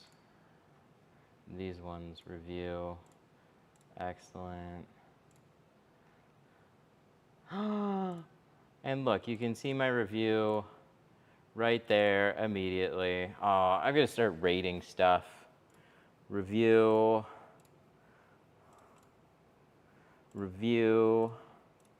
10 out of 10 on this. Review, I'm gonna be, oh, that's sweet. Look at that. Now it's got so many it looks so much better. Oh yeah, sunroof. Let's look at that one. This looks like the fucking Expedition one. Which I did an Expedition one and it was not the right one. And I bet this one is it. It looks more right to me. I don't know what sunroof was on that Expedition, but I had that Expedition and it was not good. A few years back, I got a 150 ticket for illegal tint on my front windows. They were below 30. Sorry for your luck.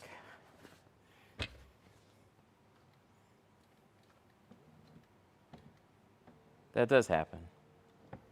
Every once in a while. Depends on a lot of little factors. Sometimes you just like, you know, if you waited 10 seconds longer to leave, would you have gotten pulled over for it?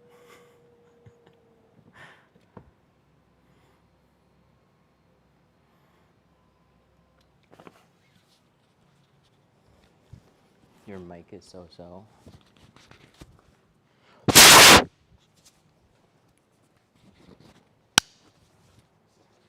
Is it better now?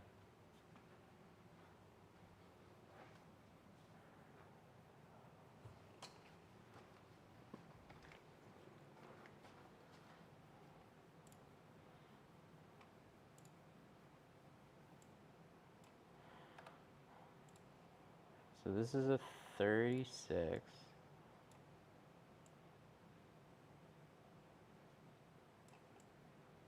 Oh, fuck.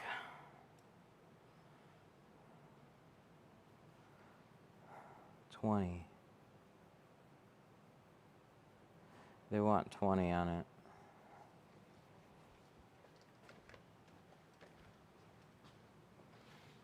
I don't have a four. This is where a 40-inch.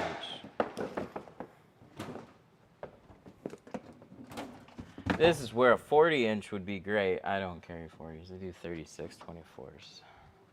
This has been a bad today.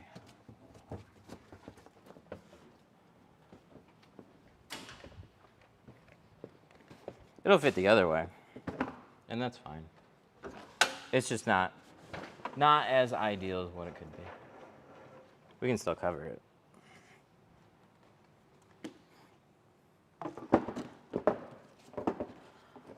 I just gotta remember which way it goes.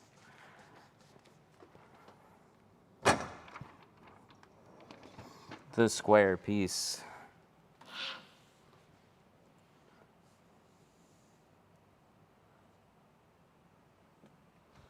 Yeah, 36.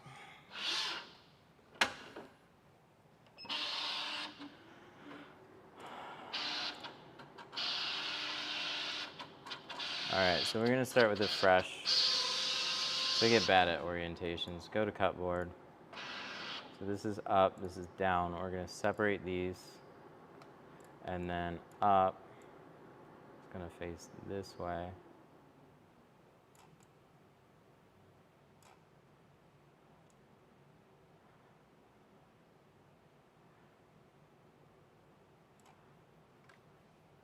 We're gonna click cut.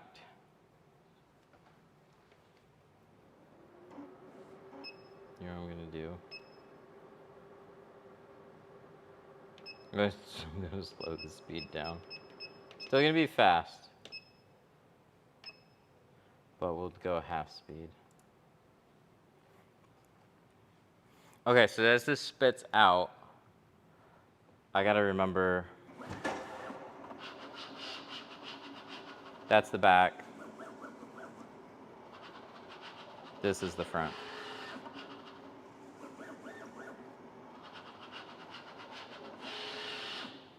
That's a different sound.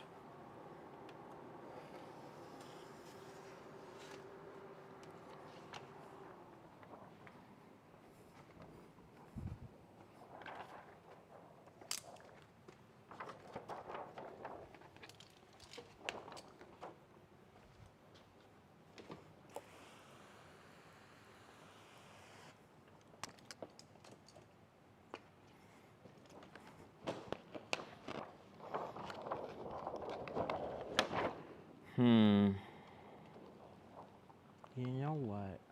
Fuck it. Fuck it. We don't need that much. I would rather know how much, but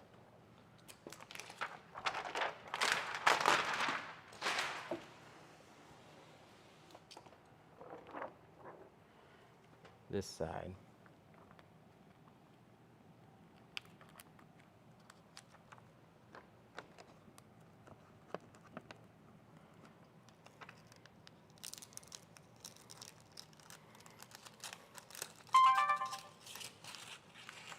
That's another battery down.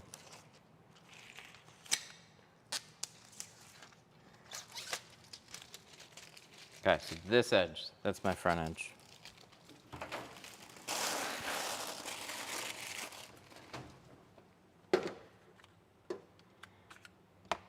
This one should have been in there.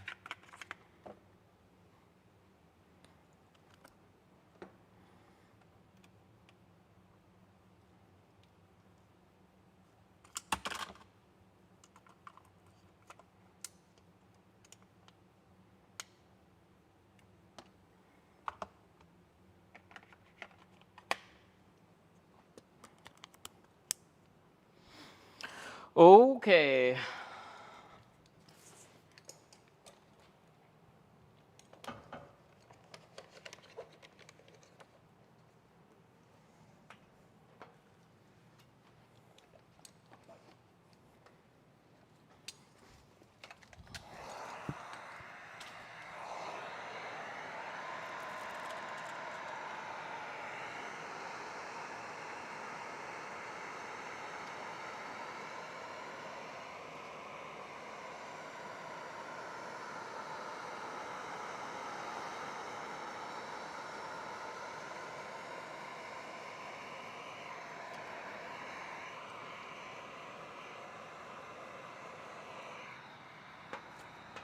I'm so stupid. I'm losing my mind. This is that point of the day that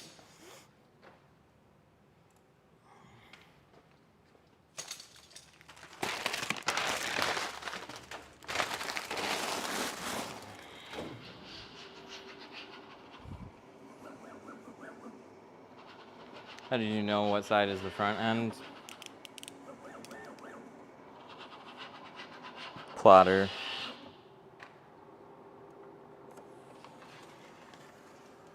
Plotter turning experience.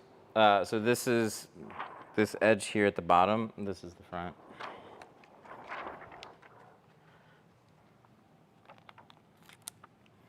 '40s are generally the best for getting a lot of things in. You get a few more windows in, but they're not perfect.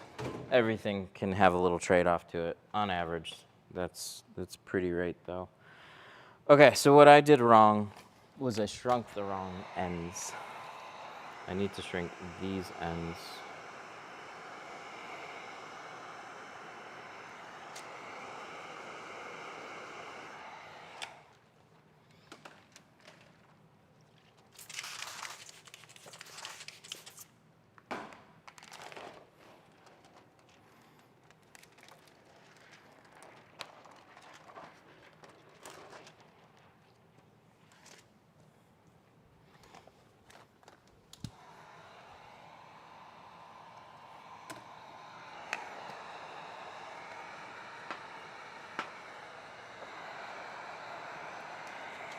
When you're flipping stuff around on a plotter, it gets confusing. But plotters, this is the ends of the roll. This is one end, this is the other. So you can only shrink out the ends of the roll. So when you flip something, it's not the orientation of the way you rotated it, it's where those ends still are. And so on this, it's a sunroof. It's got some curve to it, but it doesn't have a lot. So I'm hoping just snapping it on the top and bottom is going to be enough to settle it. And I'd like to do that with both pieces. It's just awkward getting up here. So I have so much more space on the inside, just not really to shrink it.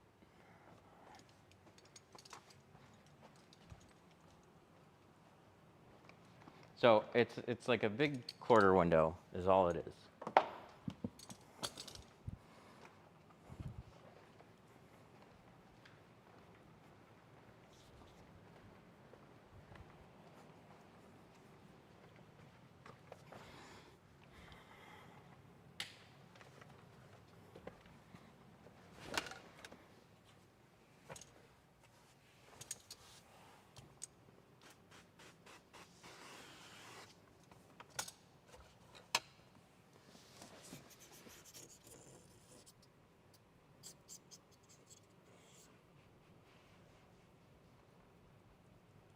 So one of the few windows that's easy to clean on the inside and a pain in the butt to clean on the outside.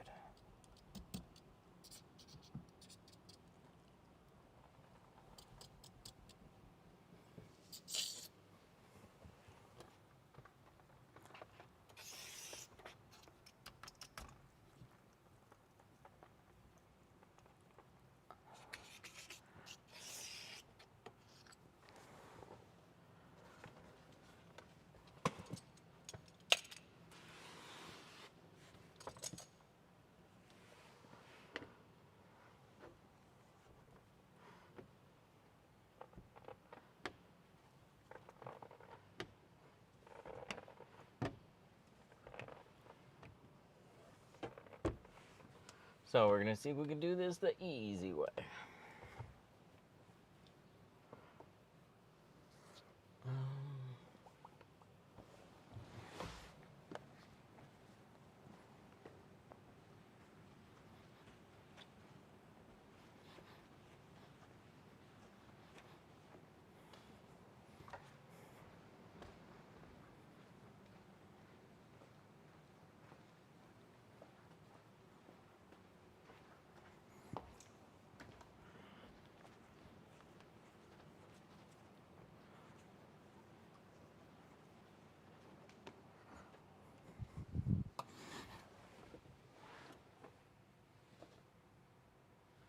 Good.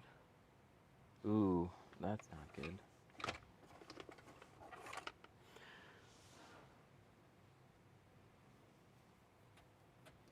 What a random fucking thing.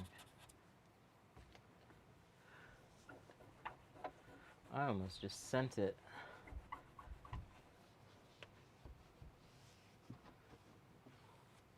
Where's their adhesive? Why is there adhesive on the stamp? That doesn't make any sense.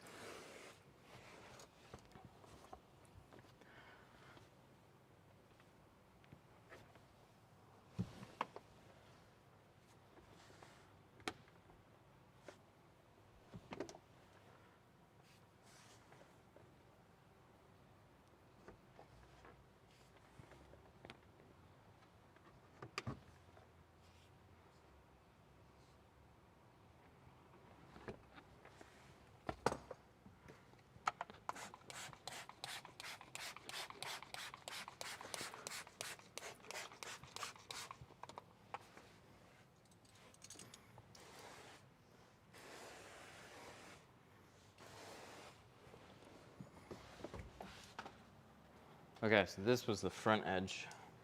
I left it that way, so I know. Please don't fuck up. Please fit.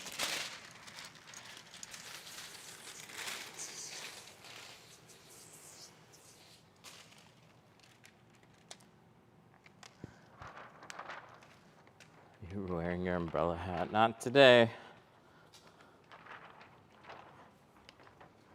It's Friday. Friday.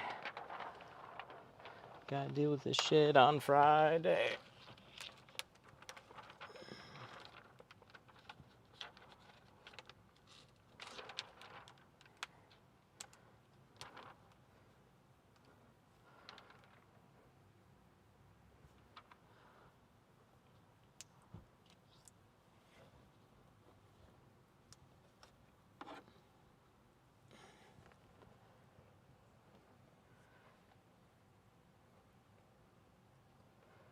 Pattern looks good. Which I am not taking for granted at all.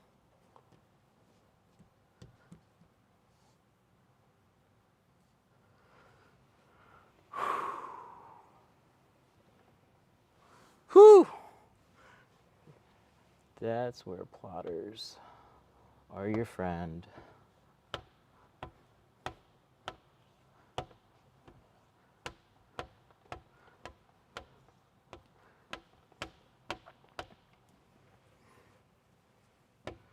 Subscription coming in super handy right now.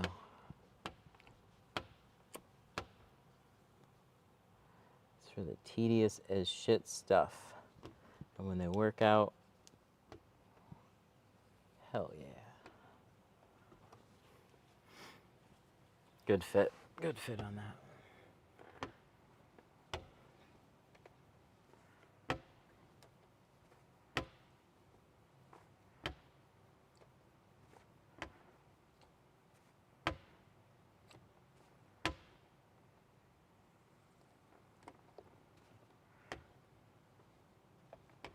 Yeah, this is a Slim Slam. I brought it in for the windshield, but yeah, it's nice. It's got some extra reach on it. Slim profile. It's a good one.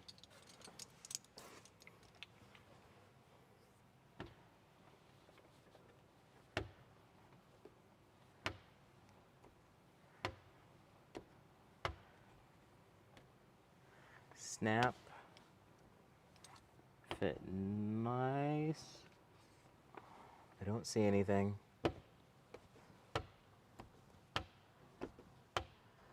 Don't see anything wrong with this.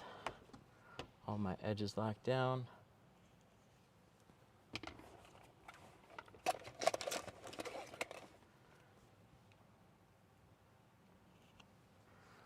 Yeah, this thing. Slim Slam. The Slim Slam. We have a newer plastic handle with a 5-inch, like it's more of a regular squeegee handle. It's got a bit of a longer grip on it too as well. Longer than the Shorty.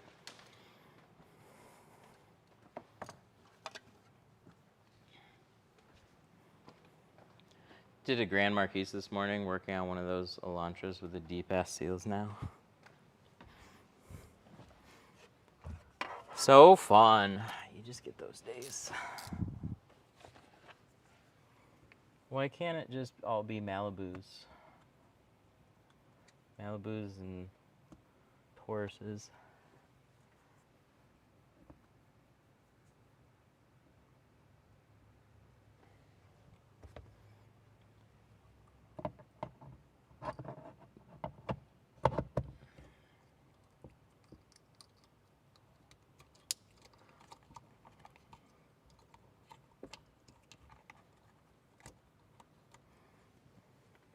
Be so much easier if it was just Malibus.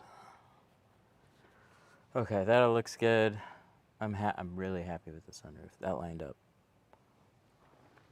perfectly. Oh God. Okay, no, we're good.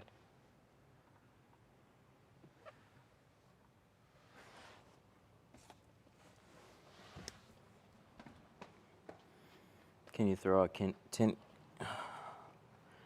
keychain in there? Yeah, what's the order number?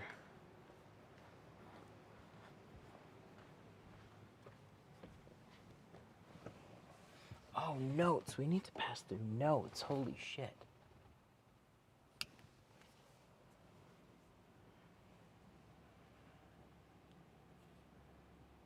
Okay, no, we're good.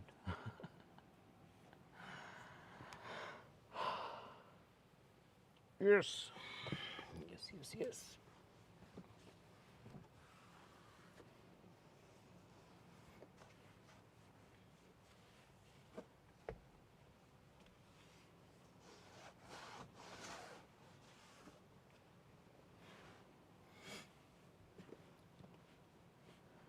We just got the keychains reprinted too. Is that all we tinting? That's all we tinting. This is this bus.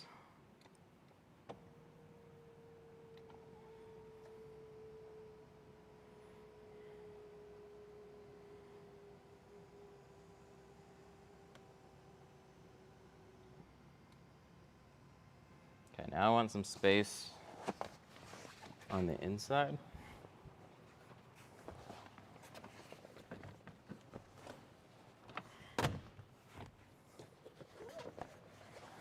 Then these can go back here.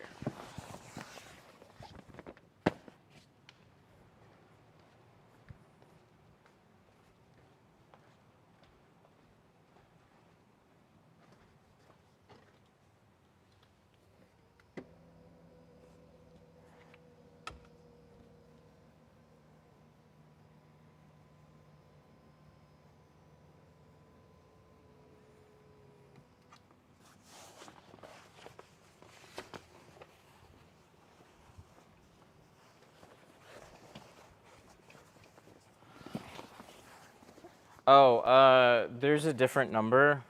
So there's like the confirmation when you do it, but you get email with your order number. It'll start with 3. I don't know why Shopify makes that confusing, but they do like your confirmation is you blah blah blah blah blah, and then we never see that number. Not anywhere obvious. So there's like an actual like invoice order number. But I'm assuming it's probably the one that's just printing right now, so. a strong chance that's it.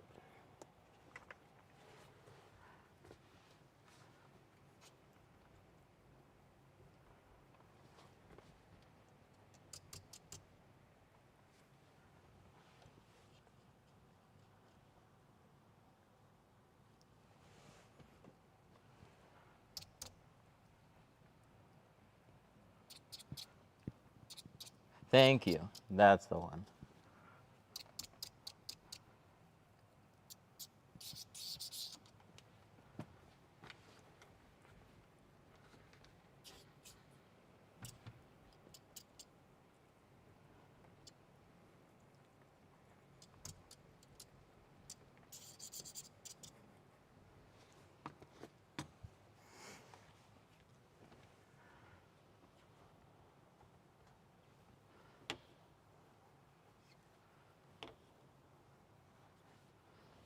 Yeah, definitely using more of it.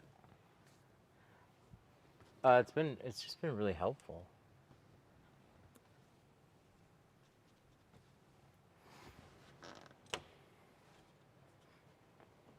I'm gonna see if we can tweak tint slip too, or make a version that's a little bit more gel-like. So I will bring this up often enough. There's a lot of tacky films. Geo is one of them. And anything that you can do to give a little bit more float time. Oh, that duplicated it. I want this one that separates it. Okay, so this one is just gonna stay like that. And this side is gonna be the front.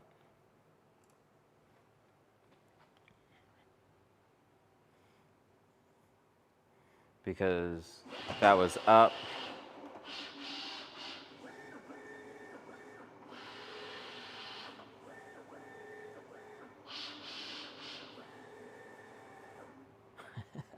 I love it.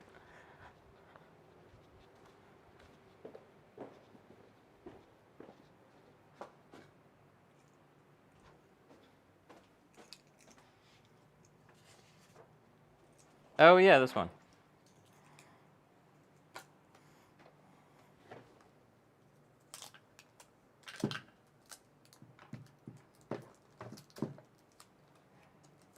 There. Got your keychain. It's on the order. Thank you for the order.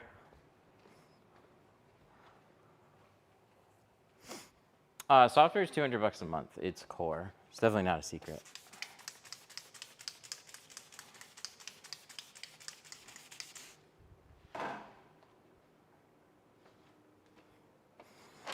Is experimenting with small amounts of baby oil a bad idea? It doesn't sound like a good one.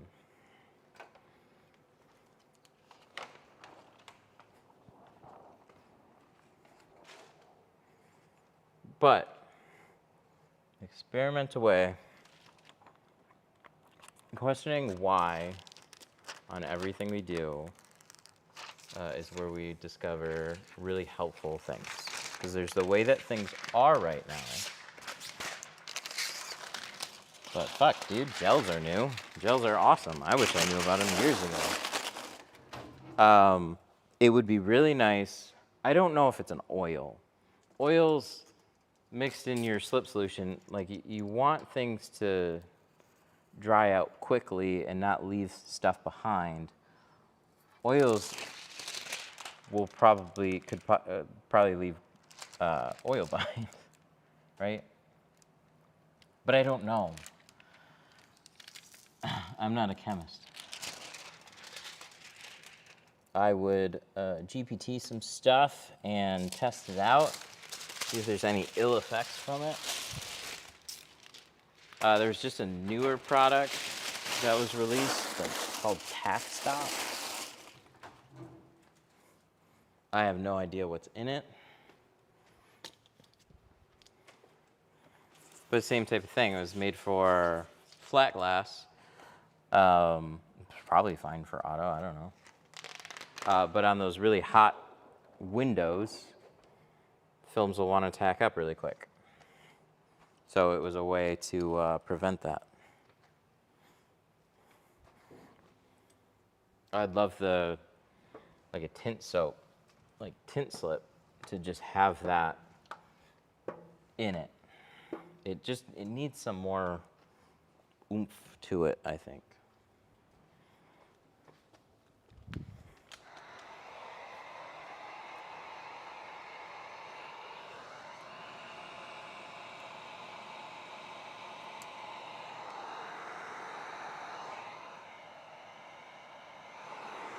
I had to double check.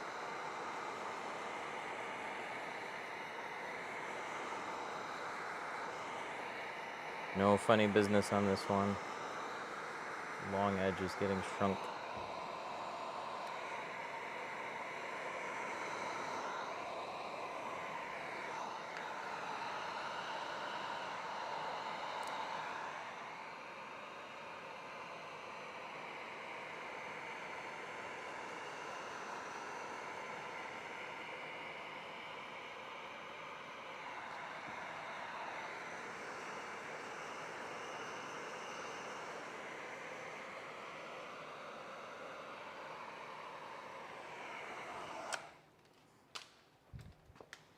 Cross our fingers.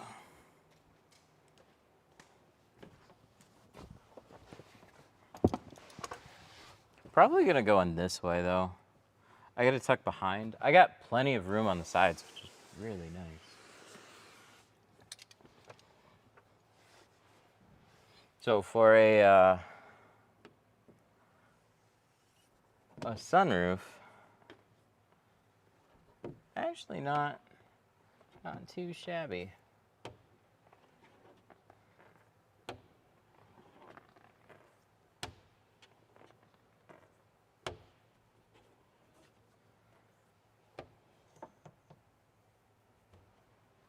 Ooh,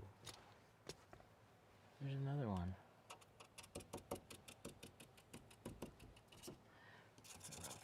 Thorough.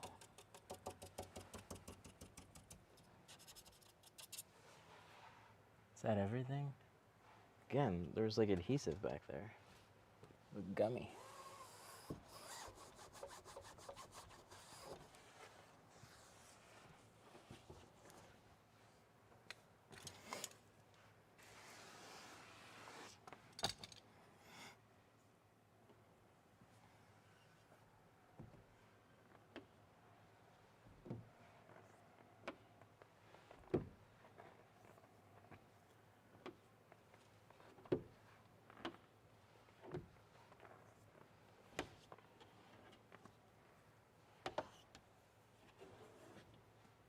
Okay.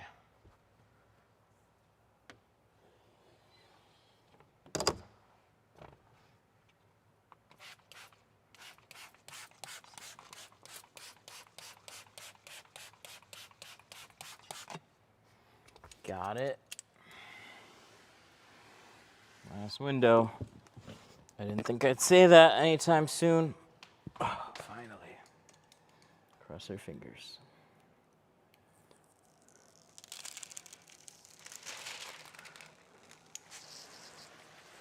The squeegee looks comfy to work with, so to use it on windshields. Yeah, I like it a lot for that.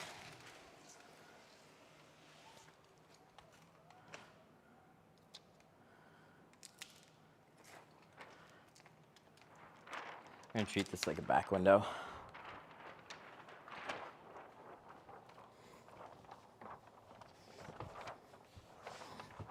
Because I gotta tuck this back behind the headliner.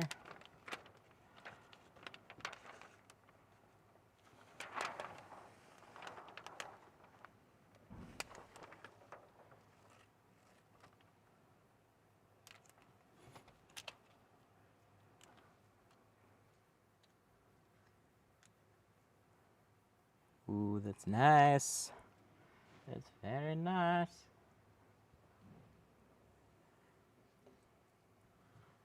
Fuck yeah. 10 out of 10 on that one. Core. Nice job.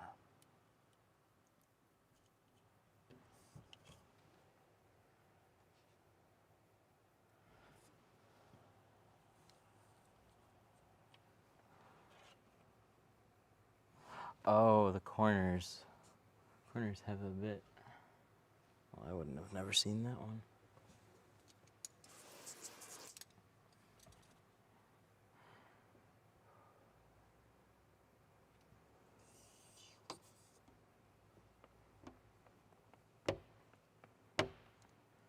Copied your rolling technique for the windshield. It's patented. You can't do that. Oh, hell yeah. That's awesome.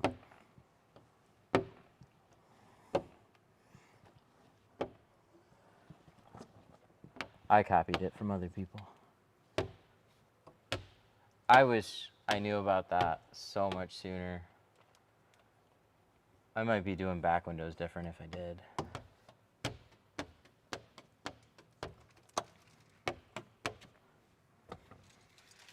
So helpful. Because you'd like on a windshield, you're at a weird angle.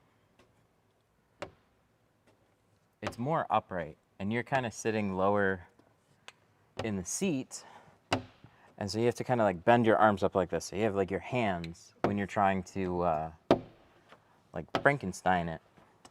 Just don't get the right angle. With the back window, you're up higher, and your arms are up a little bit higher too. And a back window just isn't as wide as the windshield in a lot of cases. So there's a few things playing against you with the windshield. And I had seen like shitty videos of reverse rolling. And there was never really like, people would comment and tell you how they do it. And at the time, very few people were posting any type of video. Nobody had tripods. Nobody had a second set of hands that they could just hand a phone or a camera to.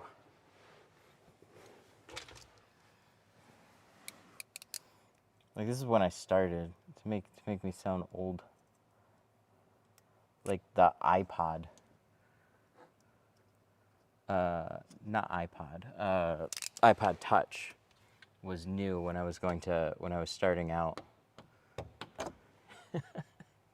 in aviation mechanics school. It's like there was the iPhone, and then the iPod Touch came out. Whatever. So many people started buying those.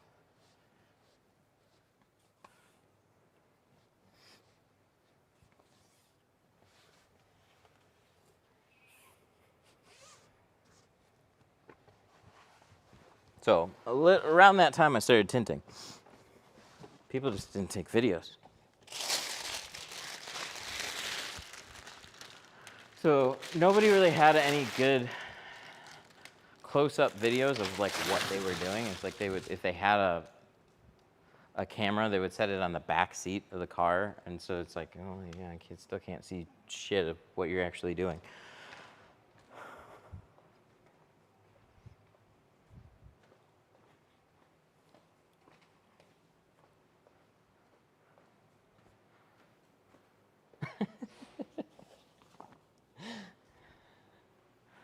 Thank you for the 5. I have no evidence.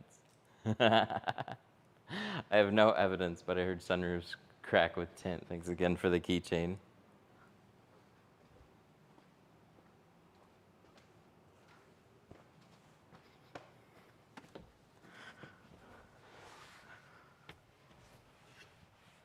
You know, I heard that from somebody in chat told me sunroofs crack. What are we doing?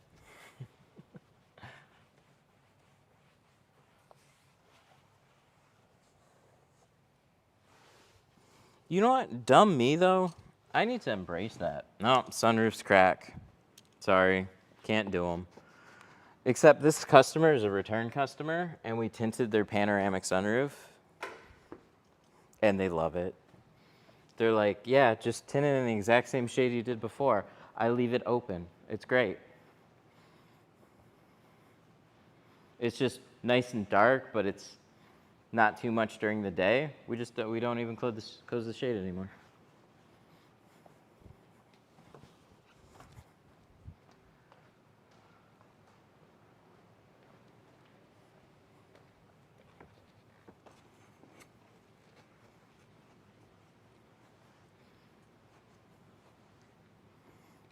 I'm gonna 5-star this pattern.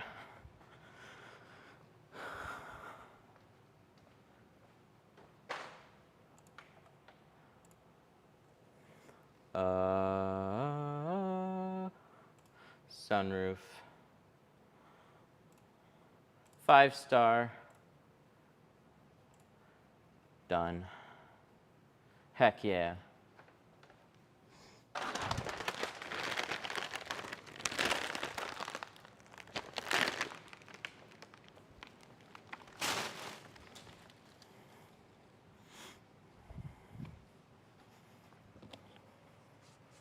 All right, now we wipe down, check everything over.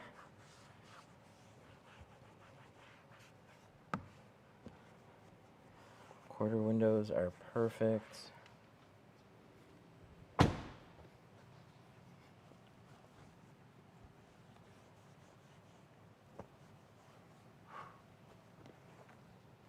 Some glass cleaner.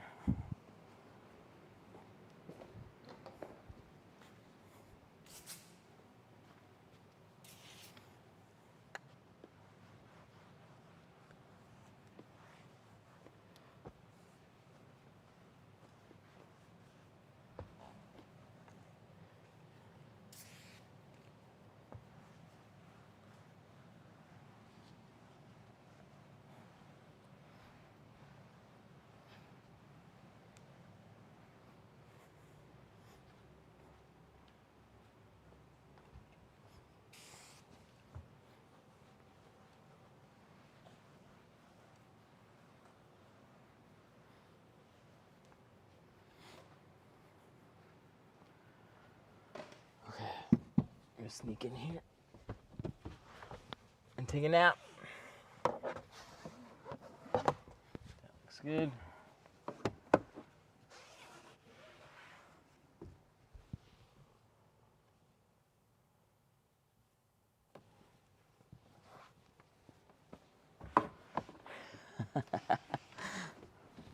I watched your boat window.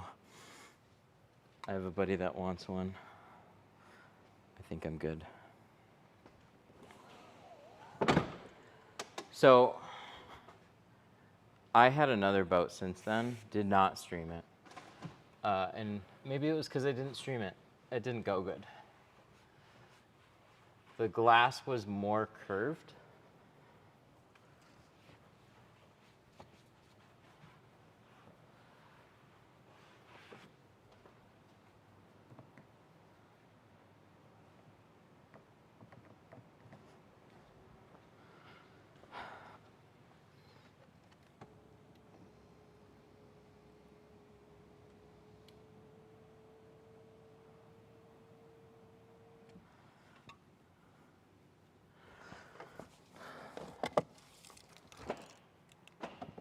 There we go. Let's wake the car back up. My Sienna does that too. If I leave it sitting for too long, if the door's open, like the sliding doors they don't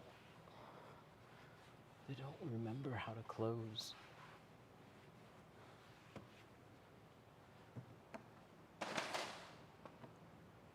Okay, maybe it's just broken now. That'll be fun.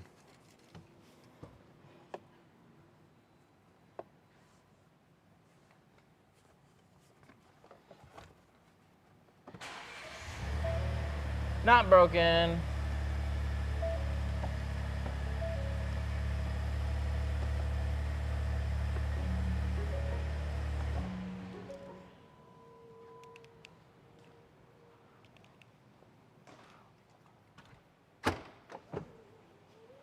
Or is it the whole thing together? Wants to.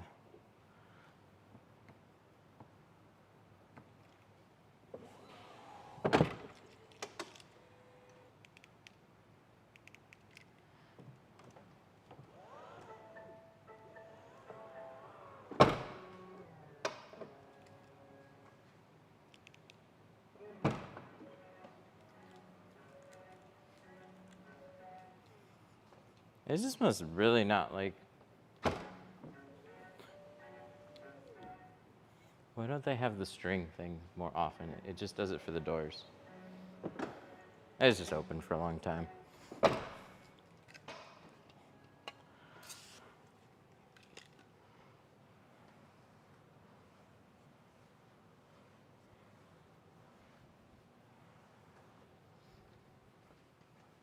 My buddy's Model 3 windshield cracked after sitting in an airport parking lot for 4 days. It had Autobahn ceramic. Not saying the tint's fault, just weird for sure. Something happened to it, for sure. And I can guarantee you it had nothing to do with the film.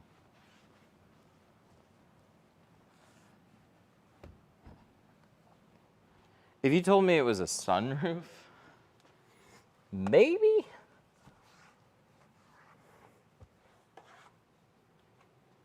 But there's no way on a windshield. It had a chip. It got hit. Something happened there that was physical to it.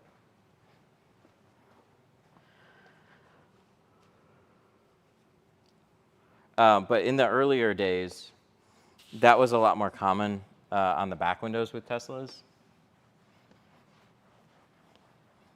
I didn't see the same things happen on the windshields. Like the Cybertruck sunroofs were having issues. Back windows were having issues on the Model 3s, just because it was like such a big, fucking unique piece of glass. And the car has flex to it when you drive. And so they designed a massive piece of glass,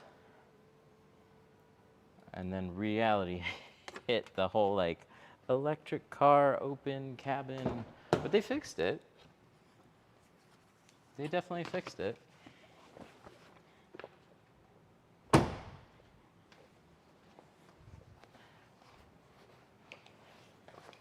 Didn't they go through a weak mix for a while? What do you mean?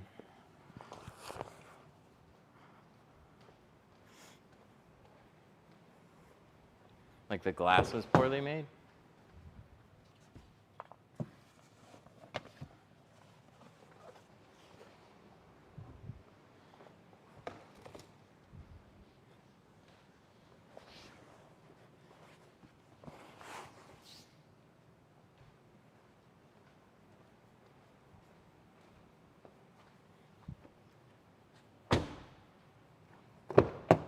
Good. Good.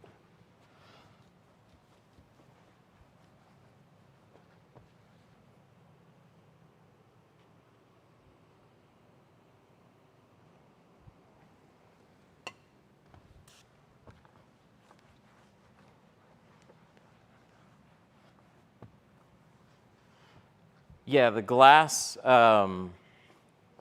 yeah, early on, like I was talking about, the glass definitely had its issues. And anytime a new model comes out, you can always have like weird, they have recalls on so many things. So some of that is bound to kind of bleed over.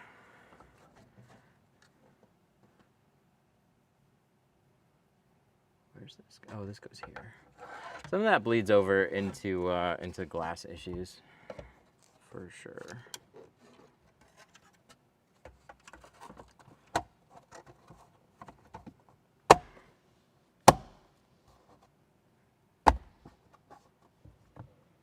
Okay, I need the screwdriver. I'll get this buttoned up.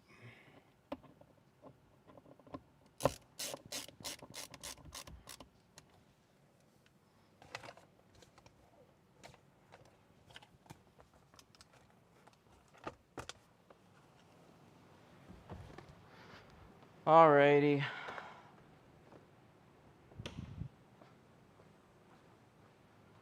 That is the end of the stream. I'm gonna grab my tools. I gotta make a phone call though. I gotta see what's going on. But this is all set. Holy shit, that was a long one. I'm tired. I got my steps in today. I haven't eaten anything today. I just had water and tea. You guys have a good one. I will see you next week sometime. In the meantime, too, we have a community both on Facebook and now on the website, 313. So you can always say hi there. 313 Tint. And then the community section. Oh, my live stream is going. Oh, that's so nice. That's fucking wild. I love it. I forgot that was a thing. When I live stream, it just shows up on the website.